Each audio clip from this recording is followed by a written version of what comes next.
Heart disease is the leading cause of death around the world. Heart is health. Every 40 seconds, there is a cardiac death here in India. This is the first time we're looking at cardiac diseases increasing here all over. The Financial Express presents hashtag FE Cardiology Summit 2021 that will talk about cardiac care in the Indian scenario. Hello, I'm Nikita Jain, your MC today for the event. The theme for today's summit is Heart is Health. But before we begin for the day, let us thank our sponsors who have graciously extended their support for the event. Our associate partner, Making India Heart Strong, an initiative by Sun Pharma. Supporting partner, Dozy and Lupin Limited. For the inaugural address, join me in welcoming our speaker, Dr. Devi Shetty. Any summit on cardiology would be incomplete without his views.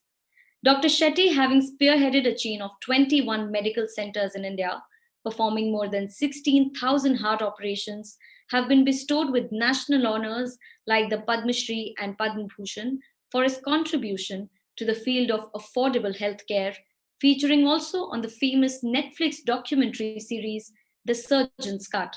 Over to you, Dr. Shetty. Hi. During the celebration of the World Heart Day, I thought I should share with all of you exciting developments which have taken place in India and outside India in the area of complex heart disease management. Most exciting development in the Indian context is the heart and lung transplant. Heart transplant program started in India nearly 25-30 years ago, but it really didn't take off mainly because of the acceptance and the regulations. Today, heart and lung transplants have become like routine procedures.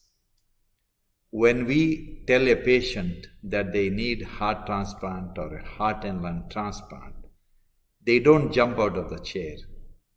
They accept it as one of the modalities of heart treatment. And this is a great development in a phenomenally short period of time. I was overwhelmed to see a patient of ours who was transplanted by our team. He underwent heart and lung transplant at the age of 73. Now 3 years since the heart and lung transplant, he is still celebrating life. This is the greatest tribute to the passionate doctors who have managed to perform things which was unbelievable 20-30 years ago. Interesting development in heart care is huge growth of subspecialties. In super specialty, there are many subspecialties. Today, we have surgeons who are surgeons like me who like to do mainly pulmonary endarterectomies. And we are very happy doing only one type of operation, which is very rare. But because we attract large number of patients from across Southeast Asia, there are enough patients for us to keep ourselves busy. Then there are surgeons who want to do only bypasses. There are surgeons who want to do only pediatrics, and even among pediatrics, they want to do only one type of operation. And there is another interesting group of people who only want to do heart operations on aortic diseases. They want to deal only with aortic aneurysms, narrow aortic roots. That's all. They don't want to do anything else. In the process, what has happened is huge improvement in the outcome. Surgeries which were considered as extremely complex today are done with extremely small risk, only because a group of people decided to do only one particular type of operation. We have a group of young surgeons who only want to operate on thoracoabdominal and aortic arch aneurysms. They do not want to do anything else.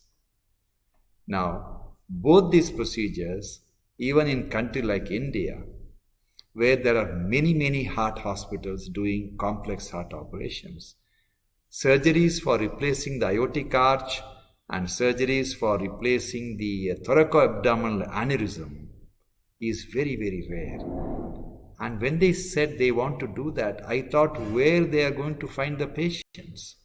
Believe me, they now have a huge waiting list, and they are trying to convince us that the vital part of the body called aorta is not required. It is dispensable. It can be easily replaced with a Dacron tube, because they believe that aorta has no intelligent, at least major intelligent function. If it has no intelligent function, if it is only going to transmit allow the blood from going from the heart to rest of the body, that can be easily replaced with any of the biocompatible tubes. And this is what they have proven, and their results show that they may be right. Few months ago, I saw a very old lady in her 80s with the critical aortic stenosis, with coronary artery disease. It is unthinkable that that lady can ever survive a major heart operation to replace the heart valve and bypass grafting, because she was very old, she was very frail, with a hunchback, with very poor respiratory capacity, and she wasn't the ideal candidate. But when I saw her last time, she had a TAVI, that is percutaneous aortic valve, and angioplasty on 2 arteries. It was unthinkable even by a very, very optimistic and forward-looking surgeon like me. 15 years ago, I never thought this was possible. But today, these ladies get out of the hospital in 3 days and go home to celebrate life. Congratulations, and the country is grateful to all these young doctors who are constantly pushing the health sciences forward. Today, because of the high cost of TAVI, it is not available to everyone. It is not done on a common man.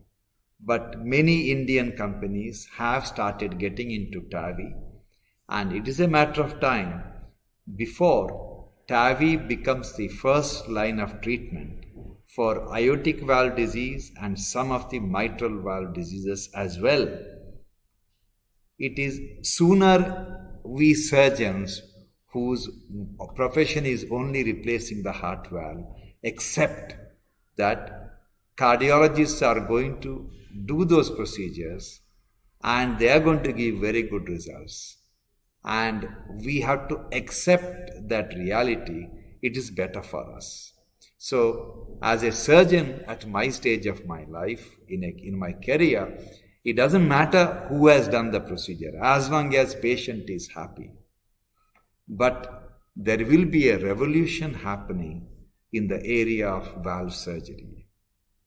Valve surgery, significant number of them, will be done by the cardiologist percutaneously, without even general anesthesia. That is the whole beauty of the entire procedure. Another exciting development, what is happening across the country and across the world, is the artificial heart. I guess about 17, 18 years ago, we were one of the first hospitals in Southeast Asia to implant artificial heart by a company which made the artificial heart in Australia. And we implanted over 20 of artificial hearts. And the patients were doing very well. It is unthinkable that somebody without a functioning heart is running around with one bag with the heart driver inside. And people lived a normal life with the device. And one of our longest survivors survived for 12 years. Then he had a heart transplant and is done very well. We had patients surviving on it for 5 years. In that period, their heart got better. We removed the artificial heart. Subsequently, he got married and he is living happily. And this is the reality. But the most exciting part of artificial heart is that it is a matter of time before these artificial hearts will be available in India. Today, a common man can never think of having an artificial heart.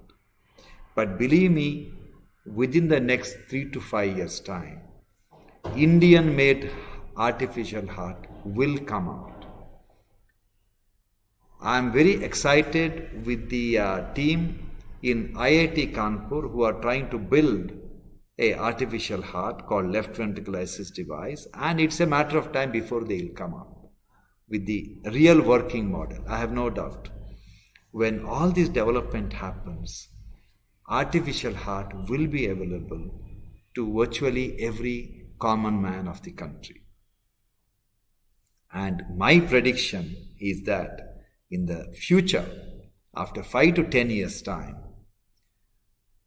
there will be more artificial heart implant than a pacemaker implant. This is going to happen because good number of patients we have operated on their heart for various illnesses. If they live long enough, if they reach 70, 80, 90 years, heart can get weaker. Then how do you keep them going?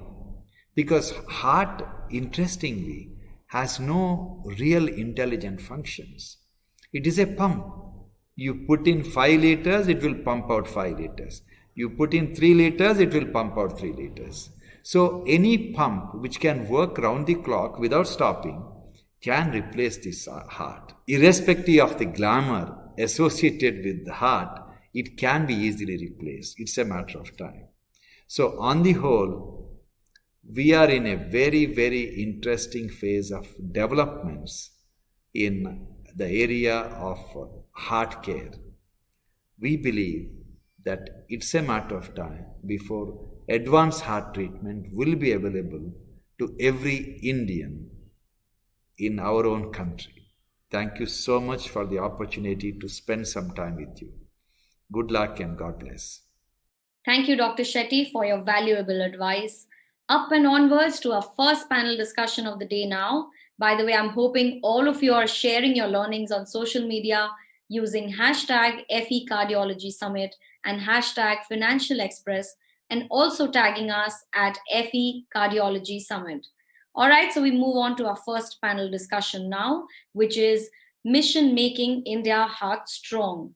This panel will throw light on the right and wrong heart practices from the perspectives of various stakeholders. Focusing on preventive care, the panelists will discuss how early diagnosis can be done. Let's explore more with our accomplished speakers. Please welcome Dr. Brian Pinto, Head of Cardiology and Director of Cardiac Cath Lab, Holy Family Hospital. Dr. Pinto is a pioneer in transradial angiography and angioplasty in the country and was one of the first to do rotational atherectomy and direct stenting in India.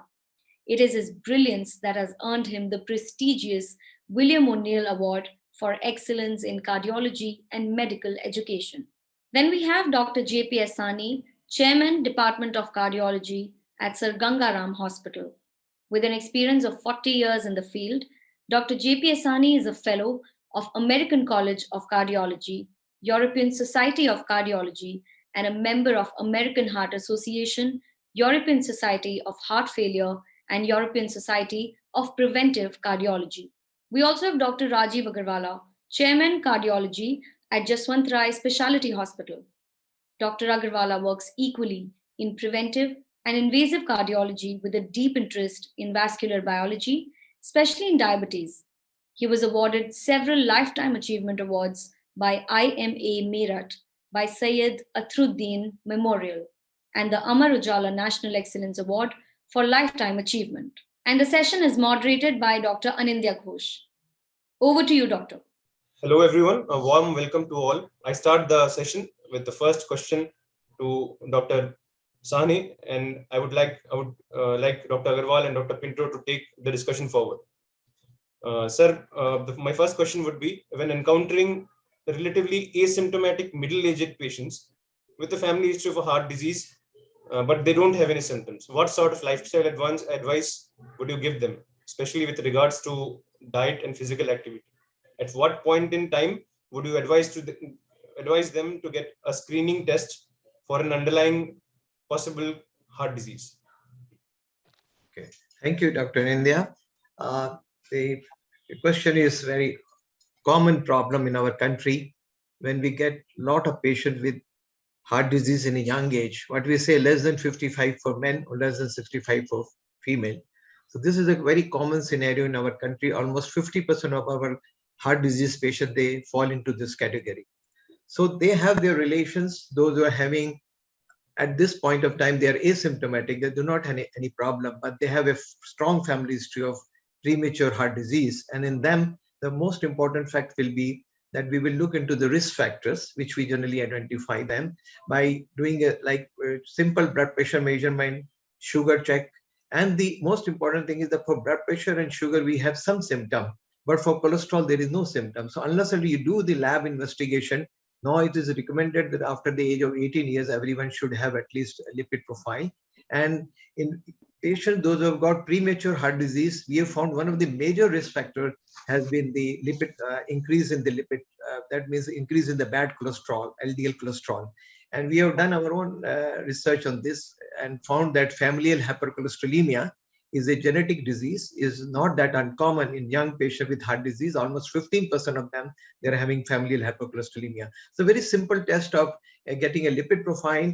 And if the levels of LDL are more than 130, then we consider that individual to be a carrier. He may be asymptomatic at this point of time, but he is a carrier. So he is prone for getting the disease for future. So for him, the management strategy will be to control the risk factors. And for that, there are two methods of controlling risk factor. One will be a lifestyle modification. And if the patient has diabetes, hypertension, or high cholesterol, then we may have to add drugs also for that.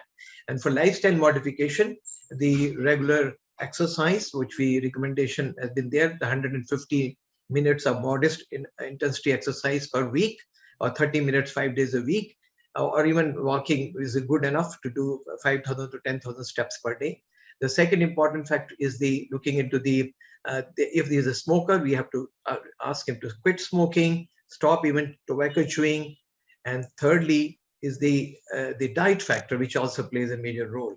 And for hypertension, we know extra salt is prohibited. We don't give more than 5 grams. For diabetes, we suggest them to reduce carbohydrate food. As in India, we see that most of the people are vegetarian. Then we found that the vegetarian diet should not include more than 50% of the calories from vegetarian diet, because that will increase the more cardiovascular disease. We have learned recently that the sugar is more dangerous than the saturated fat in modest quantity. So that is there. And good cooking quality, 3 to 5 servings of fruits, vegetable, nuts, and grains will be very good. Of some fish, if person is taking non-vegetarian food, less intake of dairy intake. This type of, and also prohibition of sweetened sugary beverages, which is very damaging to the cardiovascular system. This is also important. And fourthly, the reduction of stress, which is also plays a very important role. Stress as an independent risk factors. So if these things are after the lifestyle modification are not controlled, then we have to take the help of anti-lipidemic drugs like statins are very important drugs in that situation.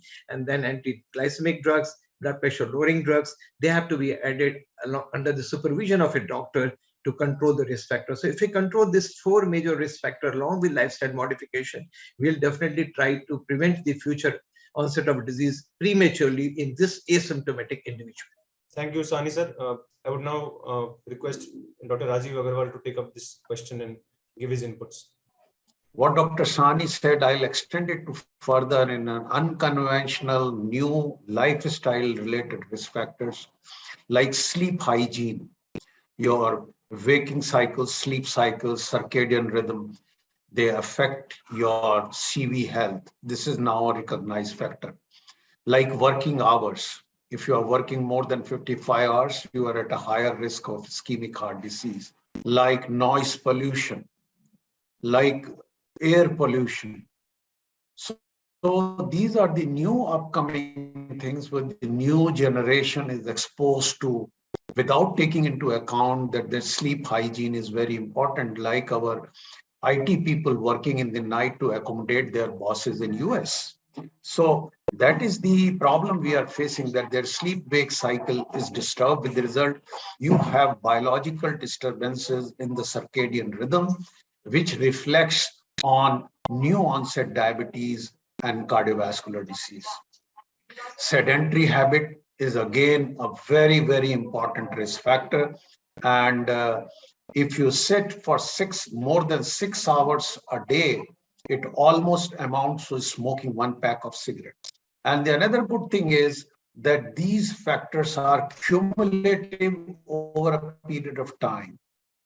That means if you are exposed to this world of pollution, whether it is noise, sleep, air, food, then it becomes cumulative over a period of time. You can't get rid the time you spent in these risk factors from 20 to 35, and now you say, we'll start looking after.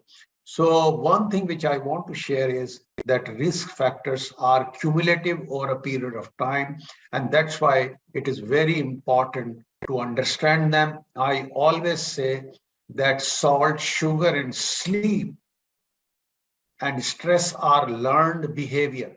The families and the communities and the school have to teach students. Families have to teach their children how to cope up with the stress, and yet you continue to sleep properly in time of unrest. That is all I want to put in. If you combine what Dr. Sani said and what I have said, I think that will put the total perspective in place, because conventional and newly recognized risk factors, they both have to take into account for. Thank you. Now to the second question, which is more of a general question. What symptoms should the general public be aware of, which should drive them to consult a physician or a cardiologist per se? I would like to pass this question to Dr. Agarwal first, and then Sani sir.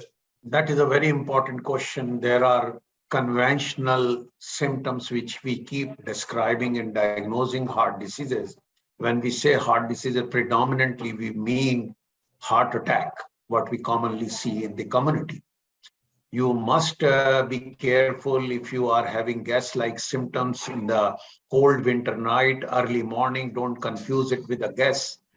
Anything in the center of the chest, that is very important. Many of us feel that the symptoms related to heart is over the heart. They are rarely over the heart. They are in the center of the chest. They can come to both shoulders.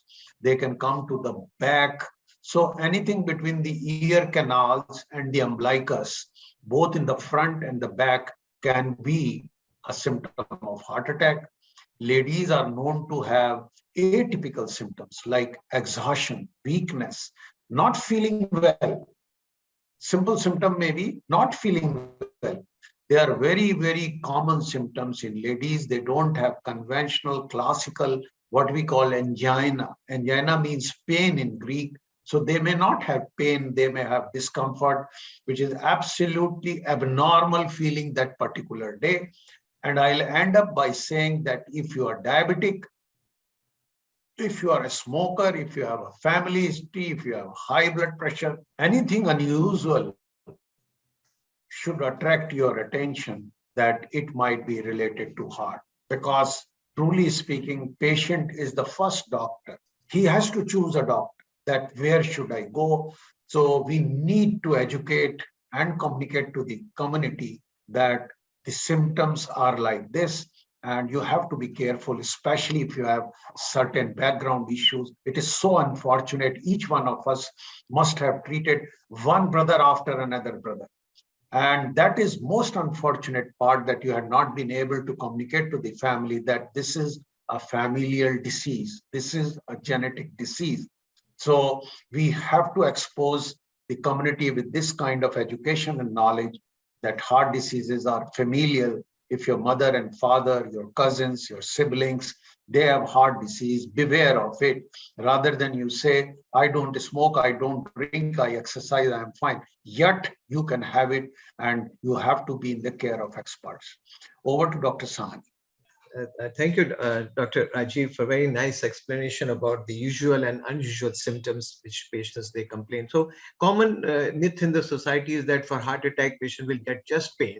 As you rightly said, that majority of the people will not get chest pain, but it will be just a chest discomfort, heaviness, or some pressure on the chest, more commonly on the center of the chest, not over the left side of the chest, which normal people believe. Even on the right side of the chest, person can have jaw pain. Sometimes symptoms of gas-like symptom, which are very commonly mistaken as a gastritis. Very common problem that patients, they complain that when they walk, they get gas-like symptom, they burp and they feel better. So they pass it on this as a gastric problem and they take Dizine or some of the antacids and try to. These are the mistakes commonly done in the society. And so once a person has multiple risk factor like diabetes, as you said, smoking, or is a woman, and they are prone for atypical symptoms. So this gas-like symptoms, if any symptom which is coming which on exertion, like only jaw pain, only toothache, and any pain above the umbilicus, coming on exertion and getting relief with taking rest or with sublingual sorbitol tablet, then this is nothing but angina. And one should take utmost care for this symptom. Immediately consult a doctor or go to nearby emergency for getting an ECG or angina test and try to diagnose this condition instead of passing it as a gastritis. And in this, we lose a lot of time in reaching the hospital, and many patients' lives are lost during this waiting period. Hi, welcome, and sorry that I came in late. Thank you for bearing with me. It's a pleasure to be with you. Thank you, sir. Now we were discussing, sir, on what sort of symptoms should be known to a general public, a common man, that should drive him to consult a physician or a cardiologist. I think the high index of suspicion is what we must always carry with us. And that is actually paramount to a good physician. For example, if a patient came to you and, a woman came, and I specifically mentioned women, because in women, we tend to have an unhealthy kind of behavior towards their symptoms. If a woman comes to you and says, I've got chest discomfort or I've got breathlessness, and especially if she's under the age of 40, you think that this is something else. And now I've begun to see so many women under the age of 40 who have got heart disease, especially coronary artery disease. So I would ask you to keep your level of suspicion high. Number two, as mentioned by Dr. Agarwal, unfortunately, I think fatigue in elderly people is a common symptom that is missed because it's so, taken for so many other areas. And that I think is very important. Dr. Sani mentioned about gastritis, but I would say any discomfort right from the navel up to the ear, are the areas in which discomforts can occur. For example, you can get shoulder pain, you can get back pain, you can get pain in different areas. Sometimes people come and, go to the dentist for jaw ache and for tooth. Some have had tooth extractions, for myocardial-like symptoms. So you can imagine the diversity that could occur. So the index of suspicion should be high. Couple of tests like an ECG and sometimes a troponin test, like a blood test, should sometimes be taken very, very rapidly. And I think echocardiographies are available all over. So wherever you have a suspicion, you use the ECG, you use the echo, and you use the blood test. And I think both my other, co-panelists would agree that if we keep our level of suspicion high, we will pick up many more patients earlier, many more normal people who are so-called, normal much earlier. And we're able to, I'm not talking about the regular symptoms like chest pain and breathlessness and all. I think that everybody more or less would go for, but I'm talking about the atypical symptoms. I just want to re-emphasize what Dr. Sani said, jaw pain coming on exertion and disappearing. If you have a toothache, it lasts forever. It won't disappear in 10 minutes, yes. 15 minutes. So that is very, very important. And I almost feel it's almost specific. So Dr. Sani emphasized on jaw pain. I think that is not very common, but if it occurs, it is very specific to ischemic heart disease. Now, to the burning topic, we know that everyone knows, even a layman knows from the Google or from the social media, that the ongoing COVID pandemic has a significant avidity to heart tissues and has a tendency to cause more harm to cardiac patients. Some patients even think that the COVID vaccine can precipitate heart attacks. And this has not caused any good to our vaccination drives. What would be, sir, your advice to those skeptics among our patients who still are not so sure whether to get a vaccine or not? I'll start with Dr. Pinto, sir. Yeah. So, the number of vaccines that have been given today, as we notice, is almost 62 or more than 62 crore of the people have been vaccinated. And that's a great thing for India to have done and achieved. There have been some people who post-vaccination could have developed myocardial infarction or could have developed some unstable symptoms. Unfortunately, we are not really sure that this has come out from the COVID vaccine itself. It could be just a coincidence at times. It could be just a coincidence. At other times, there may be an inflammatory response that could have happened in some occasional people and stimulated thrombosis. But by and large, the data suggests that this should happen at least 5 to 6 days after the vaccination. It is not possible to accept the fact that it has happened one day, though I have seen a couple of patients who have had myocardial infarcts and thrombosis 1 to 2 days later. But most often, the few patients that I have seen have happened about 6 to 7 days after the COVID vaccination has been given. But this is extremely rare. Let me put that. This is not common. And people should not be, because of this, not taking the vaccine. The vaccine is imperative. We have seen already that in this wave, or the third wave as we call it, the people are much less affected. There are fewer mortalities. Patients are less sick. They are getting COVID occasionally, but the fear and the mortality, I would ask JPS as well as Dr. Agarwal. And I think we have all not seen that kind of fearful COVID as we saw in the first and the second wave. So vaccine is important. Thank you, sir. I think, Agarwal, sir, can you share your inputs? There is nothing to add except the humor that 3 things I keep talking. My boss used to say, there is only one thing in the word medicine in the word which doesn't have side effect. That is, he used to say aqua distilla. The second thing is, there is nothing in life without side effect, that is even including marriage. The third thing I will say, the chances of getting complications, side effects for vaccination are less than meeting an accident on your way to vaccination center. We have to remove all these myths. When you are covering 60 crore people, as Dr. Brian said, 1 or 2 episodes of myocardial infarction, allergic reaction, they are too little to scare. There's nothing in medicine or in life which is not without a side effect. We all live with probabilities. Probabilities are very, very low. In fact, last 2 years, I had been working full go.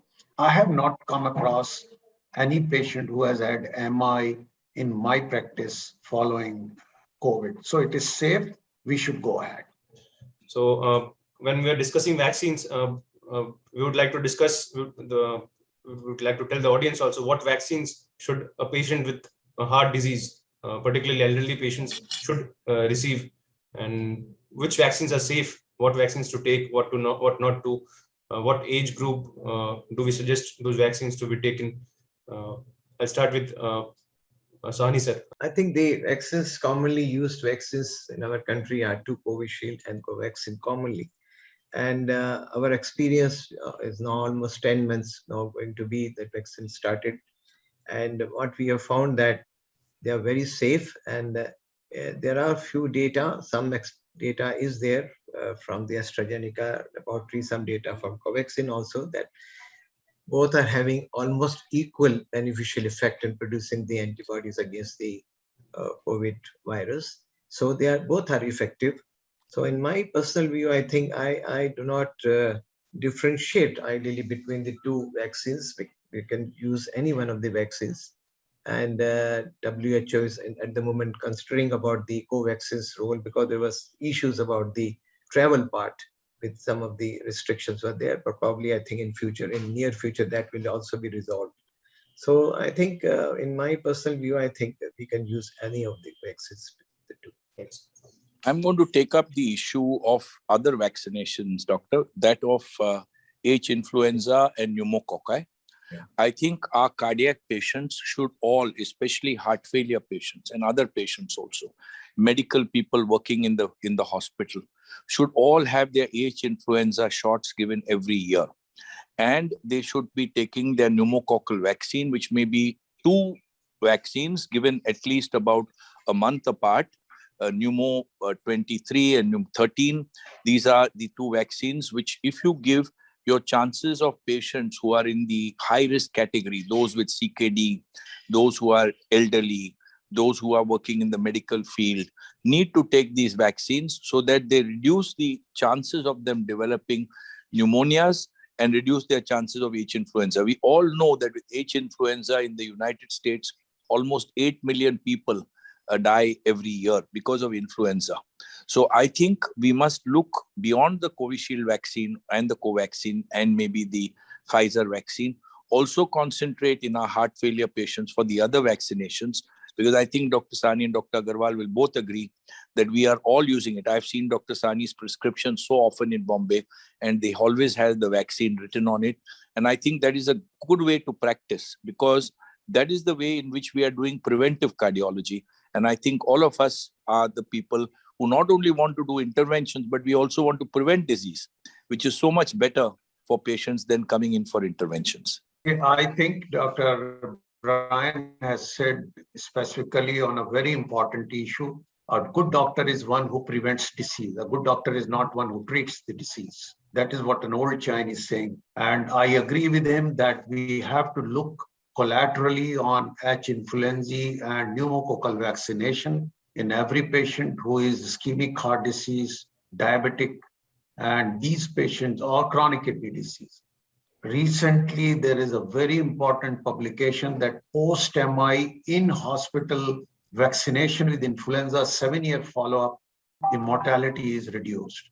So this is class 1A indication. This is not a small indication. This is class 1A indication. So I reaffirm, and this is a good opportunity. In my patient, we have Hindi speaking belt. Vaccination, corona vaccination has helped me in bringing these new vaccine on board. I often say, the moment patient comes, corona lag gaya sahab. I say, ye nazle jukam ka vaccine hai. So this is a new beginning that prescribing influenza vaccine has become easier in adults now following corona vaccination. That's a very big beginning. And I strongly feel it should be practiced by interventionists and preventionists both. This is class 1A indication. Thank you. Yes. So in short, respiratory tract infections actually cause more morbidity and mortality in patients with heart disease patients, heart failure patients. And now that winters are coming, we should be ready to tackle those infections with vaccinations. H influenza, as Dr. Brian Pinto said, and the pneumococcal vaccines, which are of 2 types, and should be administered as much as possible to our patients with heart disease. There are some questions which are coming up on the chat box from our audience. Anirudh Singhal has asked, we commonly hear that someone died of a heart attack while exercising. How do we prevent it? There are certain things that we can tell our people. One is that if they have not had a good night's sleep, they should not go to exercise in the morning. This is very important. If they have just slept for 4 or 5 hours, it's rather that they don't go that morning to exercise. They should warm up in the morning. If anyone goes to exercise, there should be an adequate warm up. That means you stretch, you jog on the spot very lightly, and you don't over exercise. Please, it's important that if you are not in the sporting arena, that means you are not a marathon runner, you are not a 400-meter sprinter, then remember that these forms of exercise have been divided into 4 quartiles: the low quartile, the 2 middle quartiles, and the highest quartile of exercise. Now, when you are in the highest quartile of exercise, so that means you're doing very, very heavy exercise, your chances of having a cardiac event, even if you have screened completely, as in the case of that Danish captain who fell, Carsten, I think his name was, who fell on the football field, it's impossible to really find out, because even a minor plaque can rupture, causing an event. Or even if you don't have a plaque at maximum exercise, I was talking to Sanjay Sharma, who is a fitness and cardiovascular sports medicine doctor in UK, that can happen at the highest level of exercise. And therefore, in every marathon that we used to have in Mumbai, we used to have at least 3 or 4 deaths. That is a very high number. The actual number that should die in a marathon, which was taken worldwide, that there should be 1 death per every 1.5 million marathons. That doesn't happen in India. In India, we see 3-4 deaths in every marathon. And that is because people who are not fit at all enter the marathon, whether you're running 7 kilometers, you're running 14, or you're running 21, or you're running 42. So therefore, people who are not fit should not suddenly exercise. Secondly, if you're hitting the gym, it is preferable to hit it in the evening time rather than in the morning, because your body is warmed up. So if you have warm up before you go to exercise, you will have less amount of events.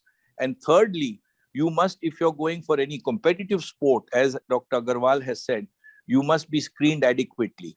But having done all that, it is impossible. It is not 100%, as he mentioned, that you can screen out everybody.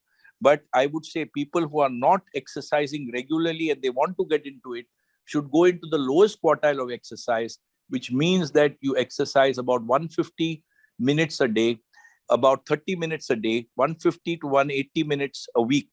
So that is 6 days a week out of the 7 days, you are walking or swimming or something of that sort, but not raising your heart rate above 75 to 80% of your total target heart rate. So that is how you exercise if you're not in the zone of sports regularly. If you are a sportsman and your career and everything depends upon it, then of course your screening procedures will be much higher, including MRIs at times. And everybody who goes for competitive sports should have an echocardiography done, an ECG, an echocardiography, and a stress test done for competitive sport. So we have another question from Ritvik Modak. He asks, can someone be safe even after a heart attack and live a healthy life? Seems quite a pertinent question. I would ask Dr. Brian Pinto to start. This is a very important question, as you also pointed out. After a heart attack, it depends upon the size of the heart attack. It depends upon the extent of the coronary artery disease that he has. So he has to risk stratify after the heart attack. I would say that almost every patient will need, besides ECG, to have an echo done to assess his LV function. Those with poorer LV function are at higher risk. Secondly, those who have extensive coronary artery disease would also be at higher risk. So then after a heart attack, after you kind of, strategize what area this patient belongs to, you may then decide that he needs a revascularization strategy. So he may need an angioplasty, may need a bypass, or may need only medical therapy and adequate medical therapy. I'll just summarize in a line, large number of our patients following heart attack get back to their routine life. That is the beauty of modern cardiology.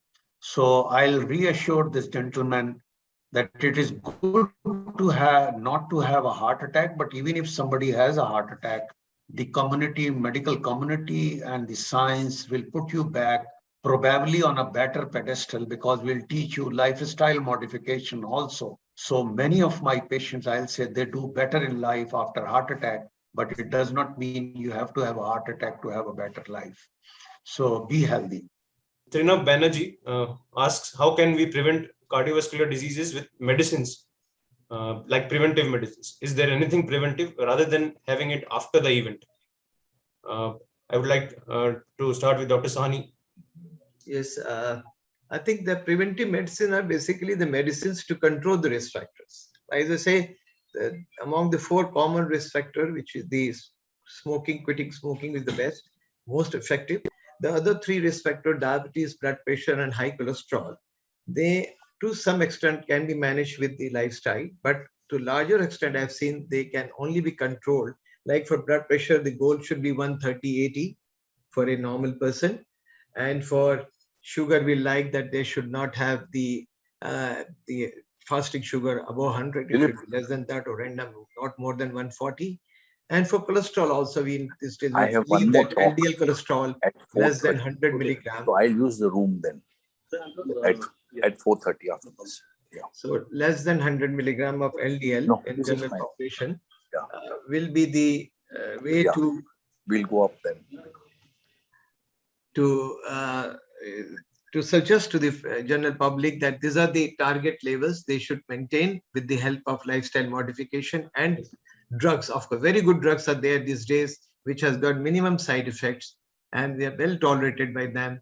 But they should continue to take and try to follow up with their doctors to assess it, whether their risk factors are controlled or not. So these are the preventive medicines which are required for them. And unnecessarily taking vitamins and some of they may not be of much use. It is better to follow 3 to 5 servings of fruits and vegetables is a natural way of eating well, healthy cooking. This will help you. So in medicine, specific medicine for control of risk factors definitely prevent the disease. I thank you all the panelists for their wonderful pearls on managing and preventing cardiovascular disease. It was an absolutely wonderful discussion, and I'm sure the audience now know how to keep their heart strong, up and running. I would now ask each of our panelists to give our audience a final one-line message based on our session topic today, which is making India heart strong. I'll start with Brian Pinto, sir. I'm not going to give you a cardiology message. I'm going to give you a common message for the rest of your life. Give us a message of your life. No, Brian, give us a message of life which we can use in the rest of our life. Yes. I'm going to give you a message like that only. Just be happy. I think being happy is possibly the best thing that you can do for your cardiovascular status. I'm not going to say anything more. That's $1 million advice. I'll say the slogan for last year was that attracted my attention: use heart to beat heart attack. And it implies, again, I feel if you are happy, I was told by a motivator that like the way we dress, we should dress our thoughts. They should be positive. And I feel what Dr. Brian said, I am a strong believer that happy mood and good sleep, they go hand in hand. And the best thing I always tell to my patient is rate and score your sleep the next day you get up. It is 6 by 10, 5 by 10, 9 by 10, whether you dream or not. I feel the quality of sleep reflects overall health. And if you are having a good sleep, you are bound to have a healthy heart. Right. Sani, what is your take? Yeah, I will go with you.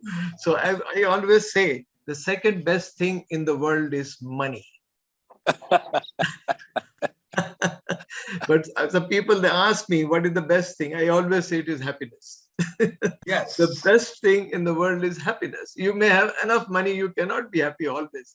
So the second best thing is money, no doubt in that. But the first thing in the world is to be happy. And for happiness, there's a definition is different for every individual, but we should learn to, one of the many people, they say how to be more happy. He said, if you reduce the gap between your desire and your need, you reduce the gap between your desire and need, happiness may come. I mean, like that, many pearls are there about that. But I think in the end of the day, I think I fully agree with both of you that if you are happy or you're healthy, I would say, very important. And that keeps your mind at peace, because that makes you really, when you are Sikandar, then we say, if you are a person who is happy and healthy word is also very important. You may be, but they're interlinked. You cannot be happy without being healthy. That is very important. True. So that Absolutely is the thing. true. So, Absolutely true. But remember one thing, second best thing in the world is money. Okay. Yeah. So peace of mind and happiness, what we should all strive for. And a good sleep. And a good sleep. And a good Yes, sleep.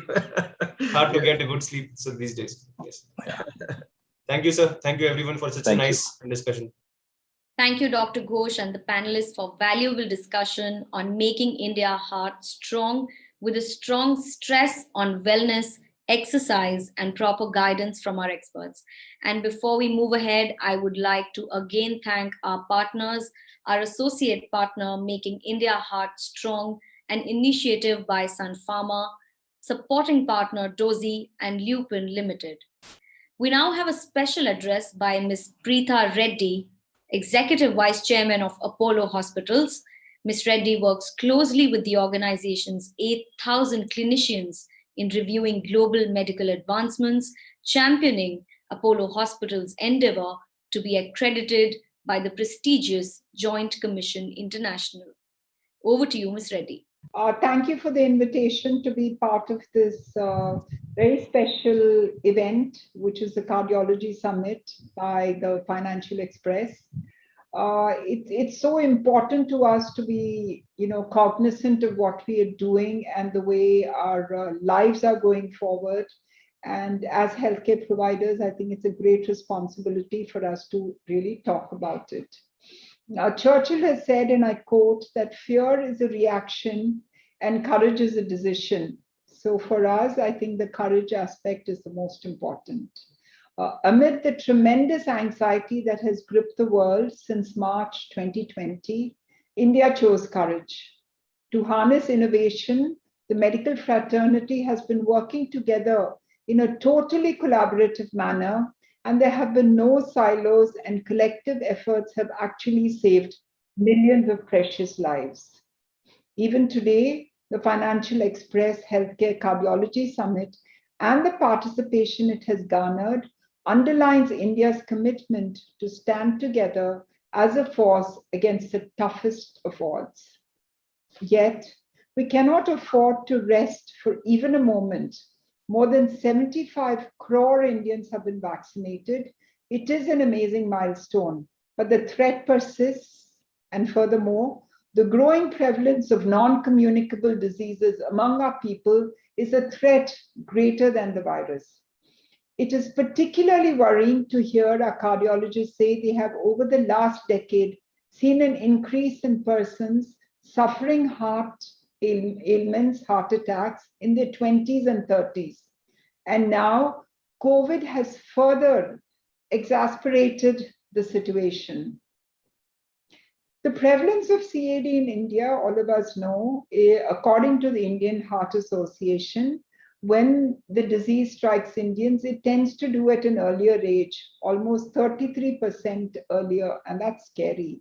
Other demographies are, they really have a better say in this, and this comes to us many times without warning.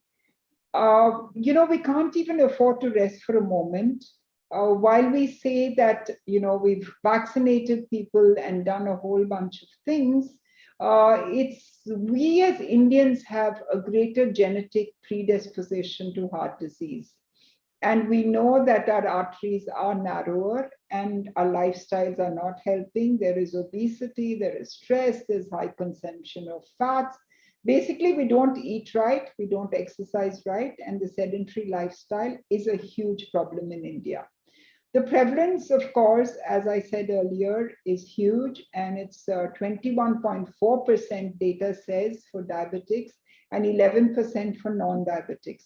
Huge problem for us. At Apollo, of course, we started with cardiology because chairman could not go abroad, could not send a patient abroad at the right time for a cardiac intervention, and this got him thinking. And there was so much done in the area. And, we're passionate about cardiology. It's kind of the closest to our heart. So we as administrators feel that, we need to do whatever we have to do to see that it reaches people, it's cost effective, and the best possible interventions are available to our countrymen. I'm proud to be an Indian. And I think the reason why my dad, our chairman, came back was because he felt he needed to serve the country. And this is part of the Apollo's DNA. And in whatever we do, I think that's really been important. We today proudly claim that, we've done the largest of cardiac interventions. And because the teams have been phenomenal and the backup has been phenomenal, the most high-end cardiac interventions, whether it's mitral clips or valves which are done in the cath lab, all this has happened, and it's happened because of that single-minded commitment to do whatever is best, because I think our people deserve it, and it has to be done in India, and it's a national commitment. Today, we're speaking about, COVID and how COVID has really affected our lives. honestly, it's been devastating. And as healthcare providers, I think we tend to see a lot more than the lay public. And sometimes I'm relieved that everyone doesn't see it, because I think it would just cause so much of chaos in people's minds and in people's lives.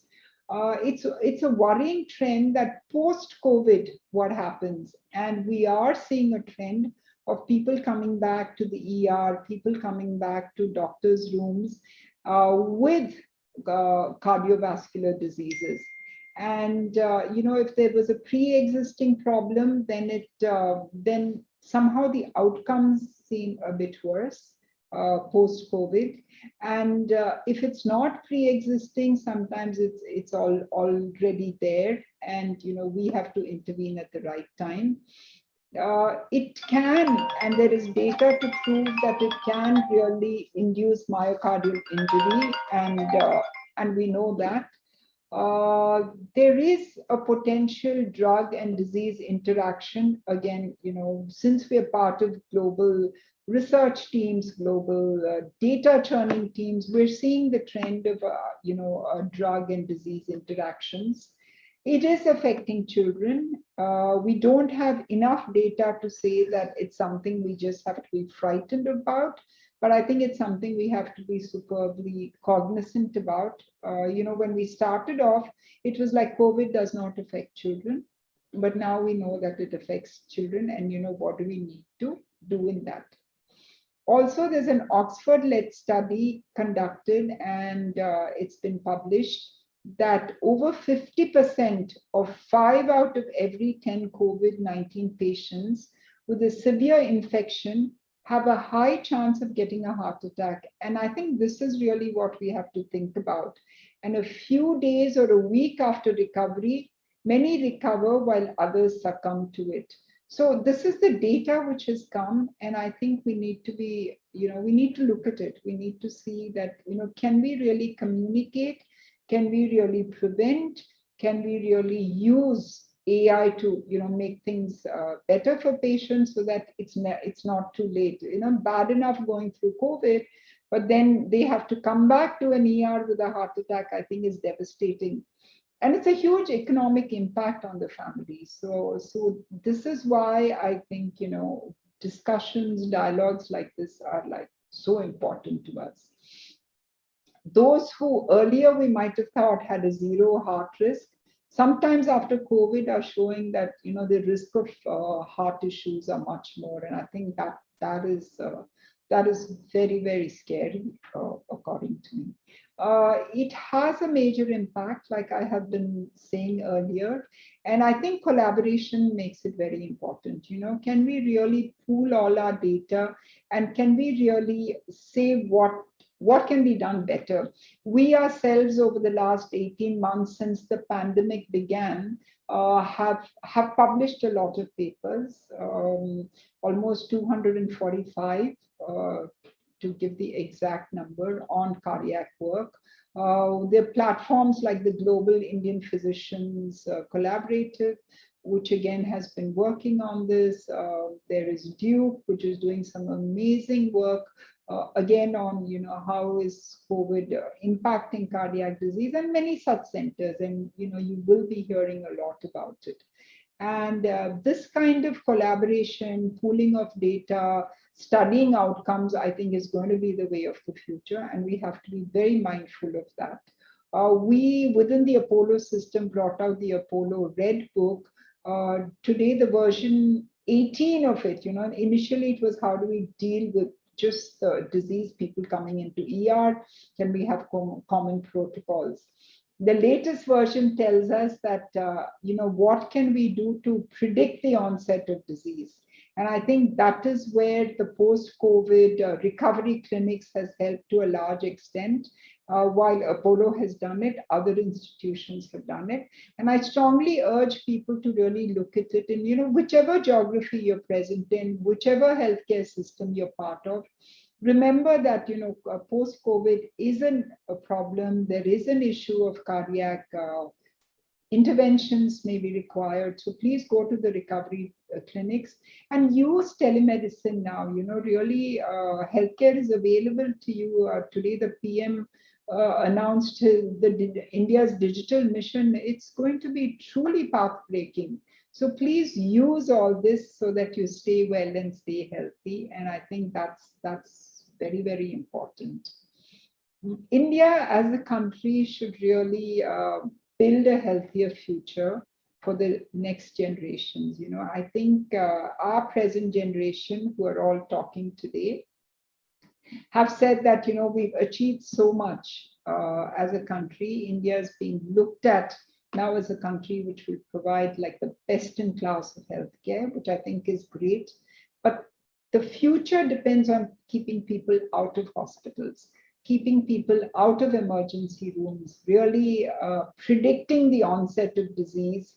And today it's about cardiac, but preventing the onset of multiple diseases. So for that, I think we really have to work in multiple ways.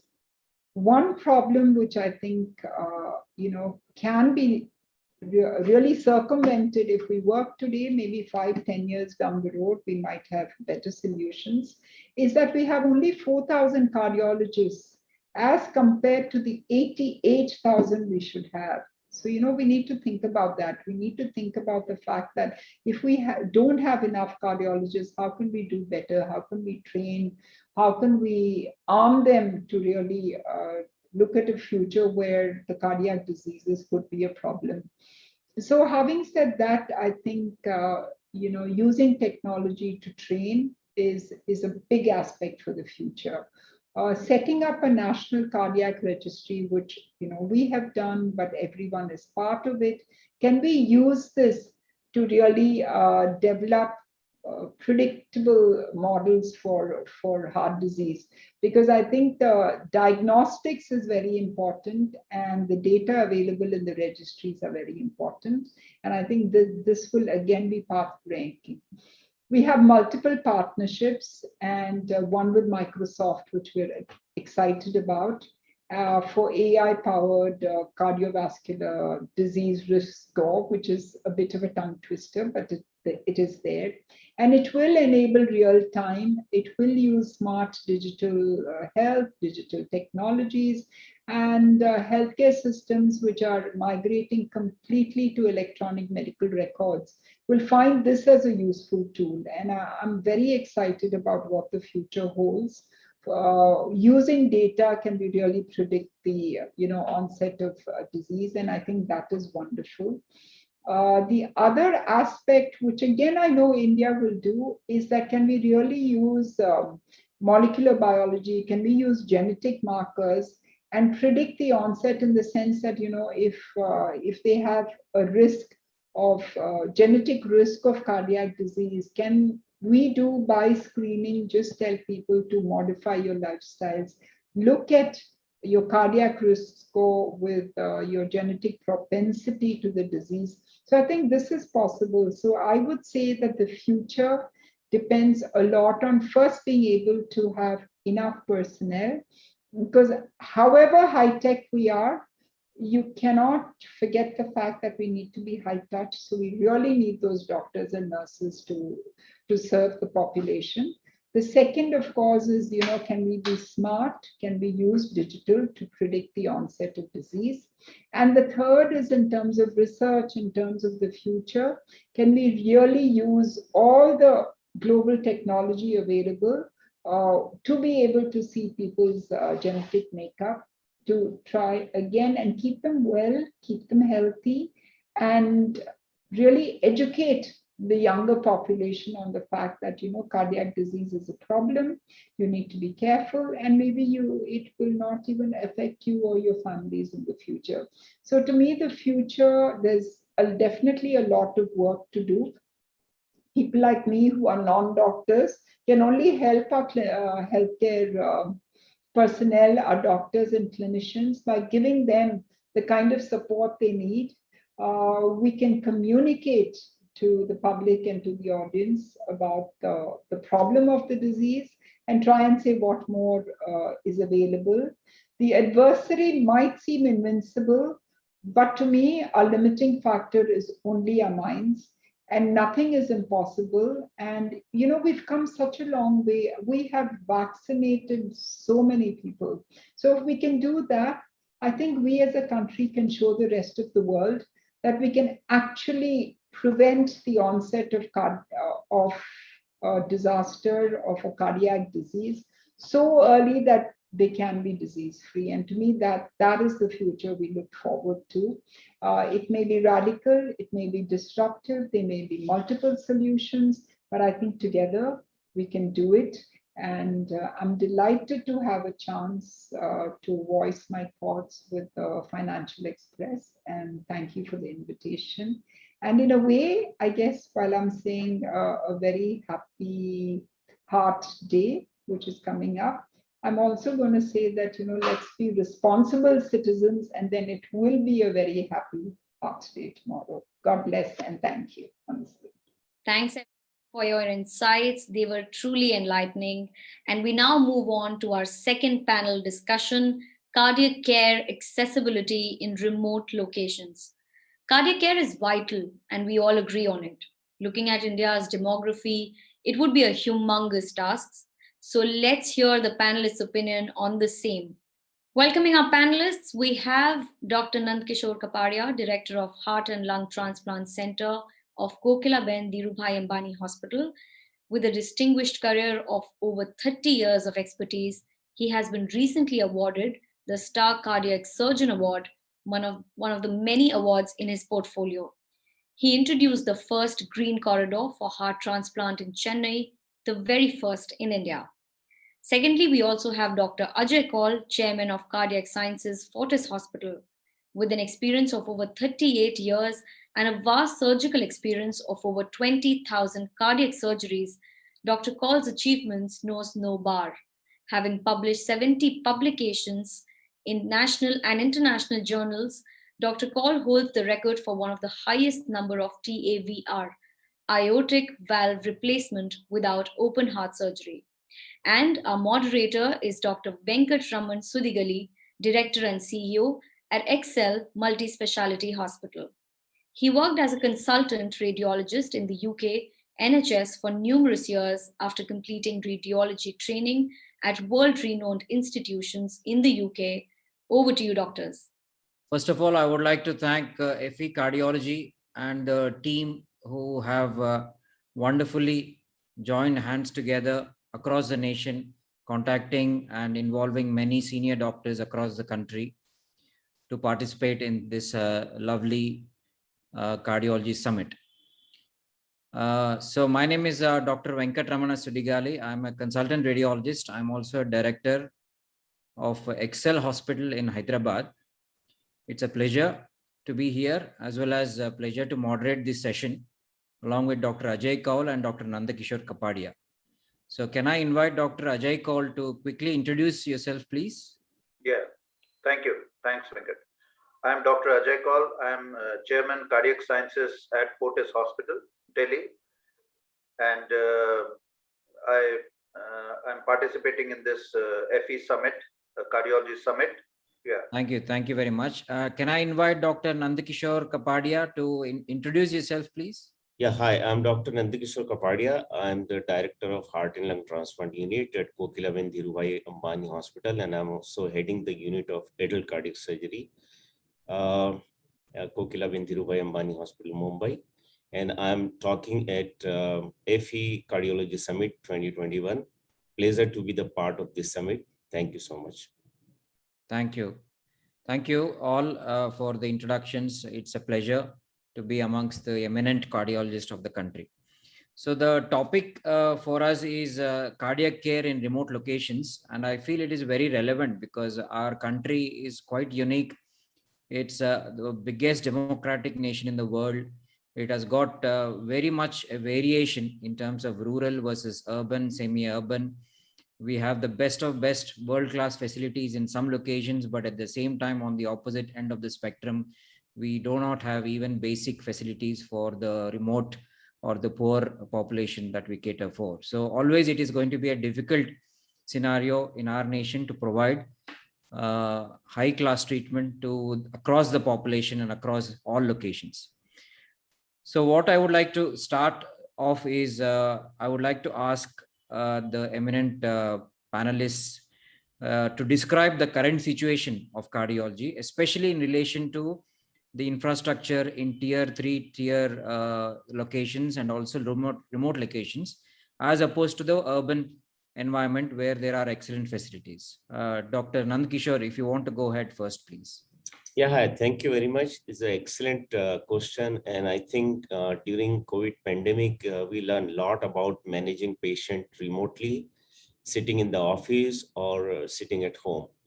And that experience through various platforms has really aided us and taught us how to manage this patient. So current scenario in 2-tier and 3-tier cities, as we know, is quite improving, and such that, you know, the cardiology facilities in some parts of our country are super saturated.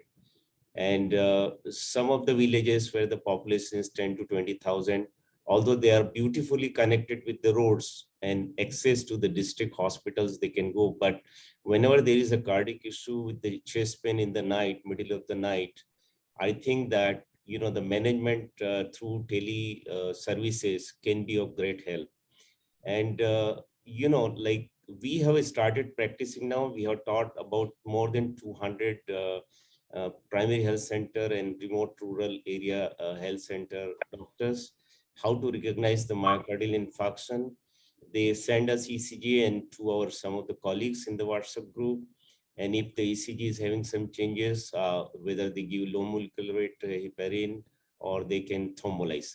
And then they participate in the safe transport of this patient at appropriate time to the nearest center. Now, if you look at the cardiology services in India per population, we need more than 5,000 cardiologists, to be honest. And because of the lack of cardiologists, we cannot say that, you know, the physicians in the remote area cannot treat them. Other thing is we need to actually do a lot of awareness programs regarding understanding of the risk factors in the population, like proper control of diabetes, hypertension, obesity prevention, regular exercises, yoga, etc. And if somebody practices 10 gold standards to prevent the heart attacks, you know, even in the small areas, the heart attack mortality can be reduced. Now, I give 2 examples.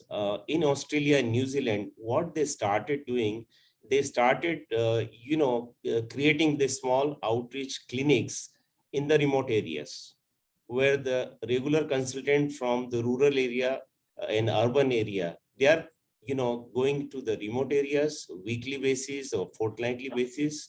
And the same model was practiced by USA. And what they found that by simple visit and awareness program and diagnosing them structural heart disease or risk factors associated problems, they could reduce the mortality of this affair by 30%.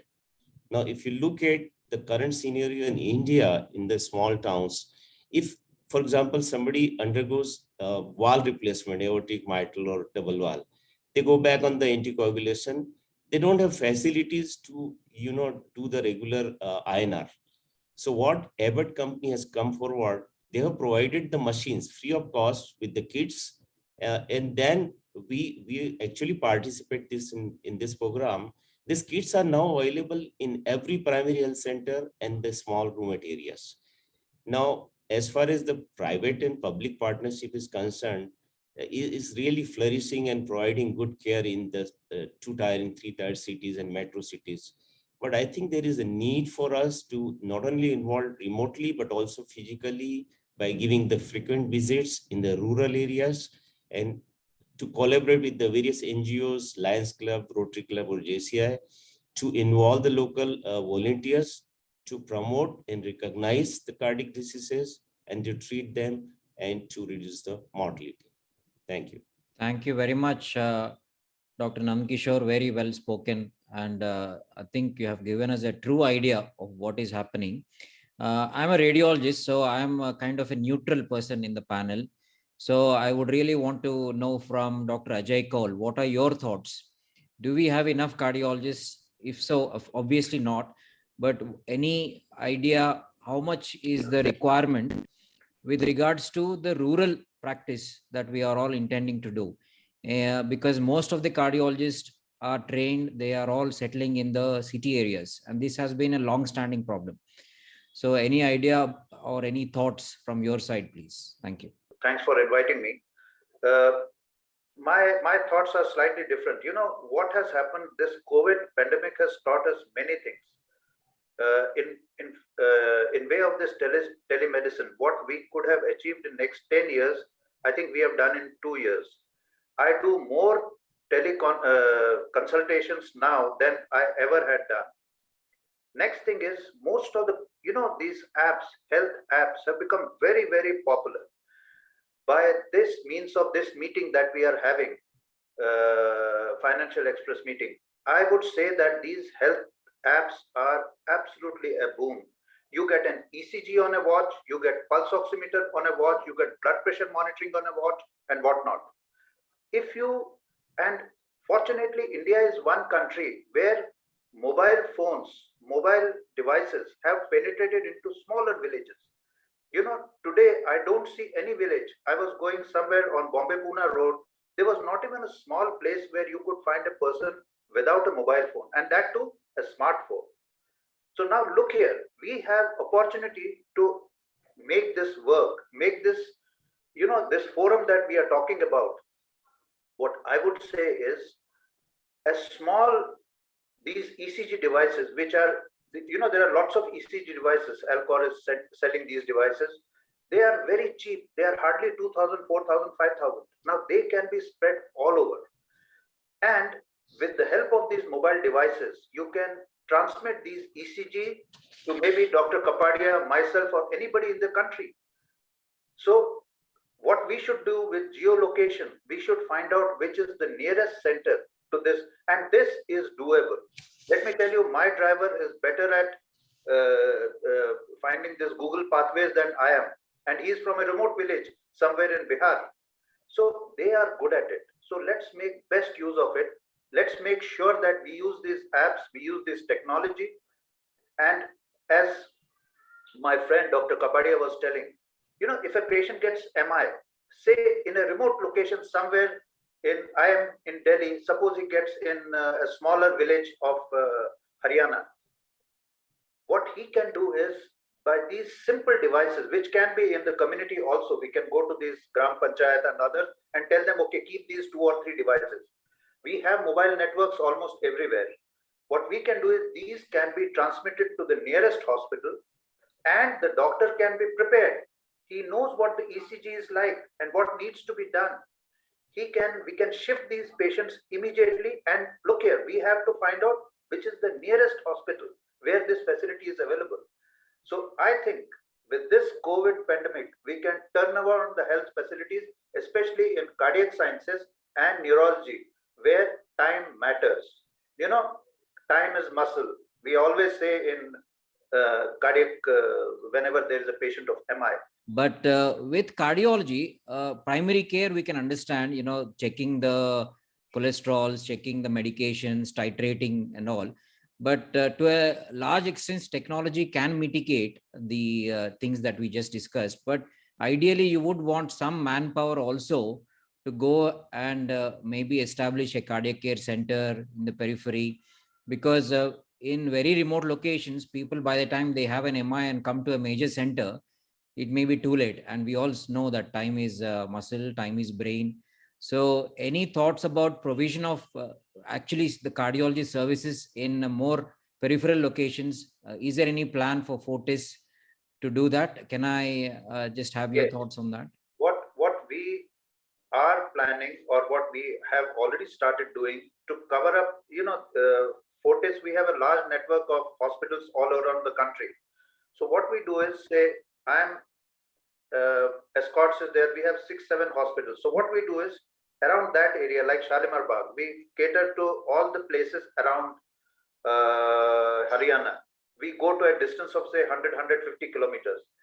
We contact the local hospitals where they have echo labs, and specialist goes once a week to do echoes. We advertise this everywhere and tell them, okay, fine, this so-and-so doctor will be visiting this area. They collect all the patients, and then we have, unfortunately, there is a big problem with these echo machines being transported to other places. You are aware of this. That is something, there is a wonderful echo machine that is just like a mobile phone. You must be aware of a GE machine, which is very sensitive.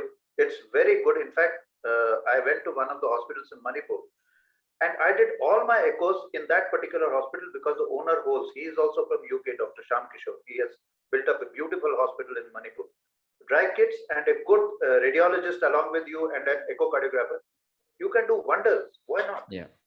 Thank you very much. I want to invite Dr. Nandkishore also into this conversation. Dr. Nandkishore, what is your experience with regards to provision of maybe peripheral cardiology centers, maybe having a hub in the major center in Kokilaben and provision? Is there any experience that you can share with us? And also, what are the obstacles?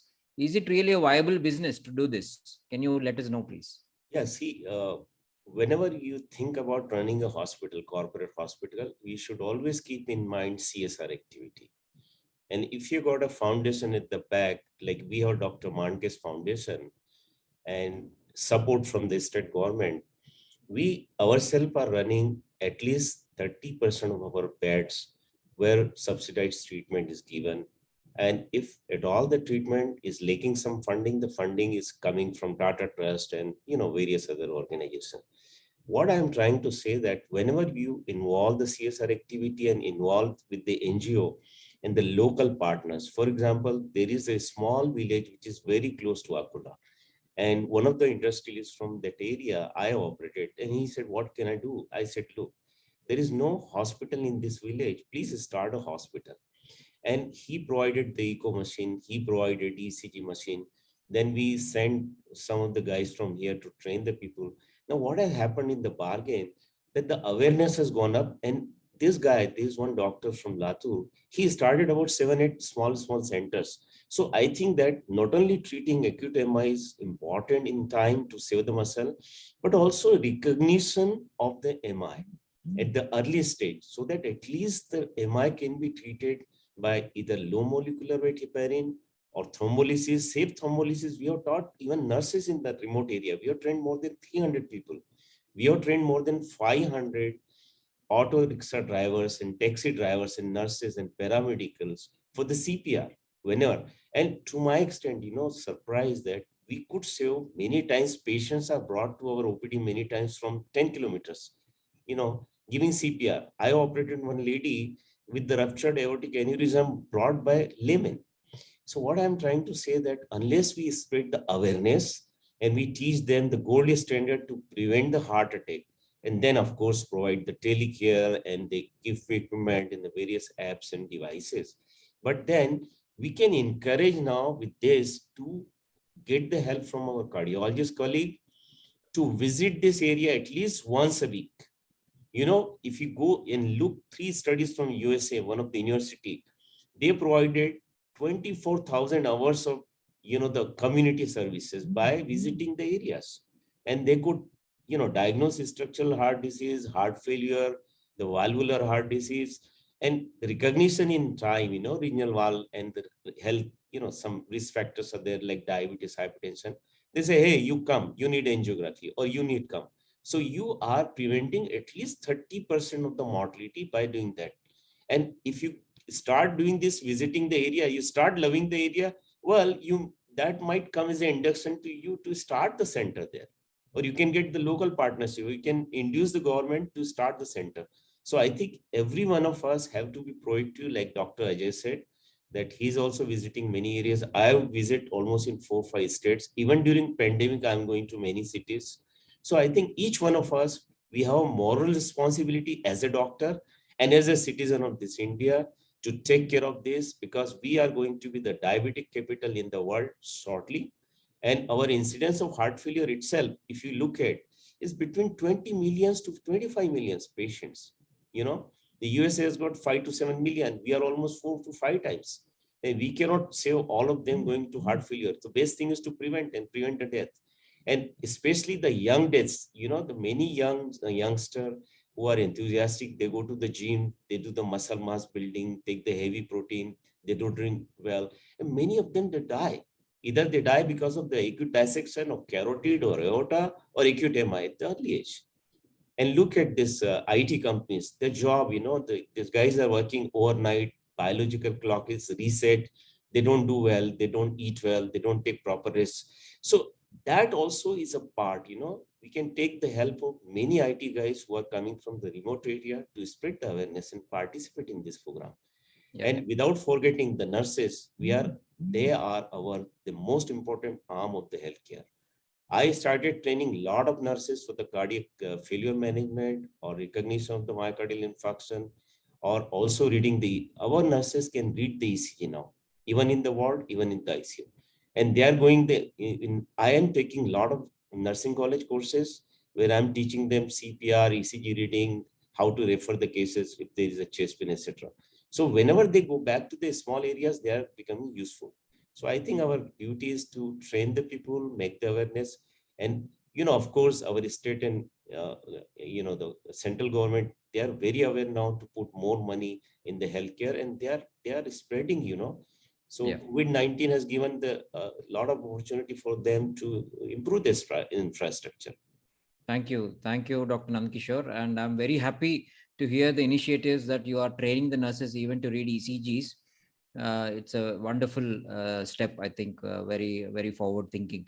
On the topic of the diabetes capital, I think we are already compared to any nation in the world, we are already the capital of the world, because there are many undiagnosed or subclinical cases still hanging around without diagnosis.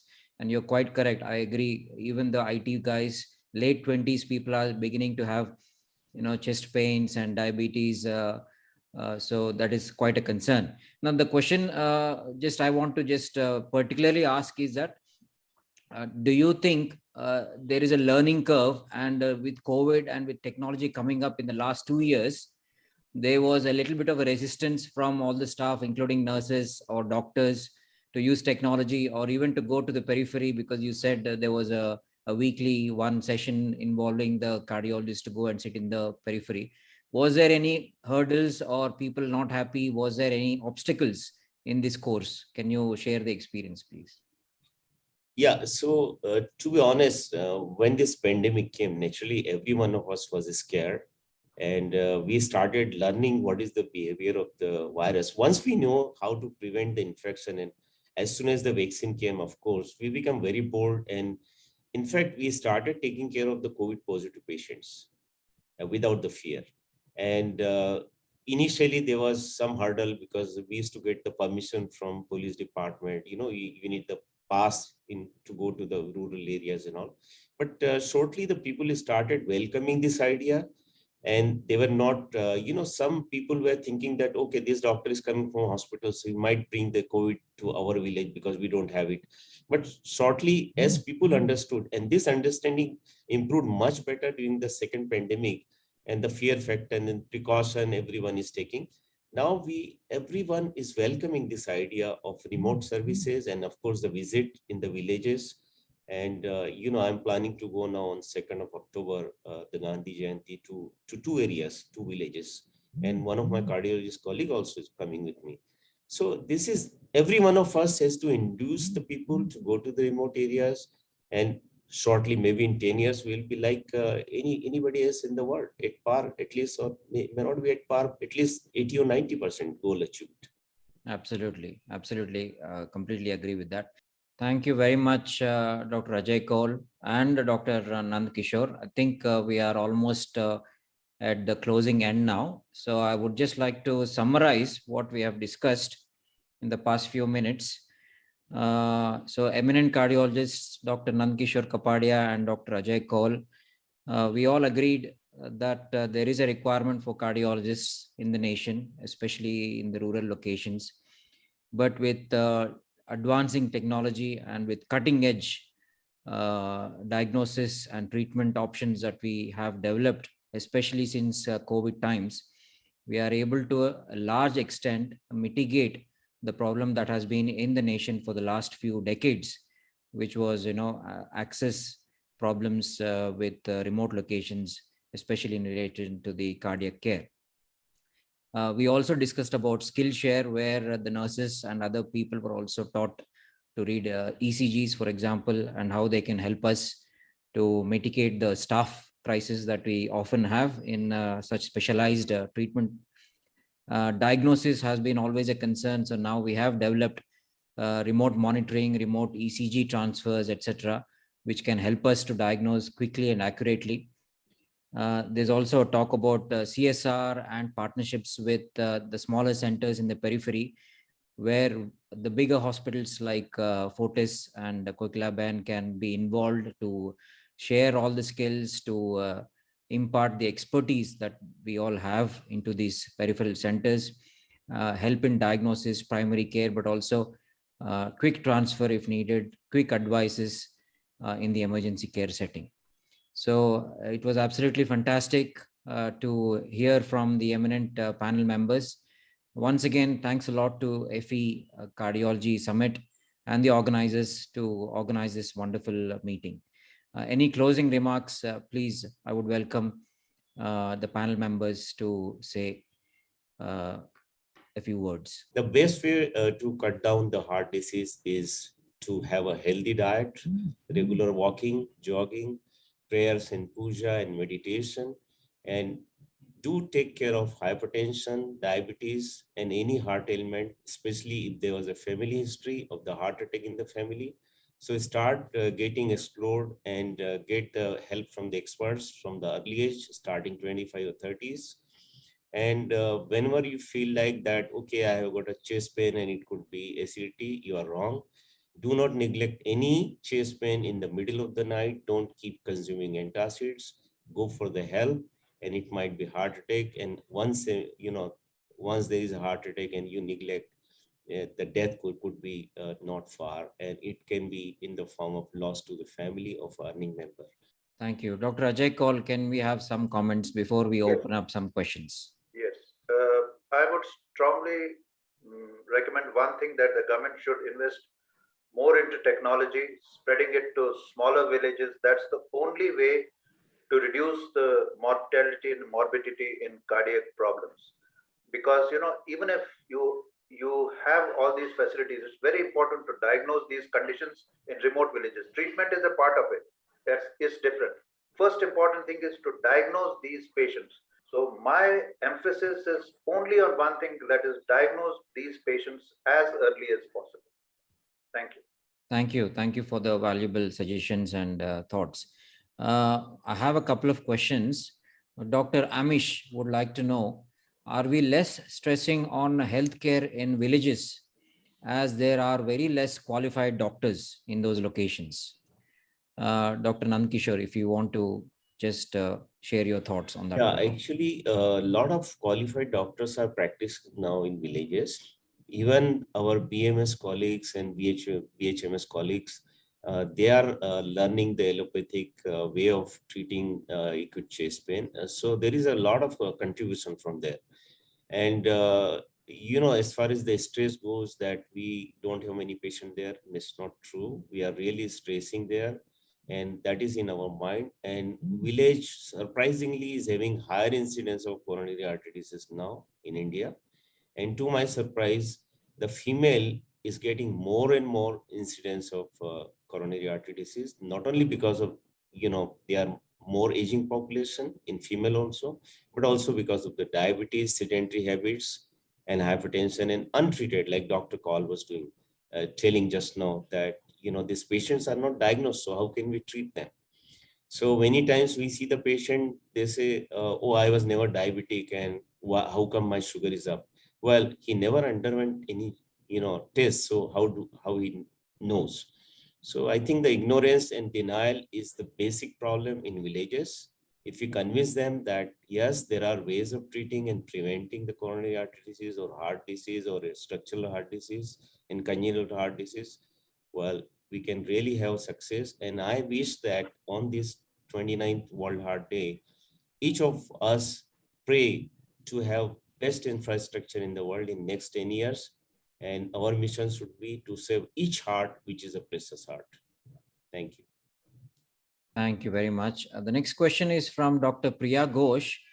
who is asking a very interesting question, and I would like Dr. Ajay Kaul to answer that. The question is, how do we make sure the fear factor about heart disease will be conquered, especially in the rural settings? Because urban centers, they are all confident, I feel, that we have some cardiac care center nearby. But if I go for a vacation, for example, in a rural location, many people are going to, from the cities to live in smaller towns. The fear factor is always there. My parents, ideally, they want to settle in their own village where they come from, where there is less pollution and more peaceful life. But the only thing that they fear is the lack of infrastructure for the cardiac care, etc. So how do we conquer that? It's a very good question, I thought. See, let me tell you one thing, Dr. Priya, that this problem is not only in India, this is all over the world. I was doing my fellowship in Australia, and one of my senior colleagues, when we had gone out somewhere for an outing, he had a massive MI. And it was a nightmare to bring him. Of course, they had helicopters, they had all sorts of things, but we couldn't save that person. So you have to understand one thing, that you cannot have cath labs and you cannot have big hospitals in remote locations. It's not possible. Yes, we can improve the health services, as Dr. Nand Kishore, my friend, said, that we need to train local people, that if you have local nurses, you have local doctors who are well trained in cardiac resuscitation, giving thrombolysis and other things, you can save a large number of patients. There's no doubt about it. But I'm afraid that in remote locations, you cannot have the best health services. You have to reach to a big hospital. And for that, fortunately, we have very good roads now. The transportation has improved. So things have changed. In the last 10 years, I think now it takes, there was a patient who had some MI in Meerut, I think. It took him hardly 40 minutes to reach to my hospital. Now that's an achievement, because this is something which, but if you go to a remote place where the road connectivity is not there, I would strongly recommend, if you have problems, please don't go there. Nobody in this world can save you. Yeah. But obviously they can do some things like, check up, regular medications, regular visits when they are there in the city. Obviously. Even have some advisory or telemedicine checkups when they go to. So I think to a large extent, they can mitigate some of the issues that we are all facing. Thank you. Last question is actually for me. Can Dr. Venkat give some clarity with a global perspective? Well, I can only say that, having worked in several healthcare systems across the world, I think India is right on the top. We have one of the best healthcare systems in relation to cardiac care, especially in the urban centers, where we are no less than US or UK or Australian standards. The thing that we need to work around is provision of care in the rural setting, in the poor, socio-economically downtrodden areas, etc. But I think I have a very positive view, because we all discussed about PMJ, Ayushman Bharat, the insurance sector coming in, private as well as public. I think this is going to change our nation's healthcare system for the better. In spite of all the problems that we have, and we do have very unique problems which no other country probably has. We are a big country. We have limited resources. We have very remote locations in some areas. But in spite of all this, we are still doing really well. And there's a lot of things yet to cover in the future. But I'm confident that with all the initiatives from both public as well as private sectors, we are going to really make a huge difference in the coming few years with regards to healthcare, especially in cardiac sector. So that's what I would like to say. So thank you very much. Once again, thank FE team for organizing this wonderful meeting. Thank you, Dr. Sudigali and the panel, for sharing their valuable insights on Ayushman Bharat, doing a great job in helping cardiac care patients in remote locations. By the way, I'm hoping all of you all sharing your learnings on social media using hashtag FE Cardiology Summit and hashtag Financial Express, and also tagging us at the rate FE Cardiology Summit. Moving on to the next panel discussion, which is all about cardiac care in post-COVID era. This panel is in need of the hour, concentrating on the impact and aftermath of contacting COVID-19. Welcoming our panelists, we have Dr. Ajit S. Mulasari, Director of Cardiology at the Madras Medical Mission. Dr. Mulasari is a world-renowned cardiologist with many prestigious awards like Glaxo Medical Education Award, Young Achievers of India Award, conferred by Confederation of Indian Industries, Lifetime Achievement Award by the Dr. MGR Medical University, Charaka Award by Rotary Club of Guindy, and many more under his belt. We also have Dr. Amit Bhargav, VP and Head of Medical Affairs at Lupin Limited, more than 32 years of post-MD qualitatively rich and diverse assignments ranging from clinical research, clinical practice, research at NIH, and medical marketing characterizes Dr. Bhargav's professional experience, specializing in optimizing clinical research, operations, and budgets. We also have Dr. Jamshed Dalal, Director of Cardiac Science at Kokilaben Hospital, being a rare triple doctorate, having a doctorate in medicine and cardiology from Mumbai and a PhD from UK. Dr. Dalal has performed more than 3,000 cardiac cath procedures at Kokilaben Hospital. And moderating this session, we have Professor Manoj Bansal, Senior Consultant Interventional Cardiologist at Bansal Heart. Over to you, doctors. India is experiencing a rapid health transition with a rising burden of non-communicable diseases causing significant morbidity and mortality. NCDs cause 63% of all deaths, and cardiovascular diseases in particular are responsible for 27% of all deaths. The cardiology community of the country was seriously concerned as heart patients were staying away from hospitals for the fear of catching COVID. Dr. Dalal sir, now while vaccinations are being rolled out and patients are returning to the hospital, what is your observation, sir, in these patients? What I've observed is two sets of patients. The first set of patients who used to follow with me regularly over the years and would normally see me every 4 to 6 months are now seeing me after almost a year or a year and a half. And these patients were so worried about going to hospitals that they never had the investigations done, never saw a doctor, and never had an ECG taken. And of course, that was not good for their treatment because they did not have their lipids monitored, they did not have their sugars monitored in certain cases, and often their blood pressures were also high. And after seeing me, they realized that they needed to have done these tests in between and would have been better for their health if they had done so. I also found that some patients on whom I had started certain therapy, which I stopped after 2 or 3 months, were continued for 1.5 years. So that was another drawback, that many drugs which I would have stopped or new drugs which I would have added were unfortunately continued for a year or year and a half. The second set of patients that I encountered were those who had a heart problem or a cardiac issue during COVID, but again, being too scared to go to the hospital, never went to the hospital. And then when they presented to me, they were in the more advanced stages of heart problems. For example, somebody had a heart attack, but never went to the hospital. When he came to me, his heart was much weaker. He was in heart failure, or they did not have their blood pressure controlled, or the lipid levels were very high, but because they never monitored it. So I think some of these patients who did not get immediate attention and got this delayed attention after many months, of course, they'll possibly suffer in the long run. So I think COVID has certainly affected both the new patients and the ones who chronically visited me. Thank you. Exactly, sir. The Cardiological Society of India recently did a registry, and what we saw was compared to in the same period, compared to the previous year, there was almost a 30% decrease in angioplasties and a 60% decrease in bypass surgeries. I'll go to Dr. Bhargav. Sir, as Dr. Jamshed Dalal sir just mentioned, there's a lot of hesitation in the patients. Sir, what can be done to remove the hesitation in patients towards visiting the hospitals and seeking timely help in such circumstances? Yeah, I think that's a very important practical question. And we started asking that right at the inception of the lockdown.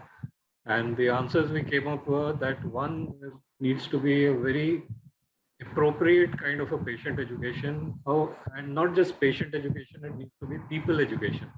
Because there will be people who are getting a particular symptom, I mean, mild symptom as it might be, but it might augur the onset of something very serious. And such a mild symptom especially should not be neglected, and they should seek medical help promptly. Secondly, the fact that a visit to a doctor's clinic and or a hospital is not necessarily guaranteeing a COVID infection. There are ways to protect it. And even at the early time when vaccination was not there, we would, spreading this message that there are ways of ensuring that you balance the risks and the benefits of a visit to the hospital and do the needful. And the third was from a patient's simple language point of view, the multidisciplinary problem in cardiac disease. I mean, while it is handled by cardiologists, but there are a lot of other, as Dr. Jamshed Dalal rightly mentioned, that sometimes the blood sugar itself might need to be monitored.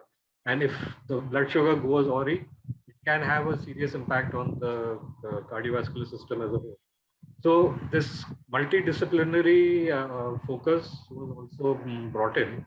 And this entire set of patient education, both from through the radio, through websites, through TV channels, through all kinds of media.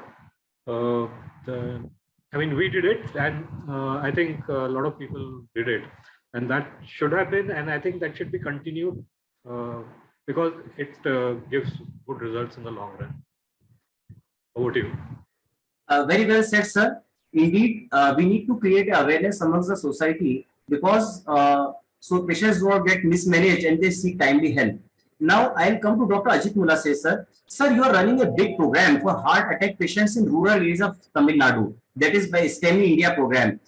Sir, any interesting points you'd like to share with us and some learning points as well? Thank you. So we started the Tamil Nadu STEMI program along with the Tamil Nadu government with a public-private partnership in 2013. So what it did was it had 4 hubs, one in Chennai, the private hospital, trust hospital which I work. One was a government hospital, the Stanley Medical College. One was in Coimbatore, a corporate tier 2 city hospital. And one was a Christian Medical College, Vellore, which is a rural tertiary hospital. Those are the 4 hubs. We linked it with 40 spokes, each of which were small district hospitals or nursing homes.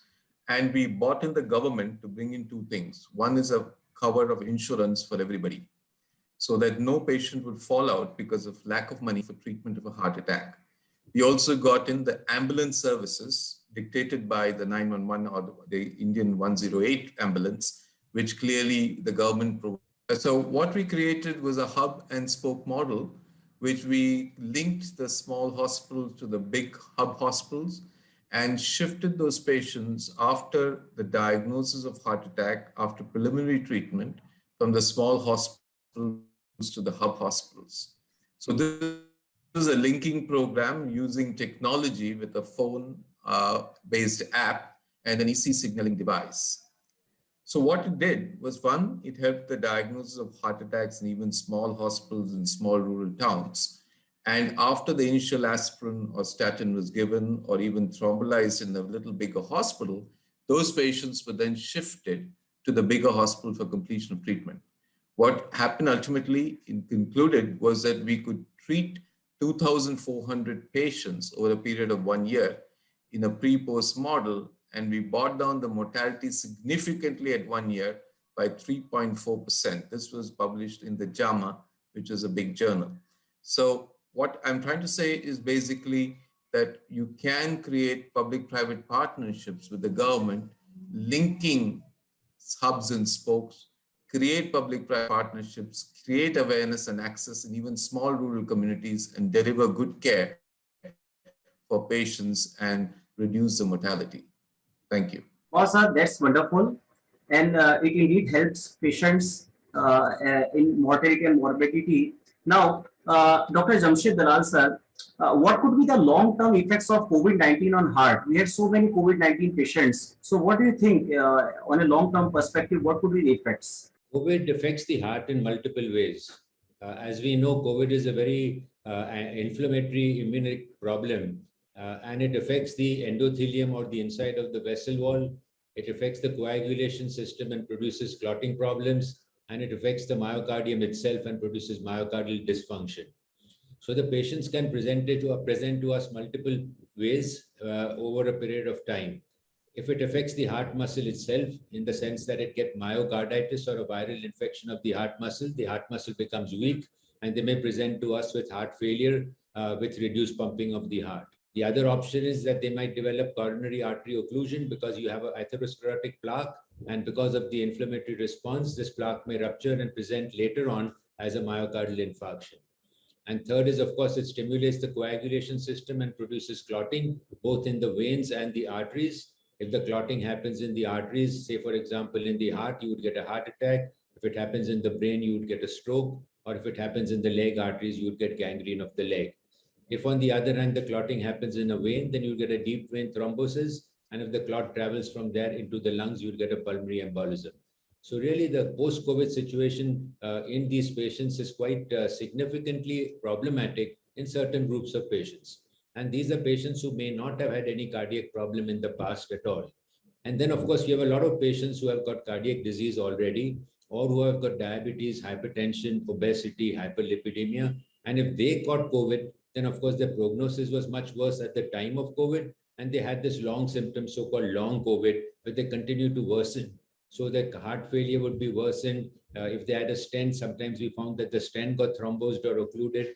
And of course, they got irregular heartbeats. So clearly, COVID has made both patients who had cardiac problems worse, and patients who did not have cardiac problems develop new cardiac problems. So it has certainly been a problem for the cardiologists to have these patients coming after COVID.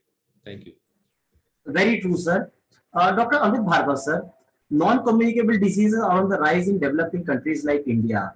And even in pre-COVID situation, NCDs were on the rise. Now, superimposed on that, we have COVID. What more do you feel should a country like India do to tackle this situation? Oh my, that is indeed a tough question to answer. Conceptually, it is very simple. We need to move from a pure therapeutic focus to a preventive focus also. I mean, I'm not underplaying the role of the therapeutic medicine that we've been doing, but the prevention has certainly been lacking. And prevention is not just for infectious diseases and communicable diseases. It is also for lifestyle diseases, right from diabetes down to heart disease, which seems to be the end result for most pathologies. So second important thing is to start focusing on people rather than only patients. So it needs to become people-centric rather than patient-centric. And lastly, most important, because of the increasing awareness, education, and the capabilities of population, we need to somehow integrate them by involving them in the entire treatment process and becoming a little more participatory. That will have dual advantage. One is that right in the beginning, Dr. Jamshed Dalal said that there were some treatments he started and they needed to be stopped at a certain time point. Now, that the patients can sometimes not stop it. They can forget to stop it, or they stop it prematurely because of various reasons, including cost and things like that. So there is a failure of compliance to the doctor's instructions. But if we involve them, if we explain them adequately, then it becomes a more participative rather than a mere instructive kind of a therapy. So these are the three areas which I feel need to be addressed, from patients to population, from instructive to participative, and from therapeutic to preventive. So everything that we were doing needs to be continued just the way we were doing, because that's great. In addition, we need to add on these components of participation, people orientation, etc. Thank you. Very well said, sir. We exactly need to address this. Dr. Ajit, sir, COVID is now being looked upon as a long-term health challenge, like tuberculosis or malaria, that we need to live with. So how do you think it will affect our cardiovascular disease patients? So the unusual part of COVID-19, unlike other viral illnesses, is its vascular system involvement, which is basically unique. So patients, because of the attachment to the vasculature ACE receptor by the virus, will create immediate problems directly, both in the vasculature and the heart. And post that infection, because of the immune response, can create inflammation, like Dr. Dalal said, in the vessel wall, creating problems. So this may not end only with the infection. It's not that 2 weeks of the infection and you're done with. We can get problems up to months after the COVID infection itself. So what we need to learn is to adapt ourselves to the risk created by the virus on people. That means worsening of symptoms like heart failure, diabetes, new problems like heart attacks, venous thrombosis and clots, and also tell the patients that your risk of cardiovascular disease because of you getting the COVID infection, depending on its severity, could create problems in the future, and we need to take some mitigatory steps to prevent the problem and getting into trouble. So one, we need to live with COVID-19. Number two, we need to vaccinate ourselves because that is only the sure process of avoiding a bad infection and landing up in a ICU of the hospital or dying. So these two things we should need to create a clear understanding to patients. We should also tell patients that vaccinating yourself doesn't mean that you will not get a mild infection. The virus will still enter and may give you a mild fever and infection, but it's unlikely to give a severe problem, which will cause an admission into the ICU or problems after that. True, sir. Dr. Dalal, sir, over the last few years, there has been a demographic change in cardiovascular disease patients. And I am not referring to COVID, but other than COVID, younger people are getting affected from cardiovascular disease. So what are your observations? Yes, of course, this is a very frightening thing because every day we hear in the newspaper some young man during exercise got a heart attack and died suddenly. And this has certainly produced a fright in a lot of youngsters. I think when you talk of any disease, we have to talk of the genetic part and the environmental part.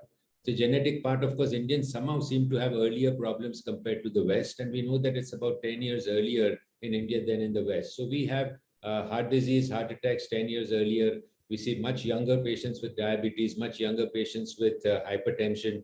And then if you add a family history of heart disease in the parents, that contributes to early heart disease.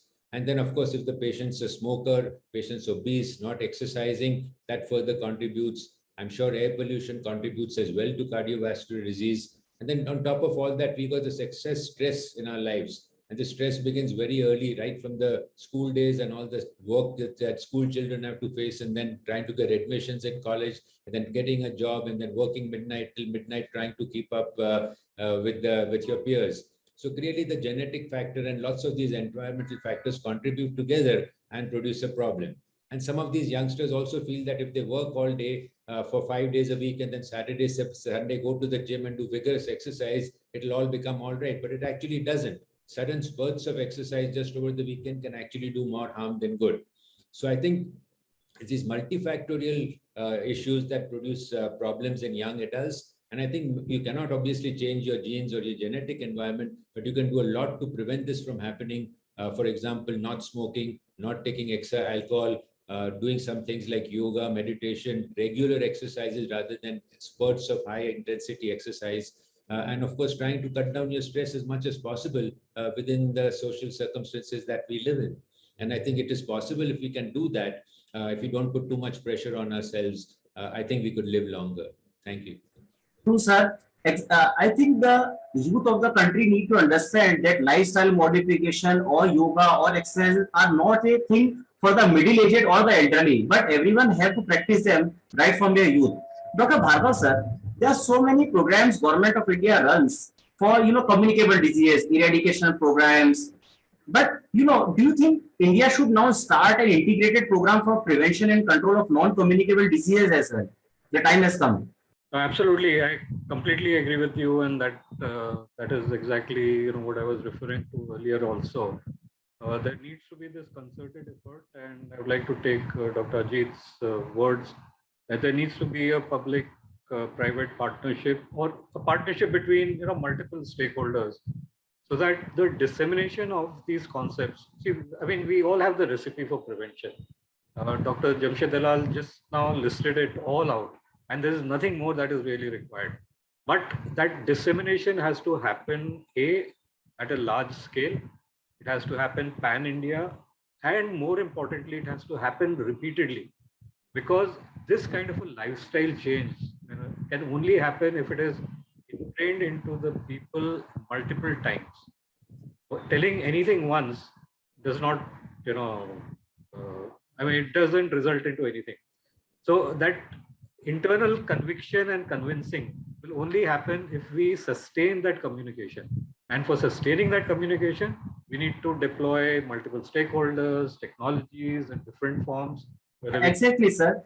Maybe, sir, you can involve school students or college students also into such programs, and it should go down. Every student should know what CPR is. It's a life-saving skill. Dr. Ajit, sir, in continuation to what Dr. Dalal sir said, I have another question for you. That is, post-COVID heart attacks in the young also increase, sir. So, what could be the reason so many youth had heart attacks after suffering from COVID-19? Let me just reiterate that young heart attacks in India are not uncommon.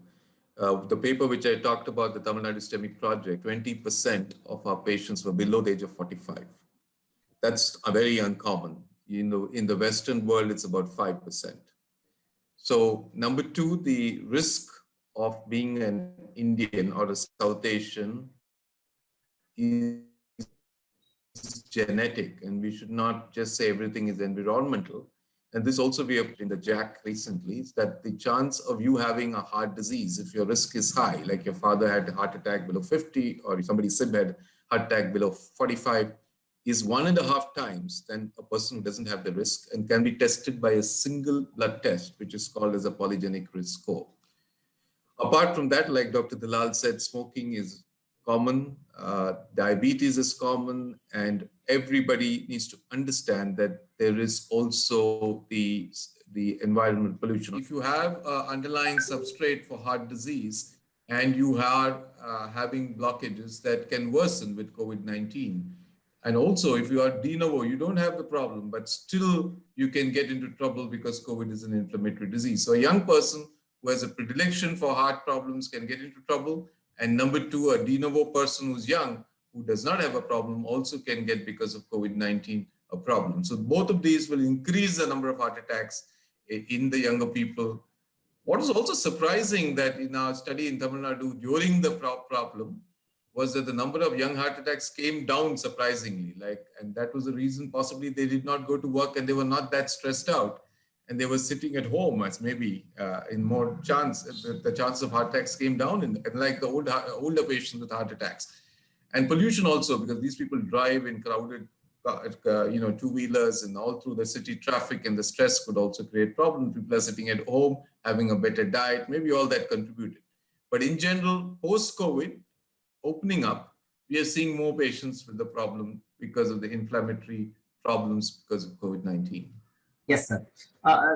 The government of India plans to start 150,000 health and wellness centers under the Ayushman Bharat scheme, of which more than 76,000 have already been started. These centers will utilize the primary healthcare system of the country for primary and secondary prevention of non-communicable diseases, that is screening, prevention, control, and management. Dr. Dalal, sir, how do you think these wellness initiatives will benefit the community? I think it would help considerably, both in the urban and in the rural areas, that we have centers that improve health. We know that many patients with diabetes and blood pressure do not know that they have this problem, especially because it is asymptomatic in its earlier phases. Therefore, we have also recommended that we should have a blood pressure monitoring at the age of 18 for everybody. And it's a good time to do a blood pressure measurement, because you may find a large number of people who do have high blood pressure and don't know about it. And similarly, so for lipids, and similarly for diabetes as well. And then, of course, those who do have problems or who have high risk factors, general information and education about good health, smoking habits, exercise would contribute to in my mind, significantly for the benefit of overall health, and particularly for cardiovascular health as well. Thank you. Sir, exactly. Very well said, sir. Wellness is very important to attain better physical and mental health outcomes, so that instead of just surviving, we are thriving and prospering. Dr. Mulasiri, sir, so do you feel now that these wellness centers are coming up, they are actually primary health centers? So this model that you have successfully deployed in these rural areas. Sir, could it be deployed pan-India in our healthcare system? So we started with Tamil Nadu. We have just piloted the program in Punjab and finished 2 years. We have a pilot in Gujarat, which has finished another 1.5 years. And we have started in Jharkhand, which has finished 6 months. Yes, it can be done. It can be replicated in any part of India. It requires the government to participate with private and put all our resources together to put the program together. I think wellness is, we have not got into wellness yet. We are more now looking at illness in STEMI India. But wellness would be just a corollary to step into once you sort the illness part. Thank you, sir. Now I request all panelists for a 1 or 2 line take-home message. I'll start with Dr. Dalal, sir. Well, as we've discussed today, cardiac problems are the #1 cause of death in the world, and they still remain pre-COVID and post-COVID. So preventing cardiovascular health is extremely important. The first thing we need to do is to improve our lifestyle. And we mentioned this several times about obesity, hypertension, diabetes, smoking, and alcohol, regular exercise, regular diet. Add to that yoga and meditation. And of course, if you have any symptoms, make sure that you can contact your doctor urgently, pick up high cholesterol, treat it, pick up high blood pressure, treat it. And if you have any family history of heart disease, be even more careful and more energetic towards looking after your health. So I think it's a partnership between your own self, your family, and the doctor that will keep you healthy for a long period of time. Thank you. Very well said, sir. So, Dr. Bhargav, sir, what's your message? I think I will just reiterate what Dr. Jamshed Dalal said, and he has said it all for all of us. And I'll just reiterate my 3 P's. We need to become population-centric, participative, preventive. So that's the kind of platform we need to create, so that we can expand the scope of the entire healthcare system and to its true intended role, and thereby maximizing the impact and optimizing the resources. So we do both prevention and therapy. Thank you. Dr. Ajit Molasari, sir, what's your message? I think COVID-19 has exposed how the system of care can come down very quickly with a single viral infection. You saw how the Western societies collapsed in the presence of a COVID-19, where they were very proud of their systems of care.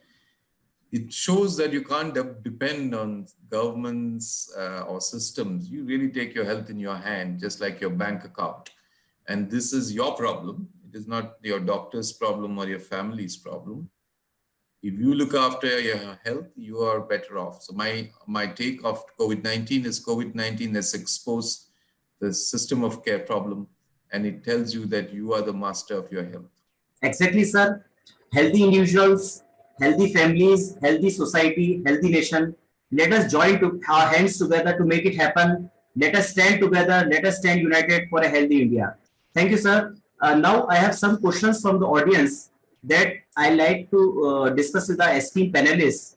Dr. Dalal, sir, when people have cardiac problems due to COVID, is there a difference in the treatment then? In some ways, yes, there is a difference. For example, a young man presenting with a myocardial infarction, that is a heart attack, we often find in the post-COVID era that when you do an angiography, there is no serious blockages, and often there is a clot which is obstructing the artery, because we know that the vascular system and the coagular system is involved in the process of a heart attack. Unlike a pre-COVID situation, especially in a little elderly person, you have an atherosclerotic plaque which grows over time and then eventually ruptures and produces a problem. So that's clearly something we see. Again, deep vein thrombosis and pulmonary embolism, which would usually see in people who are sort of sitting for a long time at long journeys, etc., and had some reason to get a DVT, now seem to get DVT again without any significant reason. So I think the cause of these problems are different, and there will be slight changes in the management. But overall, if the problem is there, it has to be dealt with either with angioplasty or drug therapy. So some aspects are equally same and some are slightly different. Thank you. Thank you, sir. Dr. Bhargav, sir, there is a question for you. How do we have a wellness program for cardiac care with no medicinal interventions? Well, you can. I mean, you can and you can't. The key word here is customizing. One cannot have a universal formula or a care program or a wellness program which is suitable for every individual. Because the job of the wellness caretaker, be it a doctor, be it to understand what is it that an individual wants. I mean, just to give a very crude, simple example, if the person is obese, we need to focus on weight reduction. If the patient is reasonably fit, then the focus is on other things. If the diet is inappropriate, we need to correct the diet. If the diet is not inappropriate, we don't need to unnecessarily make life miserable by telling them everything about diet. So, all these components have to be customized according to the need of the individual. But yes, it is possible. And at the same time, in most cases, if it's pure prevention, then obviously there's no medicinal intervention. But in some cases, there may be the need for certain supplements or certain medicine for a short period of time, etc. I mean, that's a clinical decision that every doctor will take. So yes, we can have a wellness program without medicines. And in some cases, we may need the intervention of medicines and supplements. Thank you, sir. Dr. Ajit Ulasai, sir, there is a question for you. How do we make sure that cardiac care is reaching out to all parts of India and not only the metropolitan or big cities that someone in the audience wanted to know? So I think this is what I meant by the private and public partnership. See, private units will always have money at the back of their mind, profit as a motive.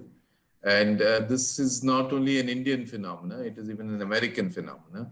So you'll have more hospitals, more setups in the cities rather than in the small rural towns.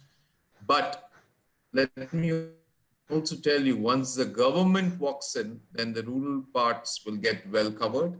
And it's the job of the private to partner with the public to provide that care. And I think in the Tamil Nadu STEMI model, we showed how we could do that very nicely working with the government, using the abilities, efficiencies, and the resources of the private enterprise to deliver good care, and using the sort of range of ability of the government, public-private partnership, which is going to help. No single entity can help here. Thank you, sir. Thank you, doctors. A great insight into learning how COVID-19 impact us. Let us all follow the wellness ideas to make our hearts better. By the way, I'm hoping you all are sharing your learnings on social media using the hashtag FE Cardiology Summit, hashtag Financial Express, and also tagging us at the rate FE Cardiology Summit. We now move on to our next session, cardiovascular diabetes, a growing concern. India is fast becoming the diabetes capital of the world. With this complication of the cardiac diseases, it's becoming a CVD capital of the world too. Let us listen to the panelists to understand more. We have Dr. V. Mohan, who's the chairman and chief consultant of Dr. Mohan's Diabetes Specialties Center. Dr. Mohan oversees a chain of 48 diabetes centers across 8 states of India and has over 5 lakh registered diabetes patients in his centers. He's also president and director of the Madras Diabetes Research Foundation, which is Asia's largest standalone diabetes research center. We have Mr. Vikrant Shrotia, who's the managing director and corporate VP of Novo Nordisk India.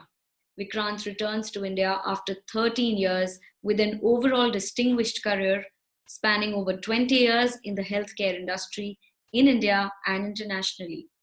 We also have Dr. Amita Gupta, who's the co-director of the Johns Hopkins India Institute. Dr. Gupta is an author of more than 180 peer-reviewed research publications and 7 book chapters on prevention and treatment of HIV, TB, and other infectious diseases, primarily in low and middle income settings. This session is moderated by E. Kumar Sharma, Deputy Editor, FE Digital, the Indian Express Group. Over to you.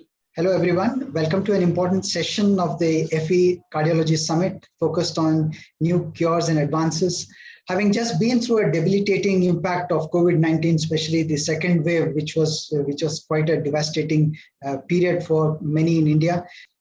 So we are having Dr. Mohan, a highly regarded diabetes expert who leads a major chain of diabetes facilities in the country. Welcome, doctor. Thank you so much for your time. We also have Dr. Amita Gupta joining all the way from US. Thank you so much, doctor. She's a professor of infectious diseases at the Johns Hopkins School of Medicine, as a co-director of the Johns Hopkins India Institute, which is playing a very important role. Thank you for your time, doctor, and welcome. And last but not the least, we have a leading name from the medicine world, and when it comes to in terms of diabetes cure and the medicines, they are of course in several medicine, but diabetes is an important vertical for them. Mr. Vikrant Shrotriya, is Corporate Vice President and Managing Director, Novo Nordisk India, a global company focused significantly on diabetes care, as we all know. Welcome, Mr. Vikrant. Thank you very much. May I first begin with each of you actually taking a minute to share your views in terms of how you saw the shall we say, the interlinkages between cardiac care and diabetes in particular. You can also refer to NCDs perhaps, but diabetes in particular, and what you found alarming. No, for us in Novo Nordisk, we have a very difficult time differentiating between diabetes and cardiovascular disease. In fact, they coexist. And more often we have seen people who have got diabetes, they have got a huge risk of cardiovascular disease. In fact, it is 4 times in terms of having the cardiovascular disease. And now, from Novo Nordisk perspective, we have been trying to find answers beyond glycemic control, what we can do to settle this entire metabolic syndrome and finding solutions, not only for diabetes, but also for cardiovascular problems. So that is what actually we have been trying to find. And we see that some of the solutions which have come out from our laboratories have been really useful in bringing down the burden, not only for diabetes, but also some solutions for cardiovascular disease. Thank you. Dr. Mohan, as someone who's seen this unfold, particularly the COVID-19 problems, if you can share a thought in terms of how you see the interlinkages, especially between cardiac and diabetes, and what you found most alarming during the pandemic. Thank you, Kumar. Now, we have done epidemiological studies which have shown that the prevalence of cardiovascular disease in diabetes is at least double that in an age-matched non-diabetic population. In fact, the risk for cardiovascular disease in general and ischemic heart disease or coronary artery disease in particular starts even at the stage of pre-diabetes. So as you know, there's a stage of normal glucose tolerance, and then there's pre-diabetes, then people move to diabetes. While certain complications like the eye, kidney, and nerves, what we call as a small vessel disease or microvascular complications, start only after you develop overt diabetes. As far as the risk for cardiovascular disease and strokes are concerned, this risk starts at the stage of pre-diabetes itself. So even before you get diabetes, the clock for cardiovascular disease has already started ticking. And that's why diabetes is called as a cardiovascular risk equivalent. Now, how does diabetes influence cardiovascular disease? For example, coronary artery disease as an example. As I said, it occurs at a younger age, which means if a person without diabetes gets something at 60 or 65, at 45 or 50, already the person with diabetes is getting the same risk. Second, if he or she develops coronary artery disease, it is more aggressive, more of triple vessel disease, and it tends to be more diffuse and more severe. And therefore, the treatment also has to be more aggressive. Thirdly, there's a very important component of the cardiac muscle being involved. We call this diabetic cardiomyopathy. Whereas in non-diabetic people, it's mostly restricted to the coronary vessels themselves. In the case of diabetes, the muscle also gets involved. So cardiac failure becomes so much more common. And that's where today we have drugs which not only help in treating diabetes, but also in improving the heart. The GLP-1 receptor analogs, for example, help to improve the cardiac function, help to prevent heart attack, and to bring down blood pressure, to bring down weight. So many of the risk factors are actually covered by the treatment itself. Similarly, the SGLT2 group of drugs, oral drugs, tablets, they have become almost the first-line drugs for treatment of cardiac failure. They're actually meant to be diabetic drugs. So pari passu, the pathology involving the diabetes and the heart, simultaneously, we're also seeing the answers coming in like a miracle, where you give one tablet for diabetes and the heart is also taken care of. To some extent, the kidney is also taken care of. One last point about the COVID situation, since you mentioned that, COVID itself can attack the pancreatic beta cells, damaging them and producing diabetes. And along with that, COVID also worsens heart disease.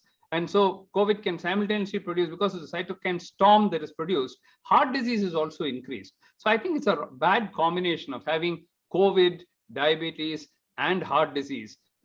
As we always say, they are good disease with bad companions. So each one by itself may be okay, but when they all join together, it becomes a real cocktail for disaster. That is absolutely a scary scenario. Hope we don't get there at any time.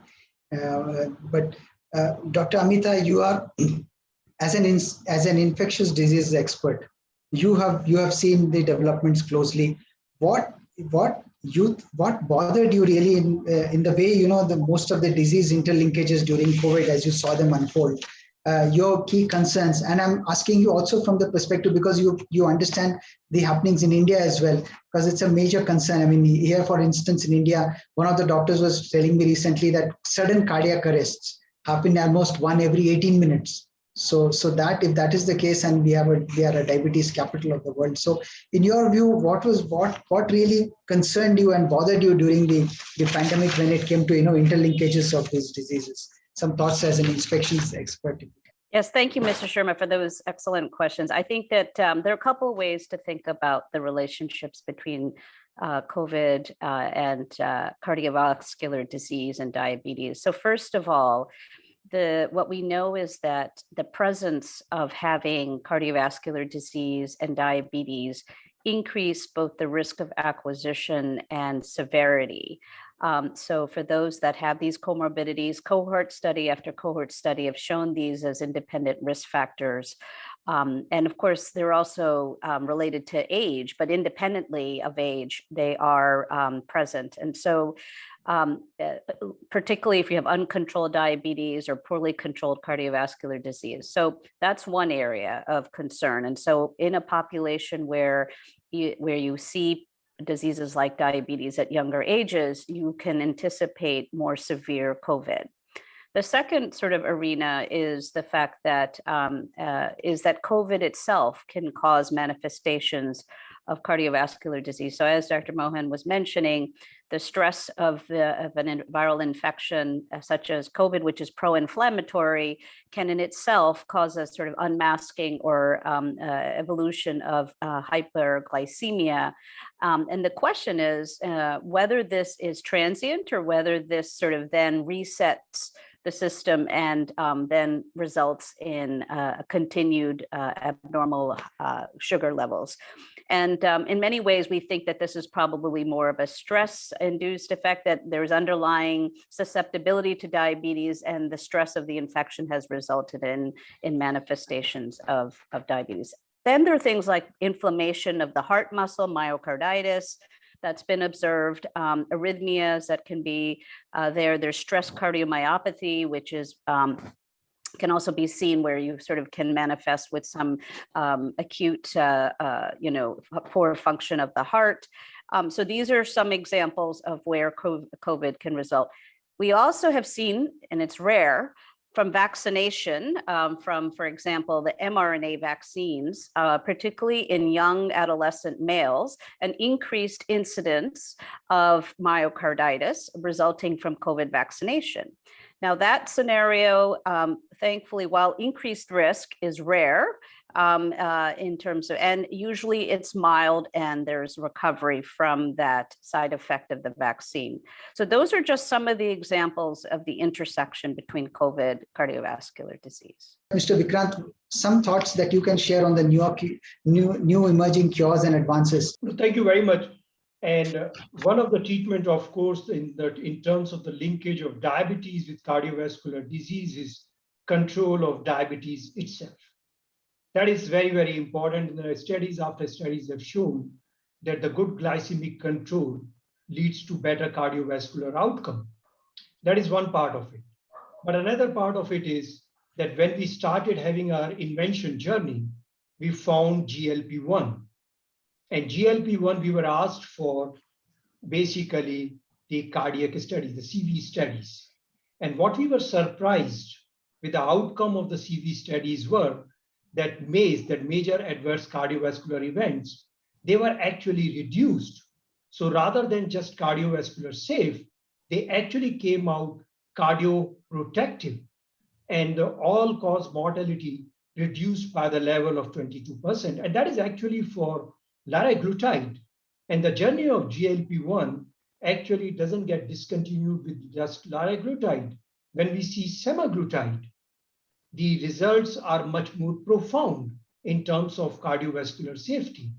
And this has led to our foray actually into cardiovascular journey, where we are actually working on even the newer molecule, the human monoclonal antibodies called ziltivekimab, which is basically trying to be cardioprotective or in terms of CKD patients, and many other drugs they are in the pipeline. But for now, even the European guidelines and American guidelines have indicated GLP-1 as a first line of treatment for the patients who have got a cardiovascular risk. So some of the things coming out from a diabetes care company, which was majorly into insulin, but you can see the link, which basically everybody talks about, connect the link between the diabetes and cardiovascular, and we are finding the link between the drug which are meant for diabetes having a cardioprotective nature. Yeah, that's a space to watch out for. And Dr. Mohan, we have discussed this earlier as well. But very quickly, before you share your thoughts in terms of what you find about the new cures and advances, this GLP-1, the new class of medication that is there, if you can just very briefly, for everyone's understanding, explain in a very simple terms, what are we talking of here? Thank you, Kumar. So in the body, there are various hormones, and we know that insulin is a very important hormone. It reduces the blood sugar level. Now, the production of insulin can be either because of the rising glucose level, by which the pancreas beta cells put out more insulin. You can also have drugs like sulfonylureas and so on, which go and directly stimulate the pancreas. But also, quite recently, we have known about the importance of the gut hormones. So the gut hormones, they call as the incretin hormones. And predominant among that is the GLP, or the glucagon-like peptide 1 hormone. Now, this hormone, if you stimulate it, it has two effects. One, it will go and stimulate the insulin release from the pancreas. And secondly, that is from the beta cells of the pancreas. And secondly, the opposite of insulin is a hormone called as glucagon. Now, that is secreted from the alpha cells. And those increase the blood sugar levels and actually oppose the action of insulin. So in diabetes, you have two defects. One is this glucagon excess is there, which means the sugar is increasing. And second, the insulin deficiency is there. And by that also, the sugar will go up. Now, none of the other group of drugs have any effect on the pancreatic alpha cells. But this group of drugs, this incretin group of drugs, the GLP-1 receptor analogs, have this effect whereby they increase the production of insulin from the pancreatic beta cells, and they also suppress the glucagon from the alpha cells of the pancreas. These are the only group of drugs which do this. Now, you can say, why not give GLP-1 itself? But GLP-1 has a very short half-life. So you cannot just give an injection of GLP-1. What you can try to do is to stimulate the body's GLP-1 by itself. And that is where the GLP-1 receptor agonists, we call them. It goes and attaches on the receptor, and it's an agonist. It will make more GLP-1 come. So if you do that by using drugs just like the liraglutide, which Vikrant Shrotria just mentioned, these are drugs which, if you just take an injection, it works and it brings down the blood sugar level by increasing the insulin production, decreasing the glucagon production, but also in the CVOT trials which were mentioned, it was shown that they reduce the blood pressure and reduce the weight quite substantially. So somebody is overweight and diabetic. This is very common because overweight is a common manifestation of diabetes and a cause of diabetes. So in this case, when you give a drug like liraglutide, for example, on insulin, if you give, the weight goes up a little bit every year. Half a kilo, 1 kilo will go up. Insulin is a fantastic drug, but it's a hormone, and therefore it increases the weight. This GLP-1 receptor analogs, on the other hand, like liraglutide, actually reduce the weight. So you get control of diabetes plus reduction in blood pressure plus reduction in the weight. So 3 advantages already. Now, beyond that, as Vikrant Shrotria just mentioned, when they did the long-term trials, it was found that the heart attacks went down. Cardiovascular atherosclerotic risk was reduced. So it became like a magic drug when you gave these compounds. Of course, the only limitation of this group of drugs till now has been that they are injectables. And people don't like to inject themselves. Like even insulin also people hate. Oh, I have to keep injecting myself. Although weekly preparations also came, but they still didn't like that. Now, Novo Nordisk, for the first time, I must give them due credit because no other company in the world has done it. So I can be very frank in praising them. They have produced the same peptide in a pill. First time in history. It's like insulin coming in a pill. It's almost like a break. Maybe very soon they'll bring insulin also in a pill. But now what they've done is the same GLP molecule called as semaglutide has now come in an oral form. So all you need to do is take a tablet. And once you take this tablet, your weight comes down, BP comes down, sugar comes down, your heart attack risk comes down, so many benefits coming.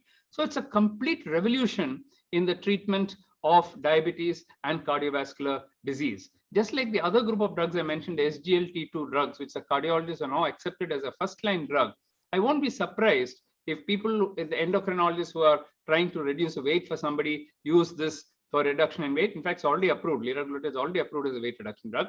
They may use it to prevent heart attacks as a cardiac drug.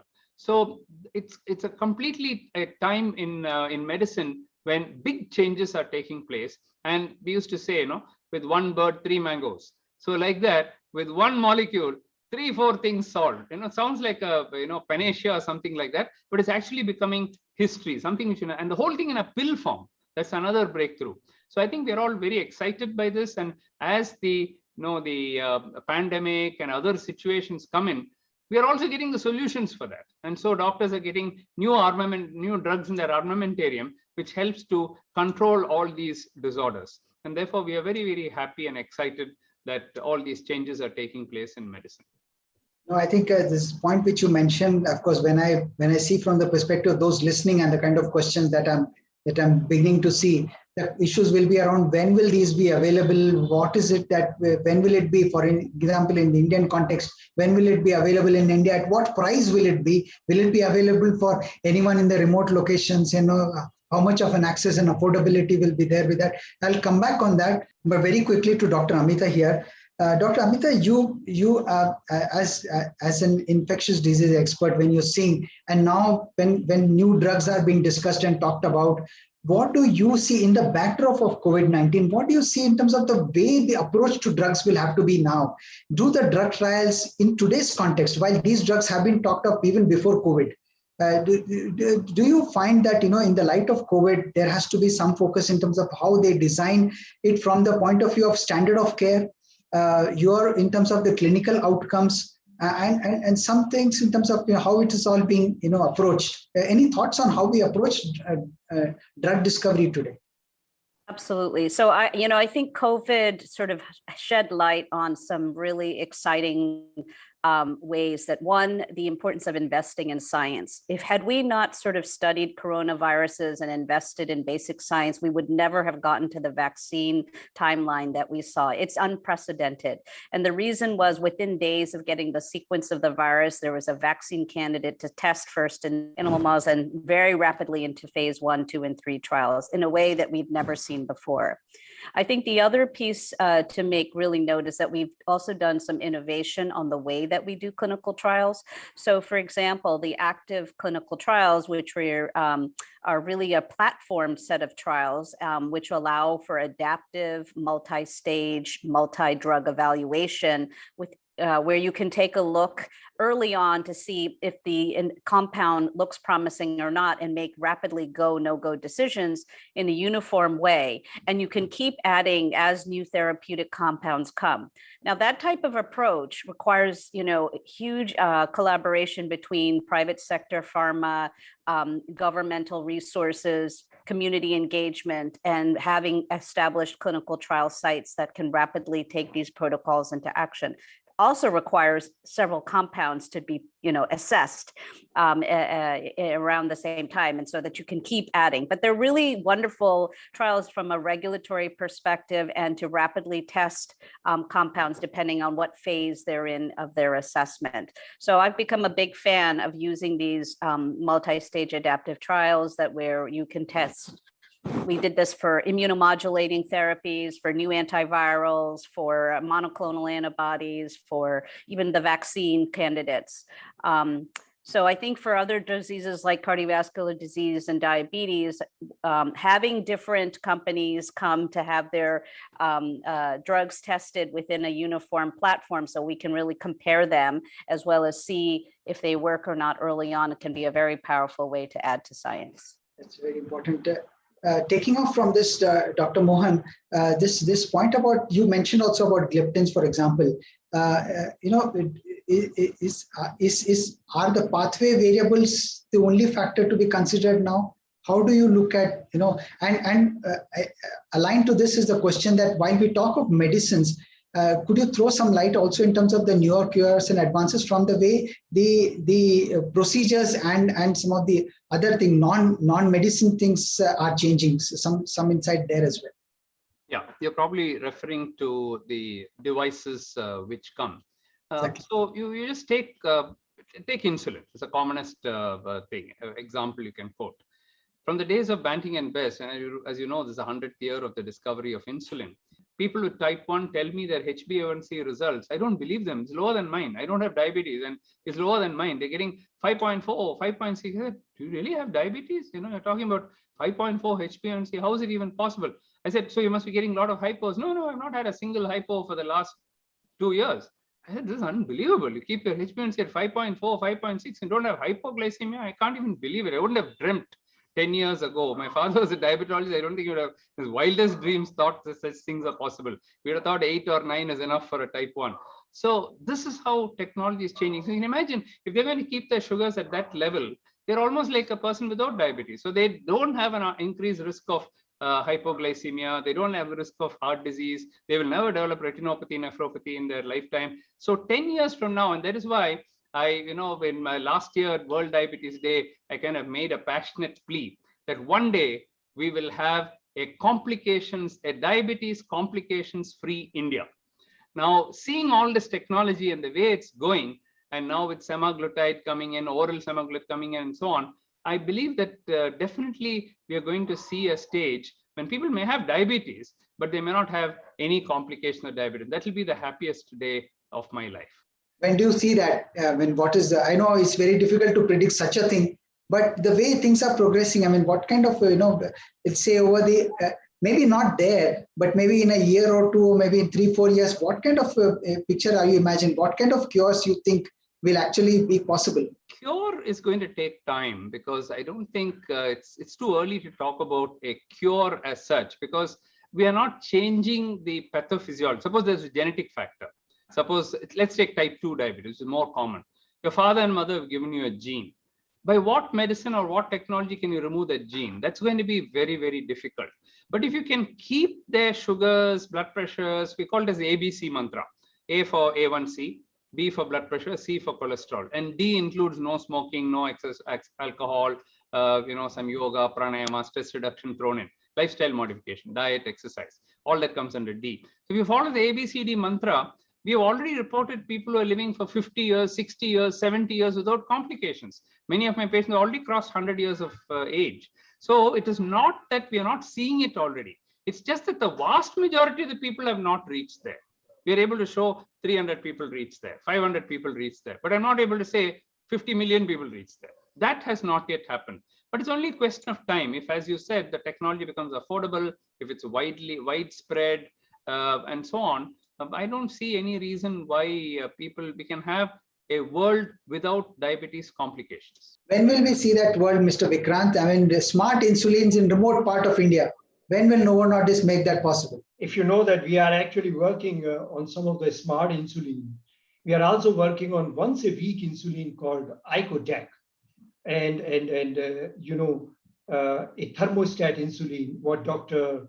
Mohan is talking about is basically with the device, but we are also talking about some of those kind of innovations where smart insulin work on its own. But as our CEO says that you would like to defeat diabetes and find a possible solution for cure of diabetes, but it will be a very satisfying journey if that cure comes from Novo Nordisk. But that looks like a far distant dream. But what we are actually doing is finding out some disease modifying agents. See, till today, we have got disease control, and insulin is one of them. But like Dr. Mohan talked about, GLP-1, GLP-1 with amylin, I talked about ziltivekimab. These are some of the disease modifying agents which probably can modify the disease pattern. But I think the solution to cure is still a far distant dream. But these newer drugs as well, give us some time frame in terms of when this will be available in India and at what price. What some sense in terms of when you see them into Indian market, the newer ones which we talked of, and the kind of affordable, making it affordable, accessible. Some thoughts there before I finally come to Dr. Amita and then to a concluding remarks. I think one very important thing is that innovation do come at certain kind of a cost. And if you want to have an innovation in a country like India, and India deserves innovation, while we have got gold standard of the treatment, insulin is there, we have got other agents which are available in India. This is basically going to be 6th or 7th launch in the world. So we are trying that if we can have this oral GLP-1 rather than injectable GLP-1, and we found the barrier is actually injection, because of which many people, they do not take, or they basically, when they take, they discontinue. So oral GLP-1, we want to keep it in the same comparable zone, but we are also trying that when we launch in Q1 2021, the progression or escalation of the doses is not a linear curve. It is somewhere a standardized price. So when a person goes for an escalation of drug, the price remains virtually into a very narrow zone so that it doesn't pinch their pocket. So soon you will see that. And of course, the value is always what kind of a control you are achieving, and are you going to have a life like a normal non-diabetic? And we believe that if the treatment is adhered to, and if it goes to the right patient group with certain diet and exercise control, I believe majority of the people can achieve control easily. What kind of affordability are we talking of here? You mentioned GLP-1 oral, I think in the first quarter of 20 next year, I think so. So some sense on this, and the next 3-4 years, I mean, what kind of, whatever drugs we've discussed, what time frame are we talking of their entry into the markets, or probably Indian market, 3-4 years, next 3-4 years? Or another drug which we are actually talking about is semaglutide for obesity treatment. And as you know, obesity itself, high weight itself, is one of the risk factors for cardiovascular disease as well as for diabetes. And till now, the pharmacological treatments have been very, very limited in terms of obesity. Something which is, you can say, surgical bariatric surgery is not scalable. It is also very costly. So we are also trying that if we can launch in India, not 3-4 years, but maybe in a couple of years, a solution for obesity management. And the results are fantastic, in the range of 15 to 17% weight reduction. So that is something which is there in the pipeline for India in terms of an introduction very soon. Am I pressing you on pricing, or are you comfortable talking about something? Yes, you are of course trying to get the pricing out from me, but it is a little too early to just tell me the right price to the audience at this point of a time. But probably by the end of, early December, the price will be known to the public. And I will be the first one to reach out to you, Mr. Kumar. Okay, I see. Dr. Mohan, what you see as the immediate priorities, and what is the important takeaway from those people listening to you in terms of newer cures and advances, and how you see the landscape emerging? Being cognizant of the fact that it's the World Heart Day and the focus is on the heart, I would like to say that if we are able to prevent heart attacks in India, not just heart attacks, but also heart failure, which is emerging as a very important factor in people with diabetes in particular, but also in everybody in India in general, then we would have taken a big step forward. Focusing on diabetes, I think we want to prevent heart disease, whether it's heart failure or heart attacks, or strokes or anything like that related to the heart and the cardiovascular system, as I already mentioned, the ABCD mantra is the take-home message for me. Get your A1C down and get your blood pressure under control. Keep the cholesterol and the LDL cholesterol under control. If somebody is smoking, quit smoking, no excess alcohol, exercise regularly, at least 30 minutes to 45 minutes per day. Eat a healthy diet, eat fresh vegetables, some fruit, cut down on your carbohydrate, maintain your weight. That's very, very important. And if possible, do some yoga and pranayama. All this sounds like a big laundry list, but it's actually quite simple. 10 minutes for this, 15 minutes for that, 20 minutes for that. And you need to do that because as Mr. Kumar Sharma said, we are becoming the diabetes capital of the world. We are going to become the heart attack capital of the world. And if we don't do it, who is going to do it? And we are also getting everything at a younger age. So let's look at it in a positive manner. Mr. Vikrant, your concluding remarks in terms of key takeaways for the listeners in terms of how you see the landscape emerging in terms of whatever we've discussed. Yeah, my belief is some of these disease, whether it is diabetes, cardiovascular disease, hypertension, these are preventable sometimes, but if at all they occur, the control is extremely important. And the control, what is required is what you need to do is like a normal, healthy individual. A little bit less salt, right? Less fats in the diet, more fruits, no nicotine, moderate alcohol, and exercise or having some kind of a recreational sports will keep in check HbA1c, blood pressure, cholesterol, and thus will keep the heart also very happy. It is already late for India. It is an alarming situation. It's actually a time bomb clicking not only for diabetes, but also for cardiovascular disease and heart attack in itself. So looking to the future, I think we've learned many things so far from the COVID pandemic. There are many interactions between a viral infection such as COVID and cardiovascular disease and diabetes, both in terms of when someone is at risk for developing severe infection, as well as what severe infections can do to heart disease and diabetes. And by really investing in science and discovery, we can learn a lot more about this interplay, learn about the pathogenesis, learn about new therapeutics. I think that there's a new wave of ways to do clinical trials, adaptive platform trials that can test lots of new therapies using a common protocol, which can more efficiently study novel treatments and prevention approaches.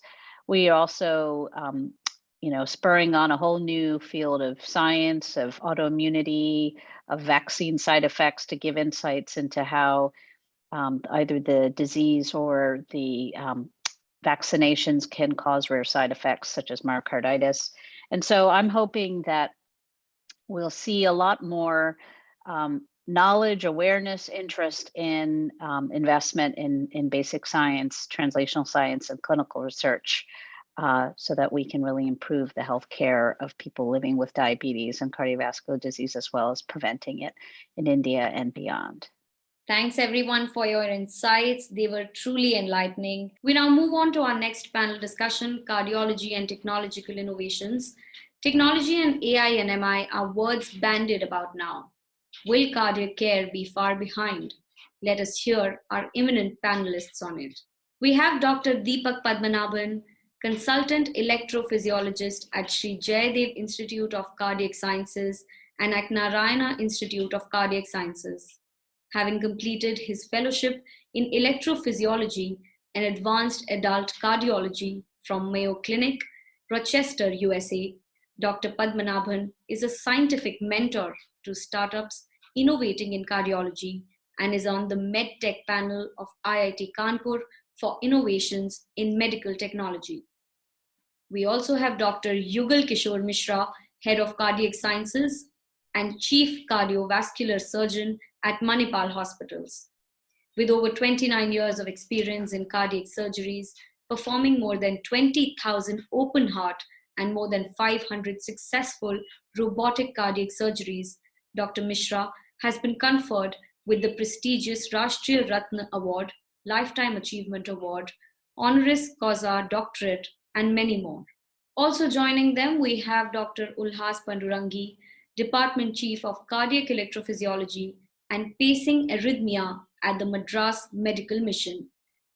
At the CSI conference, he was awarded the Young Cardiologist Award in 1997.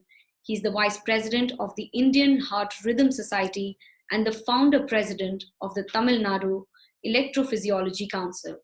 And this session is moderated by Mr. E. Kumar Sharma, Deputy Editor at FE Digital, the Indian Express Group. Over to you guys. Hello, everyone. Welcome to this Cardiology and Technology Interface session of the summit. Welcome. We are absolutely delighted to have with us Dr. Deepak Padmanabhan, Dr. Mishra, Dr. Pandurangi, stalwarts in their respective domains and who have been working significantly in this area of cardiac and the technology interface. Welcome, doctors, Dr. Padmanabhan, Dr. Mishra, and Dr. Pandurangi for this session. This is an important time period, as you know, in the way the pandemic has been unfolding and the interlinkages with the non-communicable diseases, NCDs, and in particular with cardiac care. I mean, the inflammation of heart has been one problem. In India, there are other components thrown in, diabetes and other issues as well. But all through, there has been the important role of technology. As the pandemic has underlined the role of remote access and meant health monitoring tech tools began to populate homes. For instance, oximeter became a household item, at least in large metros and in some urban centers, at least there. So it's absolutely important and crucial that we have you discuss the way the transformation has been happening, the way you see the landscape emerging. And it's indeed an honor for us to have doctors who believe in the power of engineers, who deal with heart, and even if the interface is through the cloud, shall I say. So may I begin with each of you? I would want to essentially begin with an opening remark that you can have in terms of what especially is engaging your attention at the moment, and also how you've seen this landscape change, at least over the past few months. So may I begin with Dr. Deepak Padmanabhan, if you can start from there. The very fact, Kumar, that we are doing this virtually is something that has changed over the last year and a half. I think that to me is the biggest change that we have seen over the last year and a half. Physical meetings, virtual meetings, combined meetings have all contributed to enhancing our experience of learning, of reaching out to people. It has become more acceptable to have such meetings. That to me is the revelation that I've had both nationally and internationally. And as a part of the Indian Heart Rhythm Society, the CSI, both my colleagues would agree with me that we have managed to still reach out to people, our patients, our colleagues, and still maintain the level of engagement we had prior to the pandemic, despite the pandemic, with the use of virtual technology. Yeah, doctor, as I see, as you mentioned, you're actually, while you believe in the power of remote access, you've actually physically gone, you're handling a case of your patient, actually you've seen the safety of your patient and you're returning back.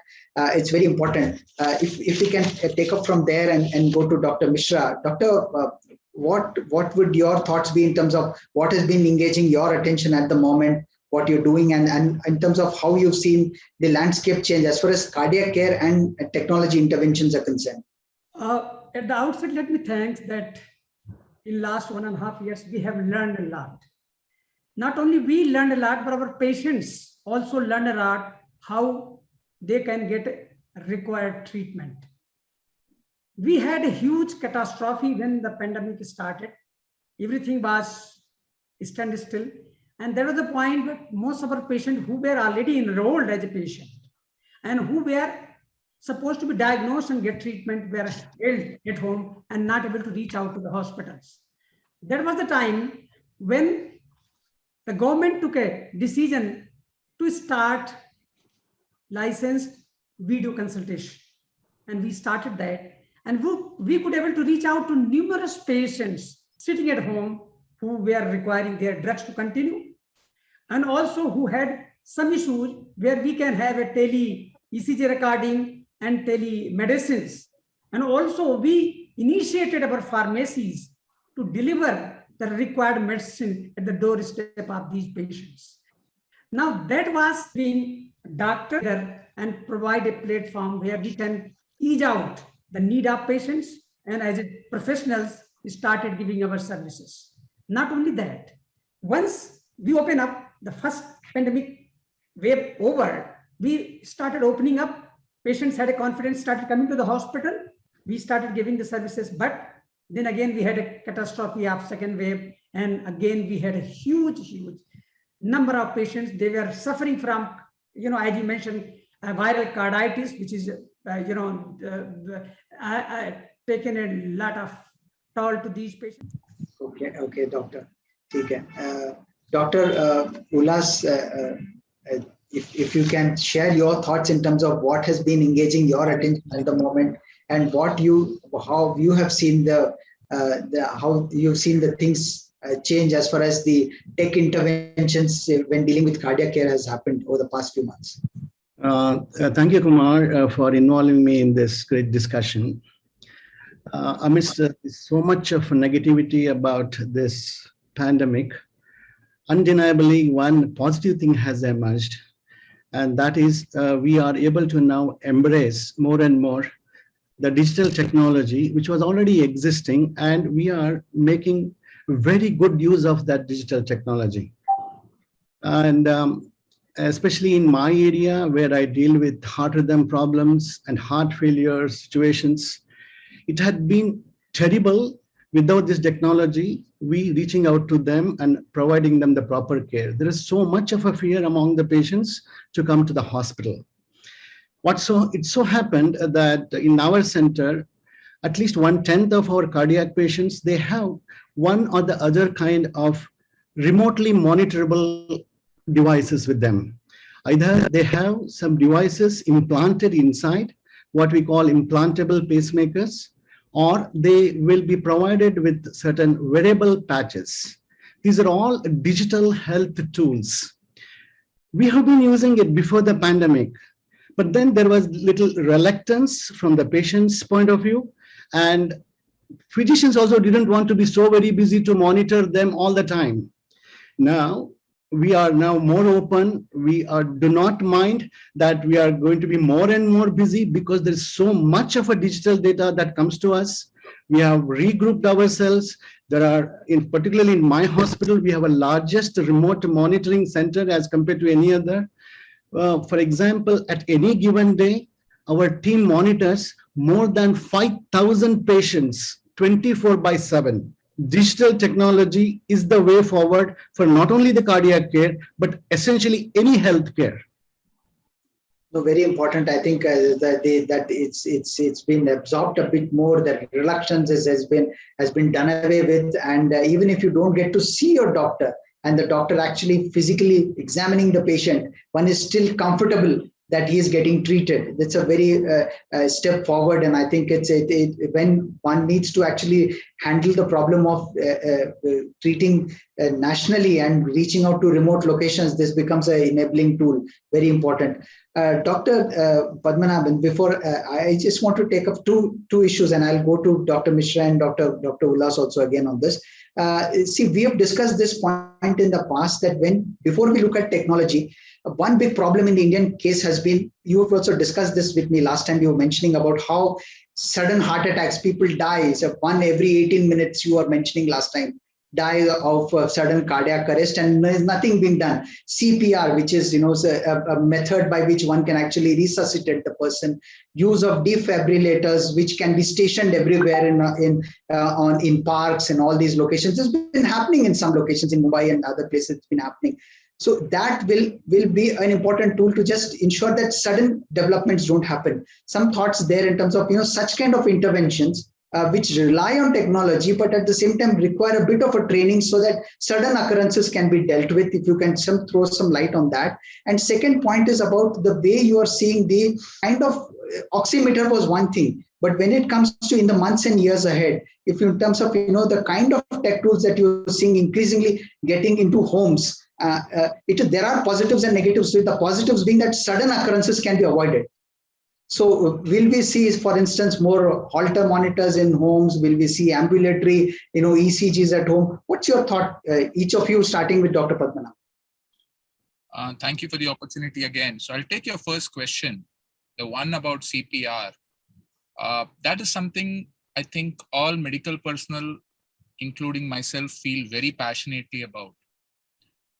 It's more of a selfish motive to a certain extent, because CPR, teaching CPR to people around you, you ensure that should anything happen to any of your near and dear ones, or even oneself, you have enough people around them to take care of them and revive them if required. So it's not only a thing that will help somebody else, but it can help some persons of our own family. Given that within 30 seconds to a minute, blood supply to the brain ceases, and beyond 3 minutes, every minute that is delayed in providing assistance for resuscitation to a patient, the chances of survival of that patient itself decreases. It is not very useful for us to say the government is going to try to do something. By the time with our infrastructure, somebody reaches our place to help with such things, patient may be irretrievable. So whosoever witnesses the cardiac arrest should be in a position to provide resuscitation to that patient, diagnose that thing, diagnose that there has been a cardiac arrest, do appropriate interventions on that particular patient to ensure that the blood flow to the brain and the heart are maintained. And then if there is adequate spread and penetration of defibrillators, use automated defibrillators in the vicinity, which should be readily available in order to restore the rhythm. Cardiac arrest is not a heart attack. It is essentially a chaotic electrical activity of the lower chambers of your heart, which result in an abrupt cessation of blood flow to the brain and to the heart, and therefore consequently to your body. Maintaining the rhythm till so much as we can restore the rhythm back to normal is the chief function of the person who's standing next to this person who suffered the cardiac arrest. The awareness that one can actually make a difference to somebody else's life is something that each one of us should know, and it empowers ourselves, empowers the common public to do something for themselves. And finally, I look at it as a form of herd immunity. With vaccines, we are talking about herd immunity. There is a nice meme somewhere on Twitter which says, "Welcome to Copenhagen. You are in the safest place on earth." That's because they have the maximum number of people trained in CPR, nearly 87%. So if you are able to train a sufficient percentage of your population, make them aware of CPR, make them aware of how to recognize a cardiac arrest, and even use a defibrillator, make it penetrated enough that it's available easily, you can essentially get the so-called herd immunity against sudden cardiac arrest. Apple Watches, Fitbits, Chinese products, Indian-made products, anything that reliably measures vitals. Insulin, Dr. Ulhas sir said. So these data on a day-to-day, minute-to-minute, hour-to-hour basis, using data science techniques to interpret the patterns, and then use machine learning from established data sets or creating Indian data sets with the use of our health program or universal health program is the next big thing. And it's a critical need for our population. A good doctor like Dr. Pandurangi, Dr. Mishra end up seeing at least 100 to 150 patients a day on a very slow day. They cannot be expected to have an extreme insight into every small little problem. It's not going to be possible. So if you have tools that direct the astute clinician to say, look, there is something there that is funny, why don't you also concentrate on it other than the individual clinical skill? It will help enhance their effectiveness. So I think the use of data science and artificial intelligence based interaction with patients will lead us to the next generation of physicians. I feel eventually we'll be left with only two types of physicians, those who use AI enhancements and those who don't. I don't think AI is going to replace physicians or doctors in any way. It will only help us be better physicians and serve our patients better, ensuring that we don't miss anything. Thanks, Dr. Dr. Ullas, as Dr. Deepak pointed out here, tell us a bit about these interventions that he mentioned and talked about, and use of AI, whether it is one is using that AI to just study the X-ray, or then look in terms of how to help get better images, perhaps you using computer vision and all of that, and then interface. When one looks in terms of accessing remote locations, we are not just talking of urban centers here, all across the country to remote locations which maybe do not have even the options of, let's say, they just need to depend on the ASHA workers or ANMs. Tell us, how do you see this unfold as far as how can this be reached? What's your thought on how do you see the landscape emerge there? Yeah. See, my viewpoints are like this. Now, there is nothing called a remote location, if you ask me, in India. You see, we are the largest consumers of the digital technology in the world today. Actually, I think 80% of the urban adults carry smartphone. Maybe 20% of the adults, even in the remote areas, in the villages, I think they carry the smartphone. The smartphone is becoming so extremely smart that it is able to get connected to the physician or any kind of one center. And there are going to be wearable gadgets. These wearable gadgets are going to be linked with a small, tiny smartphone.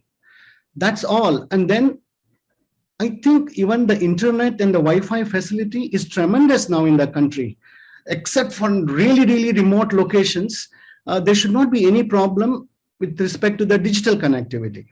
So now, as we were discussing, there are going to be wearable digital tools, communicate with their personal mobile phone, and then that mobile phone will send all that data, whichever the form of the data that it is. Well, see, the system is existing. Adoption from those mobile phone owners is required. Let me very quickly tell the flip side about this digital technology. It is imperative that there has to be a system before it comes into a big usage. There is going to be so much of a data which could be considered as chunk, and it should be separated from what is that is actually really going to affect the patient's health.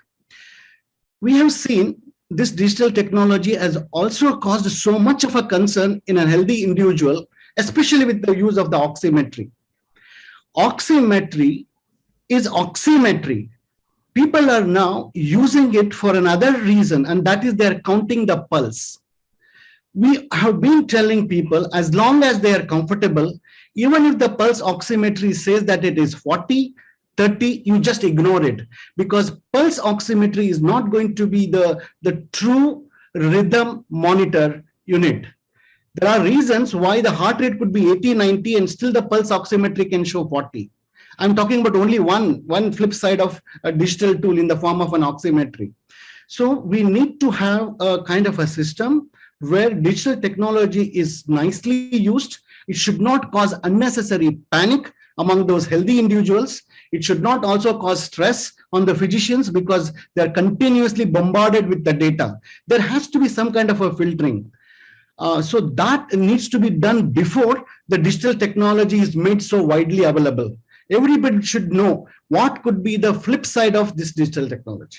Yeah, it's a crucial point, Dr. Mishra. The flip side of digital technology, which is there, oximeters, as Dr. Ullas mentioned, there are different aspects to it, and your thoughts in terms of how you see, the way you're seeing this scene emerge in terms of the newer tools coming in, and what now after oximetry, where do you see the landscape emerge? What's your thought on that? So Kumar, I want to compliment both our friend Dr. Ullas and Padmanabhan. Particularly Padmanabhan has said that the CPR is a crux and has to go not only to the medical professional but has to go to society members.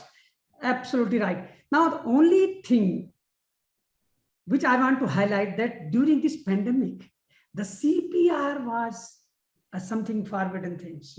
Everybody was afraid, even the medical personnel were afraid to give CPR because of the fact that they may get infected. Now here comes technology. These two friends, they must be knowing that 10 years back, there was a technology which came, which can compress the chest. We were being, I was working with a Scott Heart Institute, that we were the first one in the country to guard that technology where remotely you can give CPR. You can't, so there was a technology, and that technology, unfortunately, that point in time was not popular because it is expensive. But the pandemic has taught us that if that technology would have been available in a wider sphere, that technology would have been given opportunity to medical professionals and society to take care of those patients who suffered with the COVID and had cardiorespiratory arrest. So there is a role of technology, and this was a flip side because the technology, hence this was a little expensive, could not be able to adopt it by the end user. So this is one thing. Second thing I want to put into perspective is that Google efforts. Now, we all say the Google doctor, but the Google is working on a big way. Your iris scan can give a lot of your non-communicable diseases can be diagnosed and diagnosed with efficiency, with a fraction of minutes. So those technology has to come and has to be incorporated, but one has to take these newer technology with a pinch of salt, as Dr. Ullas has said that the pulse oximeter. And you have seen that in one of the Bangalore hospital, they utilize a robot to interview the patient and take parameters. So this is the things which is happening they serve their medications, their food and everything with the help of robot. We are in a right directions. Hopefully we will make a mark in a cardiac sciences as well with the help of these technologies. Yeah, just looking in terms of now some of the questions from the audience actually who are listening to you, they fall broadly into three buckets really. One is in terms of some of the newer technologies that will be breakthrough that you as specialists feel in the cardiac care which one needs to keep watch out for. For example, let's say people talk of pacemakers without batteries, so one doesn't need to nearly go back every time for having the fear that the battery will go and he needs a replacement. Then there is the issue of when these tech tools become ubiquitous, the regulations. Is everybody a doctor? Is there anything to kind of regulate this? Then there is finally the last bucket is of the cost. Will these things, where does insurance come in? How is the cost to be dealt with? How do you see the landscape as from three components? One or two important breakthrough technologies that will redesign the way cardiac space is happening. Second, whether on the regulatory side from the tech tools becoming ubiquitous, is there anything to be done on that? And third, on the cost component when we try and reach remotely. If you can just cover these points very quickly, three of you. And then finally, I want a comment from each of you in terms of what is your immediate priority in the month and year ahead. Starting with Dr. Deepak. Thank you so much, Kumar, again. Let me go quickly on these ones. The technology that I'm most looking forward to is AI and ML-based analysis of ECGs or prognostication of patients. That technology is ready. That technology needs rollout in a country like India. It's the perfect example of a technology that is scalable. An ECG is as ubiquitous as it gets in India. You use an ECG not to diagnose the rhythm, but to be able to talk about comorbidities of the patients and prognosticate the future of the patient. That's where we are at. I think that's what interests me the most. And that's what I'll be working towards and working for. Why I'm worried about it? You do not know how insurance companies are going to react to it. The ECG-based technology says that Deepak Padmanabhan looks 60 years old. My insurance company is going to say, look, I'm not going to cover you at all. So those are concerns. And what we are going to gain out of it, if you are able to scale it up, have regulations match up to it, we shall be able to deliver care in the way it needs to be to this large population of ours, most of whom find it extremely difficult to approach the correct person for their problems. So this is where I think we are headed. That's the technology that I would love for all of us to look forward to.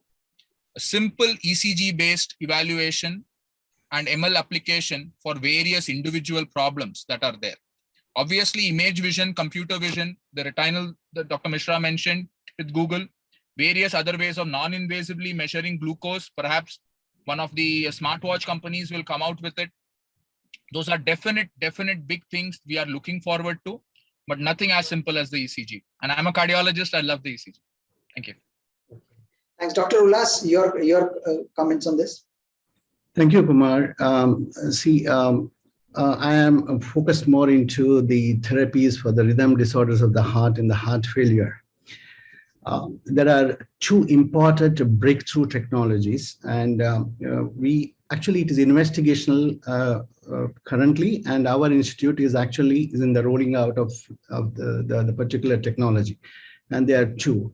I mean, tremendous. I'm kind of excited to be sharing that technology with you today. One, for example, my heart failure patients are going to be having some implantable device. These implantable device, in addition to that remote monitoring, are going to be equipped with a drug depository in that tool itself. Now, what happens? The tool, the entire unit is monitoring the rhythm, the health status, the activity, the sleep, his emotions, everything. It is recognizing, and then there is a drug depository in it. It would release automatically according to the body needs. Now, what a great technology that it is.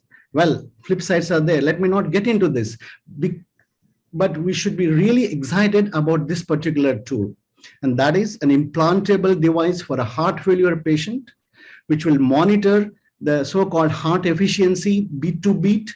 And if need, it gives medical therapy automatically. It's something like how they talk of smart insulins, which for a diabetic patient. Now we're talking about much more serious ailment, and that is a heart failure patient. That is in the rollout phase. We are part of it. Second, again, it is something to do with the rhythm disorders. I think electrophysiology has embraced the technology, the digital technology, much more than I think any fields of healthcare. This second technology is now actually very, very ideal for giving advice to the patients who are really remote, and then they have an implantable device. So far, only the messages or the information was coming. Now, our team can sit in Madras Medical Mission Hospital. There is a patient there, say, for example, in the remotest area of India, he has an implantable device. Monitoring is possible, but now it requires some kind of a retuning, or we call it a reprogramming of the device. So far, reprogramming was possible only when the patient physically goes and visits the physician. Now, patient doesn't have to come even for so-called reprogramming or resetting of that pacemaker. Sitting in your office, the patient's device could be reset. Again, there are certain issues. Let's not talk about it. But when you're asking me, what are two digital technologies which excite me? These are the ones. And these are going to be groundbreaking. And it's not too very far, I believe. In the coming 5 years, we are there. Yeah, before I come to Dr. Mishra, since you mentioned this point, very quickly, if you can just mention in terms of how this digital implants which the patients will have in their system, how affordable and how much in remote locations can this be made available? Because if you see today, even stenting, for example, if somebody gets 2 stents, he can be set back financially quite a bit. And I'm not talking of those who are ultra poor, who will be covered by government insurance. I'm talk of those from the middle class, those who who don't get covered by this but have to pay out of pocket. Stenting and different components, they're quite still expensive. So these digital implants that we talk of here, how accessible will these become? Very quickly, if you can just mention. See, whenever you would like to embrace a digital technology or any new technology, you will have to pay a price for that. But the good news about the digital technology is just software. It's not some material which is going to be incorporated into an existing device.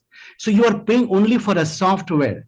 And if you ask me what could be the further expenses and affordability, I think it's going to be very affordable if the numbers and acceptance by the physicians would increase. This as long as the patient can afford a pacemaker, he could also afford that little extra money on top of that. So I do not think the finances is a big barrier. And you know what? Each state government and even the central government is now bringing in universal healthcare in India. There is going to be some kind of a help from their own insurance companies or from the governments. See, I do not think we should be worried about the expenses here. We should rather promote the technology and make everyone aware that this technology is going to get them better healthcare. So there is a technological sharing, the platforms and heart teams where we all specialists don't talk of, I'm a cardiologist, I'm a cardiac surgeon. We are a cardiovascular therapist. Our goal is to treat the patient and whatever name we can give you. But there should be effort between all the specialties to come together, use the technology together, share the knowledge, and come to the solution for treating a particular patient so that he can be given a affordable treatment and also quality care. So these are the things which one has to keep in mind. Everybody is working. We are more friendly. You see, electrophysiologists and cardiac surgeons are sitting in the same platform, answering. We are in the same wavelength, and we are talking about the same thing, the technology, and giving best care to our patients. So this is my thought, and I'm sure that in future we will have more collaboration, more cohesion, and the initiative like Financial Express. There are so many initiatives which are going to come, and we will be sitting and answering the question, affordable cardiac care to Indian patients. Thank you. Yeah, see, we have run out of time actually. So thank you so very much for your time. Each of you actually, you've taken time out and shared your thoughts with us while also dealing with your patients on an emergency basis and still taking time for this. Thank you so very much, and look forward to staying engaged with you. Thank you again. Well, we are all now sure that CPR is the way to help cardiac patients in an emergency. Dr. Deepak's car ride, racing through traffic to save his patient, and attending our panel afterwards shows us what doctors are made of. Thank you so much, doctor. By the way, I'm hoping you all are sharing your learnings on social media using hashtag FE Cardiology Summit, hashtag Financial Express, and also tagging us at the rate FE Cardiology Summit. And now moving on to our sixth panel discussion, which is on short supply of cardiologists in India, a crisis. A dearth of skilled professionals is what the Indian diaspora has been looking at for a long time now. Cardiologists are not far behind in the same. Let's discuss this factor more with our panelists. And we have Dr. H. Sudarshan Balal, Director of Nephrology and Urology and Chairman of Medical Advisory Board at Manipal Hospitals. With over 40 years of experience under his belt, Dr. Balal was a triple board certified doctor in internal medicine, nephrology, and critical care during his time in the US, earning himself several accolades such as Rajyotsav Award, Aryabhatta International Award, and more. We also have Dr. Keval Kishan Talwar, Chairman at PSRI Hospital. Dr. Talwar serving as the Honorable Advisor, Health and Medical Education, Government of Punjab since 2013, has made tremendous contributions to the field of medicine, earning himself the reputed Padma Bhushan, third highest civilian award in the country, in the year 2006. Joining them, we also have Dr. Anup Gupta, interventional cardiologist and electrophysiologist at Epic Hospital, and the session is being moderated by Dr. Oris Atreya, consultant electrophysiologist and interventional cardiologist at AIG Hospitals. Over to you, doctors. Greetings, everyone. A very warm welcome to all. I'm Dr. Oris Atreya, and joining me today are extremely eminent panelists to discuss about a short supply of cardiologists in India and the solution to this crisis. After a year plus of the COVID pandemic, I think personnel shortage, personnel skilling, and the issues of physician burnout, there's a sharp focus on the need for skilled physicians and cardiologists in particular, with the increase in the cardiovascular burden prevalence. Today, joining us are very esteemed panelists, and we will have a great discussion about this topic. I will call upon Dr. Talwar to speak his mind about this topic, sir. Sir, please go ahead. Thank you so much. Am I audible? Yes, sir. You see, as far as this topic and concerning the sort of the need of good cardiologists in the country, I just want to focus that what is the number of cardiologists in the country today? I just try to find out from the CSI, the number of the members. It is around 5,500 today. So that is, I think, also we don't know that how many of them are are abroad. How many of them may not be sort of alive even. Some of them, they are registered, but they may not be sort of. So you can imagine the number of cardiologists for a population of 1.3 billion. And usually the number that is expected is that they say is 50 per million population. And if we sort of come on to that, it will come to allow that one at least for 20 to 30,000 population.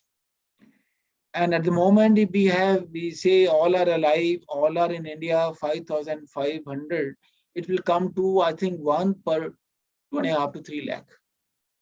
So I think that no doubt that we need more people, more cardiologists, but at the same time, we should also now appreciate or sort of know the sort of a reality that though the number of seats, whatever we have today of DM cardiology and the National Board Deployment of Cardiology, the last 2 years, the seats are not being filled.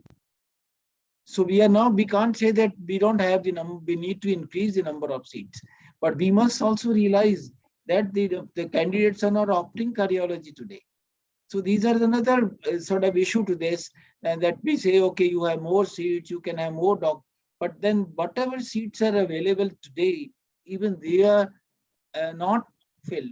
And that I think cardiology was the most attraction-wise specialty in the past. But last some years, what is the reason? So I think we need to go into that. I think we need to look at the opportunities that this specialty provides, and the amount of hard work, amount of training that people have to go through, the remuneration issue, the growth issue. So these needs to be addressed. And I think I can just say, because I was in medical council for 2 years, I mean, though we were always thinking that we should have more seats, we were trying to do that, but now for 2 years, we are facing differently. So I think these are the issues that we need to seriously consider what need to be done, and to sort of make sure that we have the adequate number of trained cardiologists in the country, and then how to go for it. As I mentioned, that few aspects have to be realized, considered, evaluated, and sort of to make it attractive. Thank you, sir. We'll delve into this topic a little bit with you in just a short while. Thank you very much for that great introduction to the topic. Dr. Bilal, sir, your thoughts on this issue before we take an in-depth question? Good evening, Dr. Atreya. It's good to be here, and I'm privileged to be the only non-cardiologist in this group in the company of very distinguished, eminent cardiologists. What I would like to say is that there have been many ailments that plague our healthcare system, and one of them truly is the shortage of skilled personnel in this field. And fortunately for us, even though there were many problems and the dark clouds of corona consumed us, the silver lining is that healthcare has now been given the importance it deserves. And to address the problem of healthcare personnel shortage, statistics show that there are millions of healthcare workers, doctors, nurses, paramedical people that we need. However, what concerns me is not just the shortage of medical personnel, as Dr. Talwar mentioned. The problem is not just shortage of trained people, but inequitable distribution of healthcare people. Just to give you an instance, we need about one doctor per 1,000 population, and right now we have about 1 in 1,500. But that's not the true story.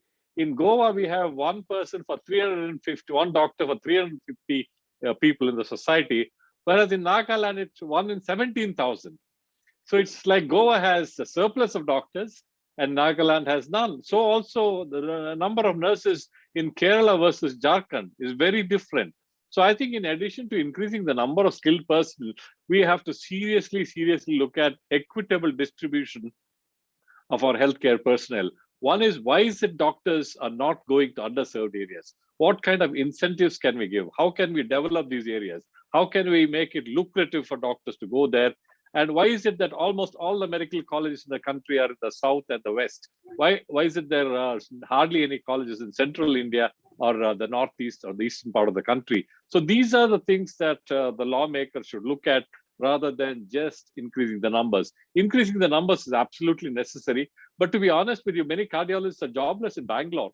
So also many nephrologists in my field are finding it extremely difficult to get a job in Bangalore. But there is a shortage of cardiologists and nephrologists in the country. And this is the billion-dollar question that we need to address rather than just increasing blindly the number of seats. Perfect, sir. We'll go into depth on this topic in just a short while. We'll switch and ask Dr. Gupta for his thoughts or just an overview on this topic of shortage of cardiologists. Yeah, good evening. Agree with Dr. Talwar, what Dr. Talwar said. See, sometimes, you don't know the exact number because the society, like, Cardiology Society of India, they have enrolled many physicians also, and some of the cardiologists who are trained cardiologists are not even enrolled to CSI. So sometimes to make out the numbers are difficult, but certainly the number of cardiologists are very, very less. Now, to produce number of cardiologists, good number of cardiologists, you need to have a very good faculty. Unfortunately, what has happened, is a transition from the government institute to the private sector. Majority of the teachers have moved out. So, the institutes are lacking good teachers. And, when the university says that it has to be 1-to-1 ratio, like, one faculty with one student, you don't find so many faculties. And, the number of students, that is the reason, one of the reasons, the number of seats in DNB and DM cardiology is going down. Like, the one system, they came with the, diploma in cardiology. After medical school, they train those people for performing an echo. And when they move out, they claim that they are a cardiologist. So that's not correct, to be very honest. So good faculty, good teaching, good quality, and then you try to increase the number of the cardiologists. That is what is my say. Thank you for your thoughts, sir. At this point, we'll just address each of these issues in a little bit of depth. My first question is to Dr. Talwar. Sir, I think you hit these points very well about the challenges facing the practicing cardiologist. And what are the several issues that cardiologists going into practice now have to face over the next decade or 2 decades? And what could be some of the factors that may explain, like you mentioned, 100 odd seats for cardiology training are going unoccupied. So is it an issue of taking a very long time to establish oneself as a successful cardiologist? Is it a remuneration issue? Is it an issue, where this is a high-risk field with a lot of hostilities that may be faced? And is this driving aspiring students and doctors to pick lower risk fields? So we'll take your thoughts on this, sir. I think this is a very important issue. Thank you. See, I think there are some reason which I consider needs addressing to make it more attractive. We need cardiologists, so we need to have a sort of ways to ensure that. You see, one reason is that in cardiology, it's like other specialties, if you look at it, it is more time consuming, more hard work. And of course, it's more like a surgical way most of the time. And so that you go through a lot of kind of stress and strain, but that's part of the game. But then you expect a similar kind of remuneration also. I'll sort of come to it. The second issue is, every professional needs like a professional satisfaction. If you look at the infrastructure in most of the institutions, government, particularly medical colleges, they will advertise a job of a cardiologist, you join it, you don't have the right infrastructure. So I think there is a need in our setup, particularly at the public sector level, because privates or they will put up in cities where they can have more of resources and they can, but they may not go to the periphery. So here is the medical college. We have now, I think, nearly 350, 400 colleges, medical colleges in the country. Each medical colleges must have a today tertiary care programs. Secondary care program is at the district levels. So I think the government has to look into these issues so that we have a adequate number of quality trained professional to serve the society. Of course, as I mentioned, the remuneration. Now, suppose you send some cardiologist, spend so many years as doing medicine, cardiology, super specialty, go to a periphery town, then he also looks at his family. He looks how I have to educate my children. You see, these are some of the issues which need to be addressed. Maybe I think the government college, they may go to a small place for a period of time and then there is a possibility to come back to a bigger place. So we need to conduct various kind of options to make the specialty more attractive. Cardiology at one time, I mean, we know when we were competing for getting into cardiology, how difficult it was. And now we know that 100+ seats are lying vacant. There are no people who are opting for it. So these are the questions that I think we need to address at a different level. The medical council or the NMC has to address it, the government has to address it, and the states have to address it. So these are right. Thank you. Thank you so much, sir. Great points. And I think, as a profession, we are at a crossroads where professional satisfaction, personal reimbursement is important. And at the same time, we have to solve the issue of equitable distribution. So with that, Dr. Balal, this question is to you. As a chairman of a large reputed medical group of hospitals, how do you see the distribution of cardiovascular care? How do you think it should be distributed? Does a hub and spoke model where, as Dr. Talwar mentioned, smaller second and third tier cities serving as the spokes for a central hub for a tertiary quaternary center in the urban area, is that the way to go? Or do we have more cardiologists posted by force or by incentive in the rural areas? What are your thoughts on this topic in terms of the demographic spread of rural versus urban? Cardiovascular disease is happening in both of these areas. So how do you think we should address this as a healthcare system? Sir, your thoughts. I'm more a proponent of the carrot rather than the stick attitude. So I would try to incentivize people to go to the rural or the semi-urban areas rather than force them. That usually doesn't work in the long run. There are 2 or 3 things we need to do. We really do not expect or cannot expect an interventional cardiologist with all the skills he or she has to go and set up shop in a small town. The infrastructure, the quality of living, the quality of life for them and their families is just not adequate for them to settle down. The infrastructure, they would not have a cath lab, they would not have a cardiovascular surgery backup. So I think it is too naive on our part to expect the super specialist to go and settle down in a small town or a village. So a hub and spoke model is certainly very, very necessary. We should look at 2 things. One is maybe a different level of cardiology, like a well-trained MD with some experience in cardiology who can do the routine stuff.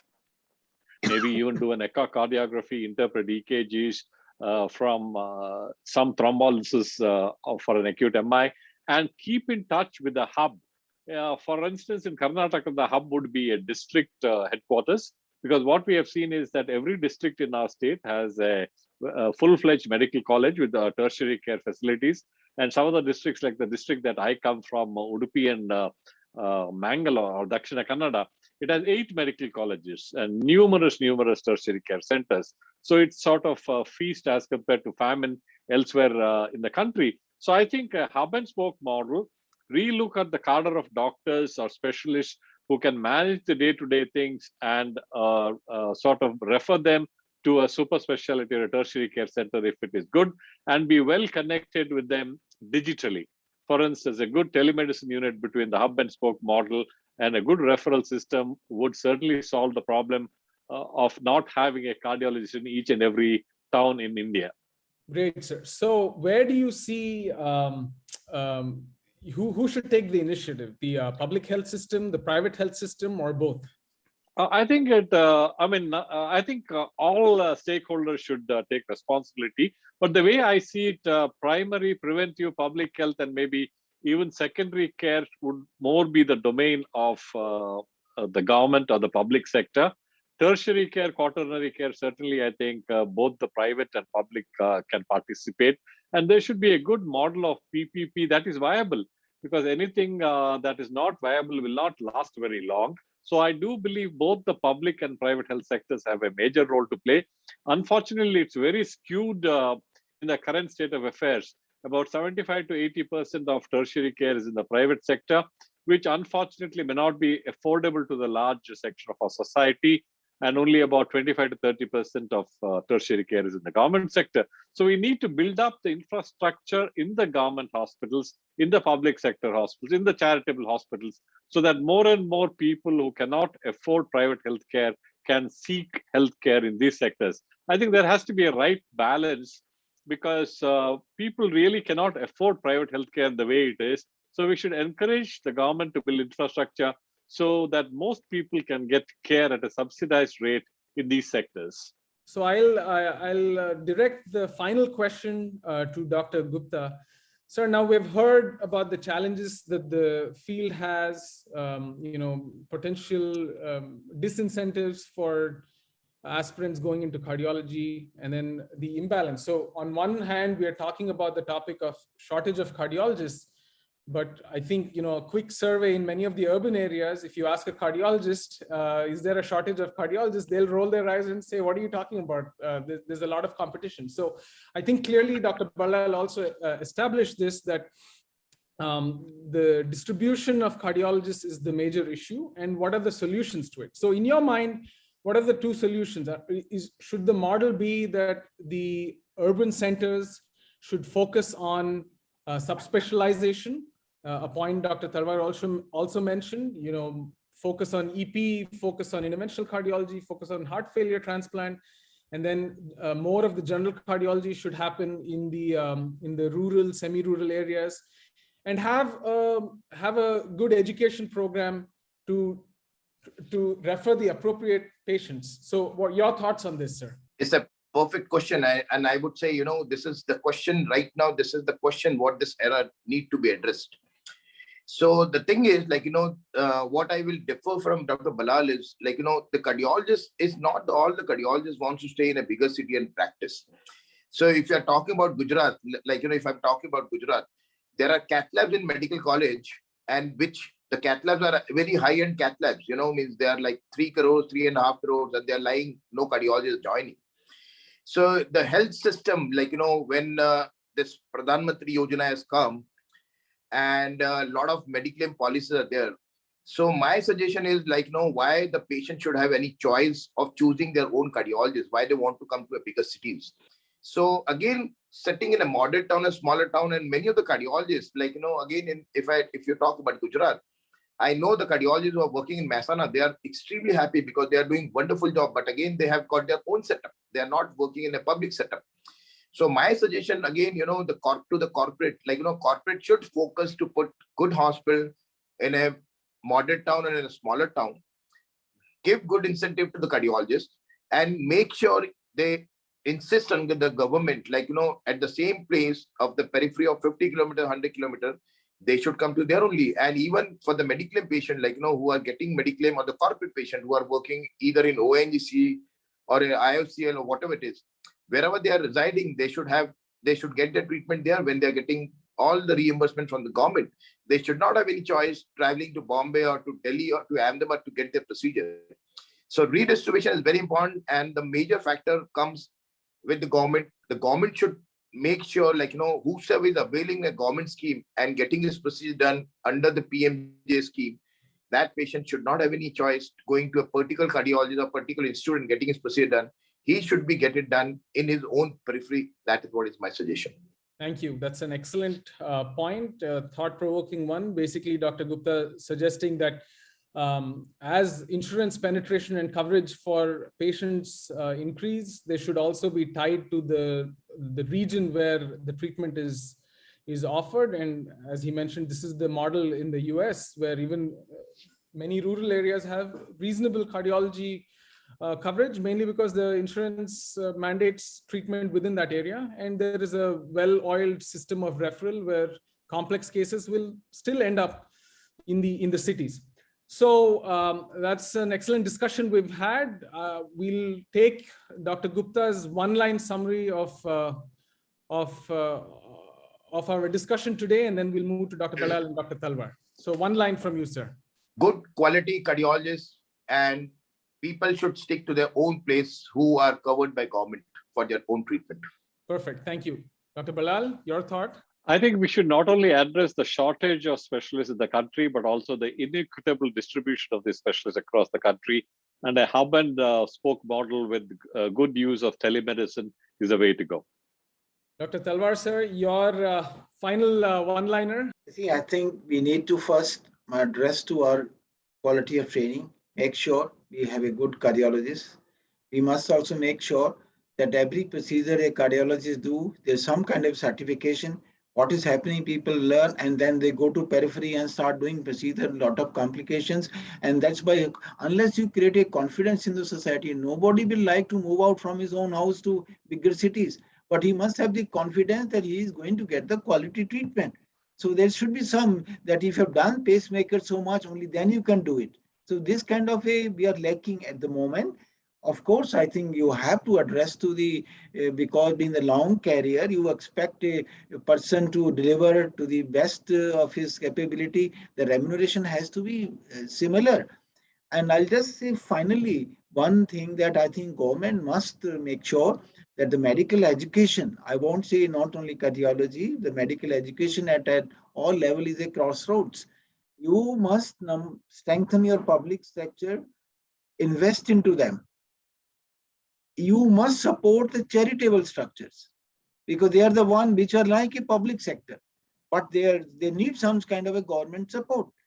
And of course, you may facilitate the private sector, but have a proper regulation also. The training program regulation, but I mean, if say training program is not good, you don't have good professionals, why are you giving them the place that you can train the residents? So I think these are few issues which are sort of important to address to it, to make sure that I think we make it important that society has adequate number of specialists take care of their needs. Number two, we have in the profession attraction for the good brains to come, because they say the society should not be put their sort of healthcare into the hands of low mediocres. It's a health issue. So I think you have to make effort that bright brains that it used to be. It was the most, medicine was the number one profession who was being opted. Now what has happened? So I think there are few issues which need to be addressed to it to make it, I think this one little thing I like to share is that we should have reasonable number, because let us people who want to go abroad, Africa needs so many doctors, Central Asia needs so many doctors. Why not we tap on that kind of opportunities for our professionals? In the, in the Gulf, how many professionals have gone and whatever they have contributed apart from going to like Europe or to America. So what I mean to say, we need to take reasonable, adequate reforms at the moment, not only for only medical, but all kind of specialties, and cardiologists need special attention today because seats are going vacant. Thank you. Thank you, sir. That was an excellent sort of final point about this topic. We'll just take a few audience questions here and conclude this session. Dr. Anil Thakkar asks, how do we know if the number of seats increase will lead to good talent of doctors coming in? And I think Dr. Talwar has sort of addressed this, that we have to make our field more attractive. Just increasing the seats alone is not the solution. I think he just answered this question ahead of time. Dr. Naman Mehta asks, how can the government address the shortage of cardiologists? Dr. Palal, your final comment on this? I think, and as I repeatedly pointed out, just increasing the number of specialists is one part of the problem.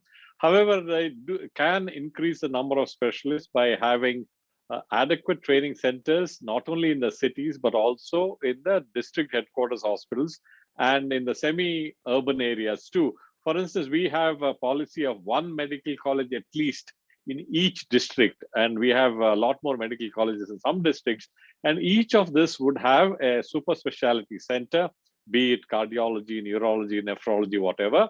And here there is training either attached to the medical colleges, or if we have a large hospital in that area, we also have D&B availability. So I think I must admit that the government and the national board has significantly increased the number of training in super specialties and postgraduate training in this country in the last couple of years.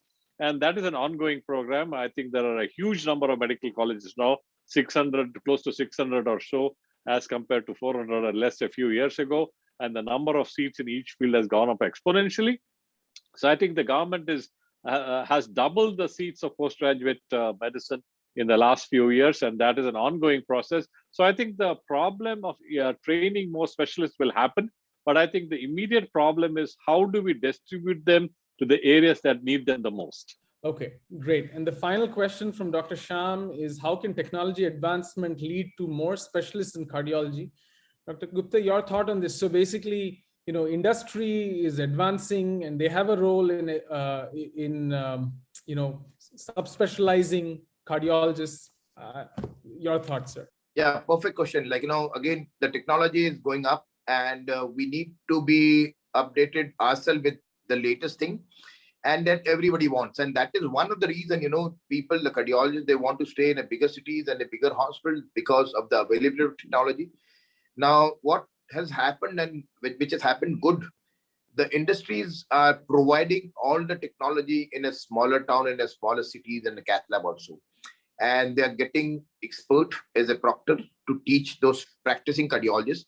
So that is very good. I give an example, in a smaller place, what Dr. Talwar was saying, I fully agree with him. You have to have credential, you have to have numbers, you can perform this procedure. Unfortunately, the MCI in India doesn't warrant that thing. In US, until you have performed 200 angiograms in a year or 200 angioplasty, you are not supposed to get a license of performing an angioplasty. Here, that doesn't exist. So what has happened, in a smaller place, suppose a patient needs a CRT implantation. So what happens, the industry will hire a proctor. He will go and try to treat the cardiologist, and after 5 and 10, probably that cardiologist will be able to perform the procedure.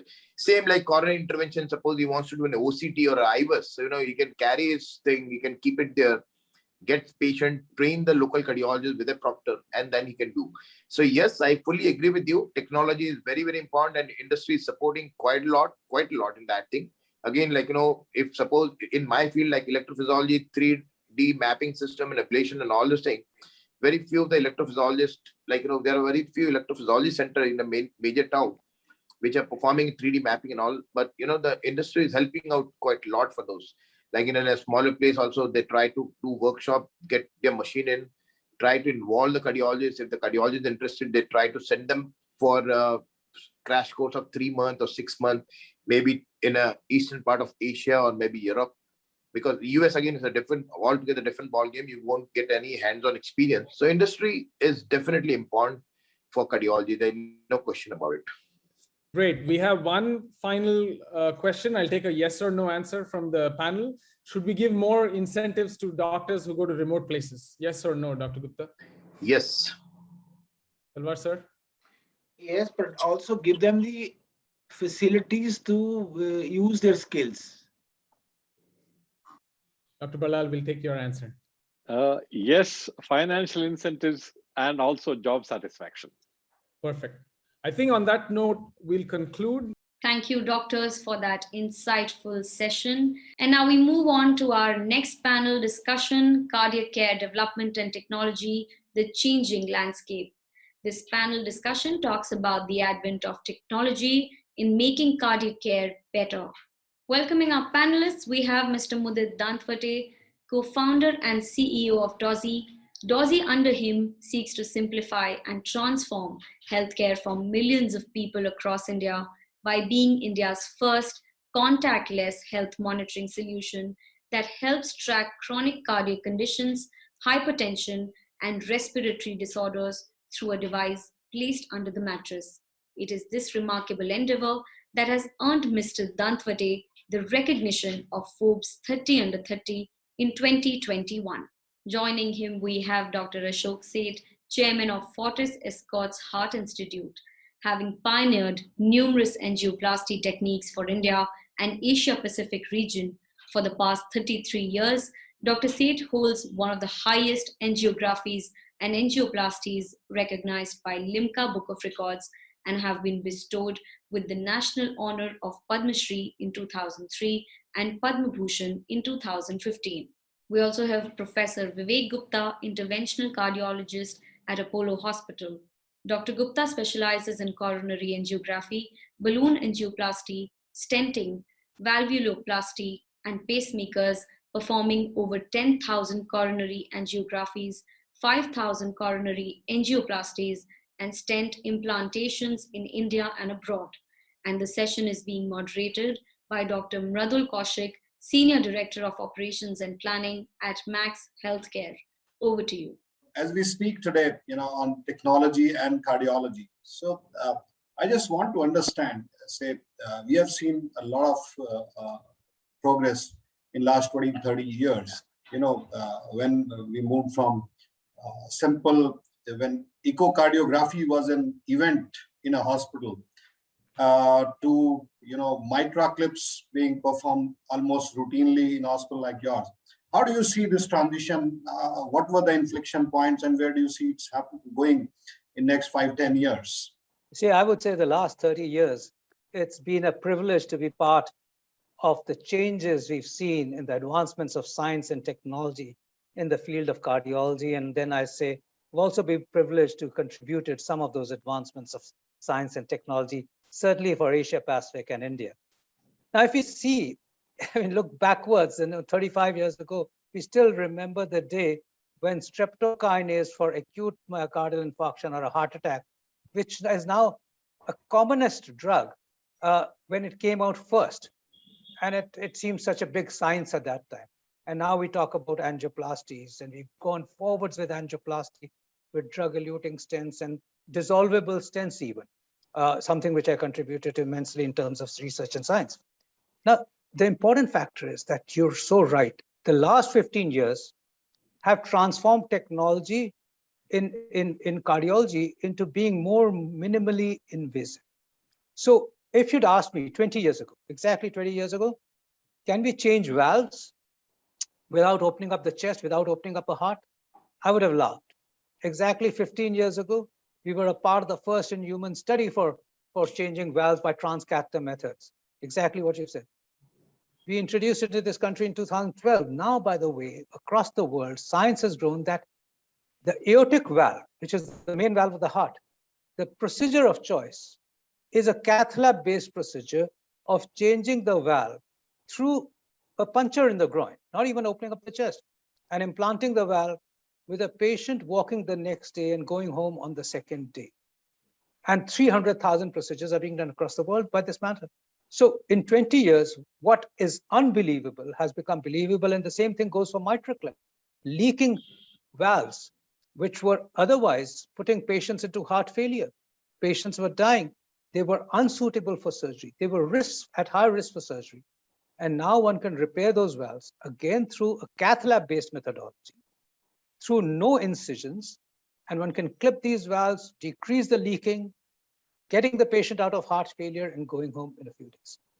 Yes, you are so right that the innovations of science have made what we considered impossible 15 years ago possible with ease, with safety, with the patients benefiting from rapid recovery and going home. And by the way, this is not between cardiology versus cardiac surgery. In fact, whole of the cardiological sciences got together in the last 15 years and 20 years to work together and say, How can we combine our skills, combine our mind, combine our imagination, combine our passion? And I say that for the device industry as well, everybody joined together to give the most minimally invasive, safest, unbelievable therapies to our patients. Thank you, sir. Thank you very much. I think what you said is absolutely right. So medicine from being maximally invasive has moved onto the most minimally invasive side over a period of time. So, Dr. Vivek, this brings me, to a very, very interesting question. Do you see that in a country like ours, where the maximum concentration of, I'm saying, the best physicians are in the metro cities, and some of the, the rural and tier 2, tier 3 cities are, not having the presence of the, the most competent hands. But being the diabetic capital of the world and having a very, very high cardiovascular disease incidence, do you see how do we take technology to every part of the country? Because we are a very, very diverse country. It's a very, very wide and very large country. What do you see, and how technology can help, sir? Mridul, yeah, very pertinent question, especially when our Prime Minister Narendra Modi ji is trying to digitalize everything. But before I answer that question of remotely controlling Mars and all, I was on television on that day when finally something went wrong. I would like to add upon what Dr. Seth has already said, that I was privileged to be working with Alan Crevier in 1996, 97, 98, who is known as father of TAVI, which is a transcatheter aortic valve implantation. And at that time, it was in his mind only. Once he was driving his car, he said, Vivek, I have a project which will be opening without opening the chest, we will implant a valve. It went across my head and I could not understand that what happened actually. Finally, I went through the sheep model, and he was doing animal experimentation during that time. And then, of course, 2002, he did the first aortic valve implantation. The whole world was surprised and happily surprised. And Dr. Seth has taken it forward in India, especially by doing so many cases in Escorts Hospital. So that was one thing. Second landscape change was, of course, before that was 1977, when Grundzig did the angioplasty, just for the historical remembering, 1977. And then Dr. Sigwart in Lausanne, University in Switzerland, did the first stent implantation. These were the landmarks. And 2002, of course, 16th April, when Alan Crevier did the first aortic valve implantation. So it has come on ages now. And now the transcatheter aortic valve, what Dr. Seth has said, has become the first choice for especially the severely diseased stenotic aortic valve, especially in elderly population, also in minimally, even in the less risk or normal risk patient also. So these were the small things which I wanted to share my thoughts process, which I added upon what Dr. Seth has said. But coming on to your point, which is very important, India is a vast country, 137 crore population, a lot of rural areas, villages, which is not even connected. And we don't have primary health centers which are having good enough facility to cater to the healthcare needs of the population, so large and so diverse and so poor, I would say, poor in the sense because they are not able to afford a private healthcare. And secondly, private healthcare system is not available also in small villages. So as you said that remotely we controlled the landing on the Mars, of course, there's something went wrong at the last stage. Similarly, now we have a telemedicine. You see, the COVID has taught us a lot of things. COVID has taught us how to do and utilize the digitalization by doing webinars, of course, connecting many countries. We did 27 webinars during the COVID 1 and 2nd wave from Apollo Hospital, connecting so many countries and learning from their Italy, America, Belgium, Holland, England, so many things. So COVID has done a lot of teaching for all of us to do. And this is going to help India as such overall. So telemedicine, by which we can have the transmission of a local ECG, which can be done at the local primary health center and which can see in our television, this thing is going to help us, because finally you cannot have a best of doctors like Dr. Seth or myself or anybody going and seeing the patients. So we have two things now coming up. One is CT coronary angiography for prevention. Early diagnosis, early treatment is the crux to success. This always I've been saying, even for COVID. But for cardiovascular, we're talking on the word our day. We are talking about the prevention and mortality reduction and morbidity reduction can happen only by digitalization. Dr. Mridul, I would congratulate you for asking this question. Thank you very much, sir. Thanks a lot. This brings me to Mudit. Mudit, a very young entrepreneur, and I think you took up the challenge of moving from a very cushy job in automotive industries. And what actually drove you to this nosy remote monitoring of patients, identifying their risks, the risk stratification of these patients, and early interventions in order to minimize the morbidity and, if possible, eliminating certain mortalities from the natural history of their disease. Can you just brief a little bit what is Mudit? Sounds well. Thanks a lot. First up, it's an honor to be at this panel. So while we have done amazing in intervention, right, as you mentioned, we have really gone ahead like anything.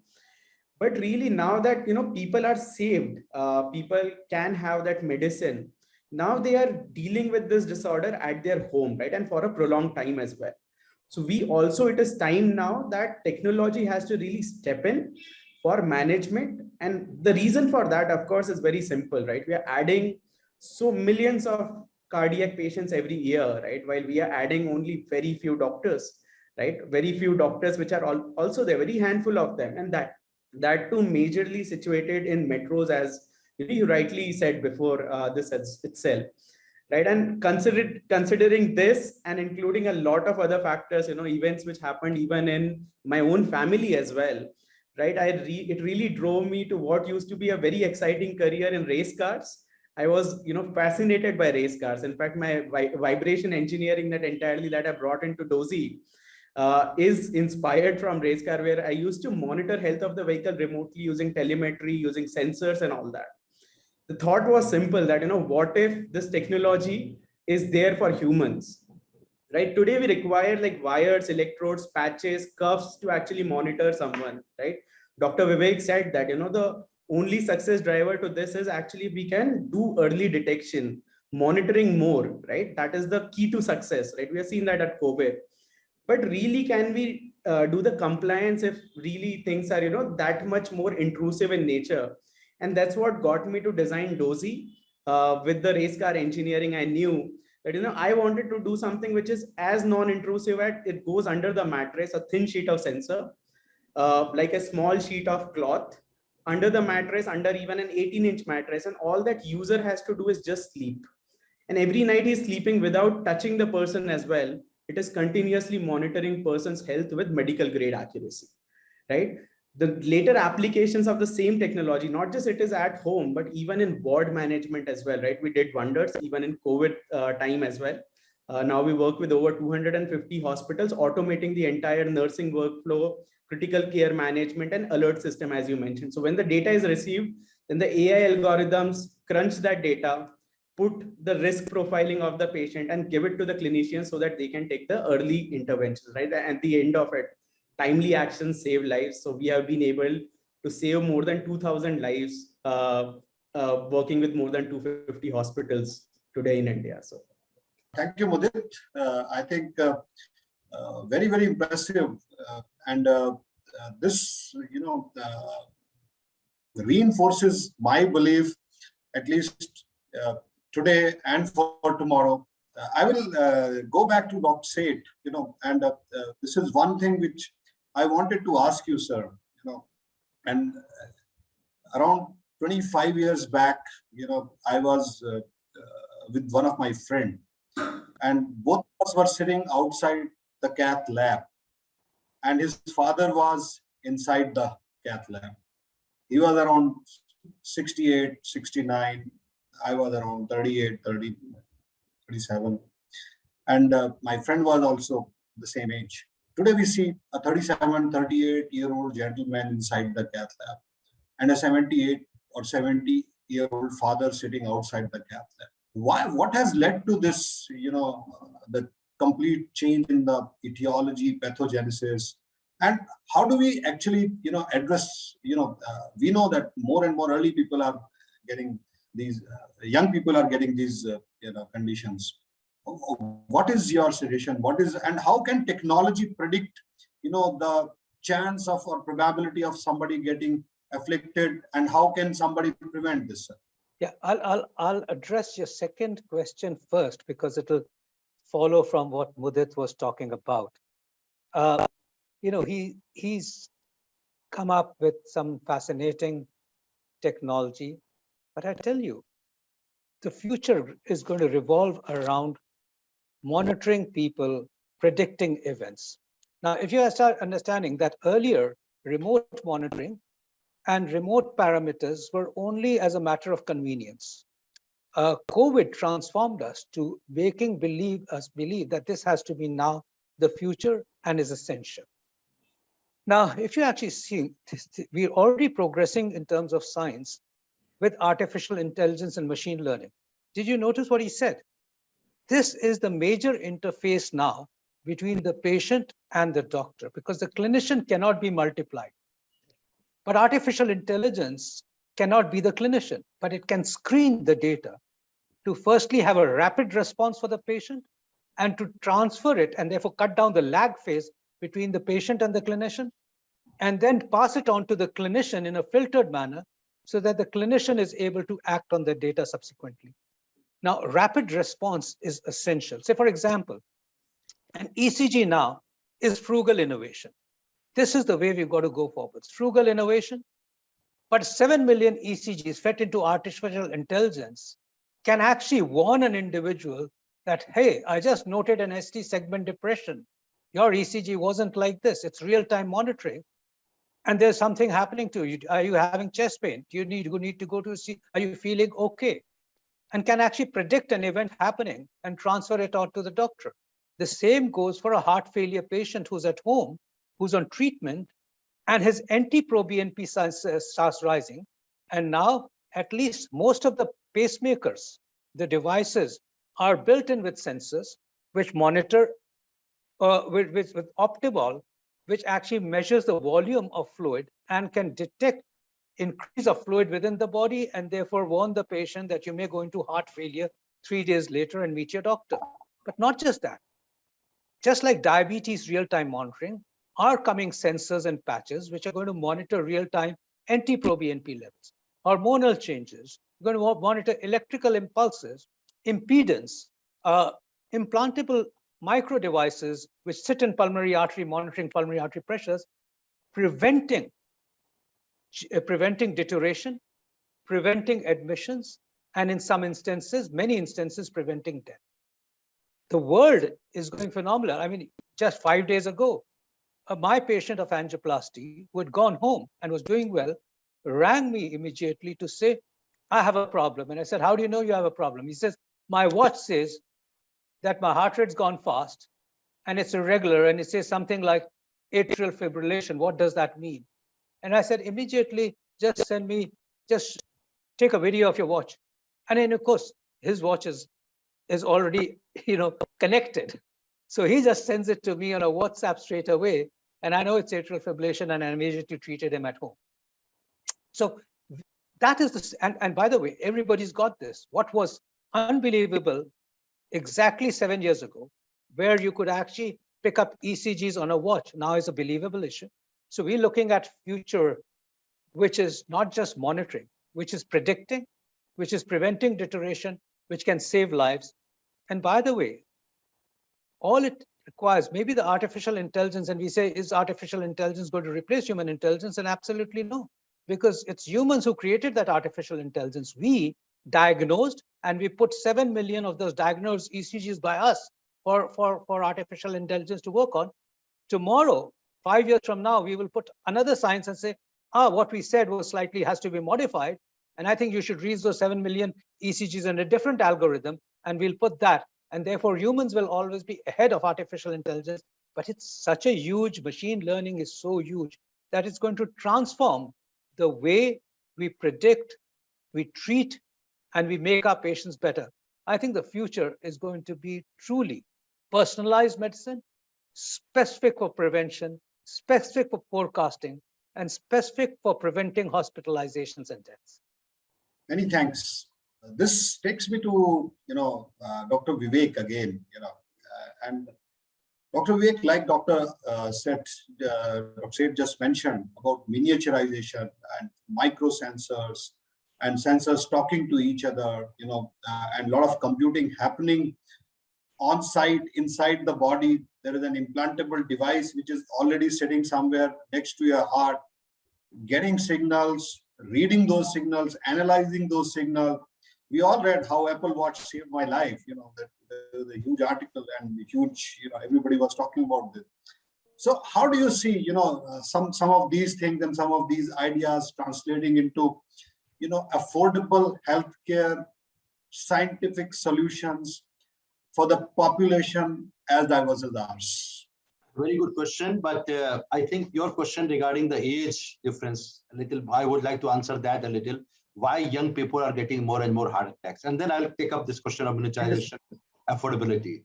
You see, our population, as you see, and you rightly said that when Dr. Seth was doing angioplasty of 65-year-old 20 years back, now we are seeing a lot of patients 35. I've done 24-year-old, 18-year-old, 19-year-old. The major reason, because this is going to be a word hardly, and I think general audience is looking. We're not talking about, we're talking to the public masses. Major reason which I personally feel is actually the mental stress and high competition. Today, the young boy who is in the class 12th, class 11th or 10th, his parents are forcing to get the top marks, and there's a competition, there's a reservation, he has to compete, and this is going to be a mental stress itself leads to accelerated atherosclerosis. This is number one. Secondly, the junk food. Most of the people are eating outside today. Even my home, I cannot stop getting outside food, and you see the fat which is being used. The fat which is being used for making is again and again reused, and this is causing increased atherosclerosis and sometimes even the plaque rupture.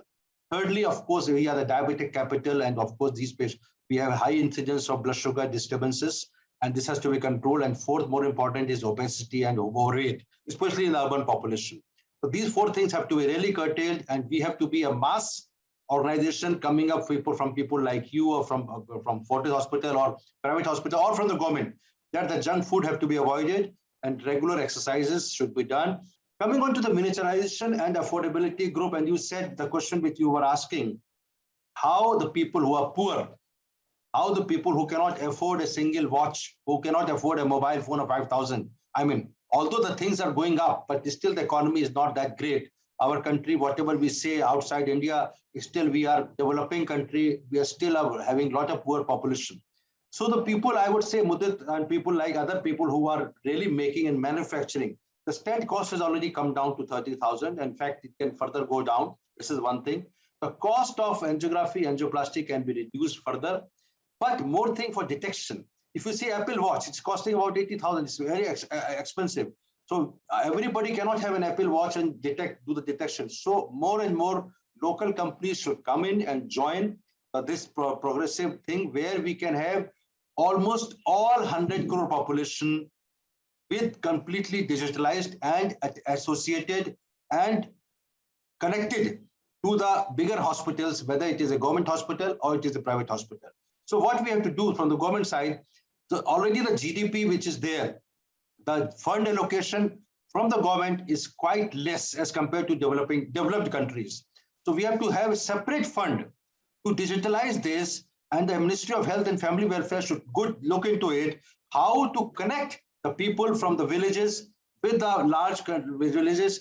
And I completely agree with Dr. Seth, who said, although artificial intelligence is there, but of course it cannot compete with the human intelligence. The human intelligence has to come in and again request the separate fund allocation, so that something like watch, which may not be Apple Watch, which should be given to all the people of high risk, not everybody, the people who are at a high risk, you have to detect and segregate those people, and such kind of devices or machinery should be given to them. Last thing which I want to add upon this, as Dr. Seth also said, and now we have the pacemakers, which are, if you have been out of India, you are connected, and they have a sensor which is connected to the patient's life, and lives can be saved.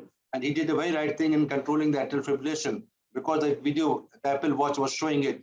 So all these things, technology will come in, but to reduce the cost burden, the local companies should come in, number one. Secondly, the fund allocation from the Ministry of Health and Family Welfare should come in, especially for this purpose, and it should be proper utilization of the funds, which is very important.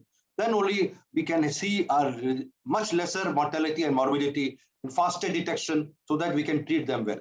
Mridul, I know Mudit will have some important things to say, but if you just give me 1 minute only before we go to Mudit.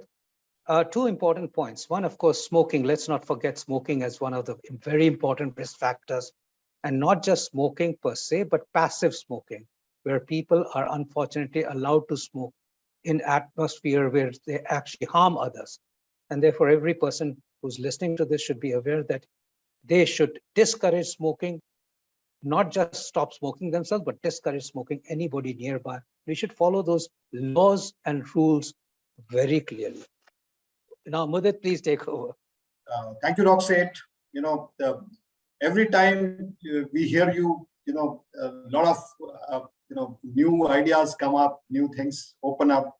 Like you said, mobility and connectivity is not an issue in India. It's the cell phone penetration, the smartphone penetration is probably one of the highest in the world. And also the data cost per GB is probably amongst the lowest in the world.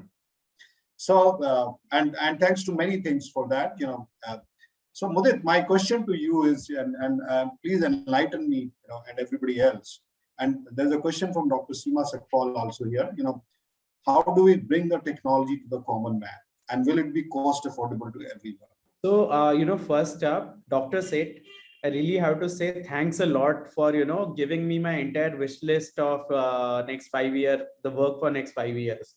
I know what I have to do now. So thanks a lot. And whatever you said, let me assure you, all of it, I'll take it up, right? In fact, the 4 of the things that you have mentioned, my research team is already working on. So heart failure, we are building a technology in which, you can do it, not with 2D Doppler echo, but, with a device like this, right?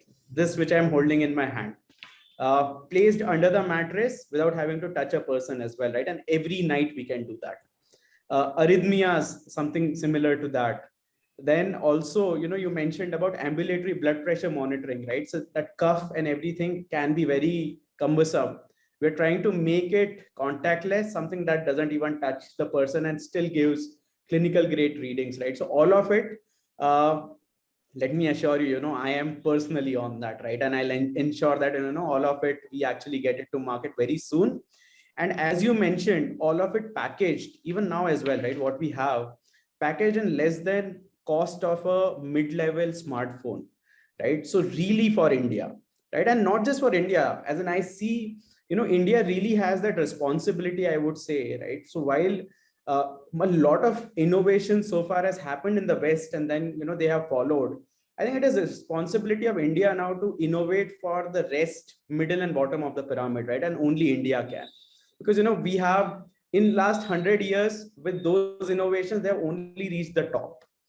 Now, what we will do in next 10 years, let me assure you, we'll ensure that we have the coverage, because that's what Indians do.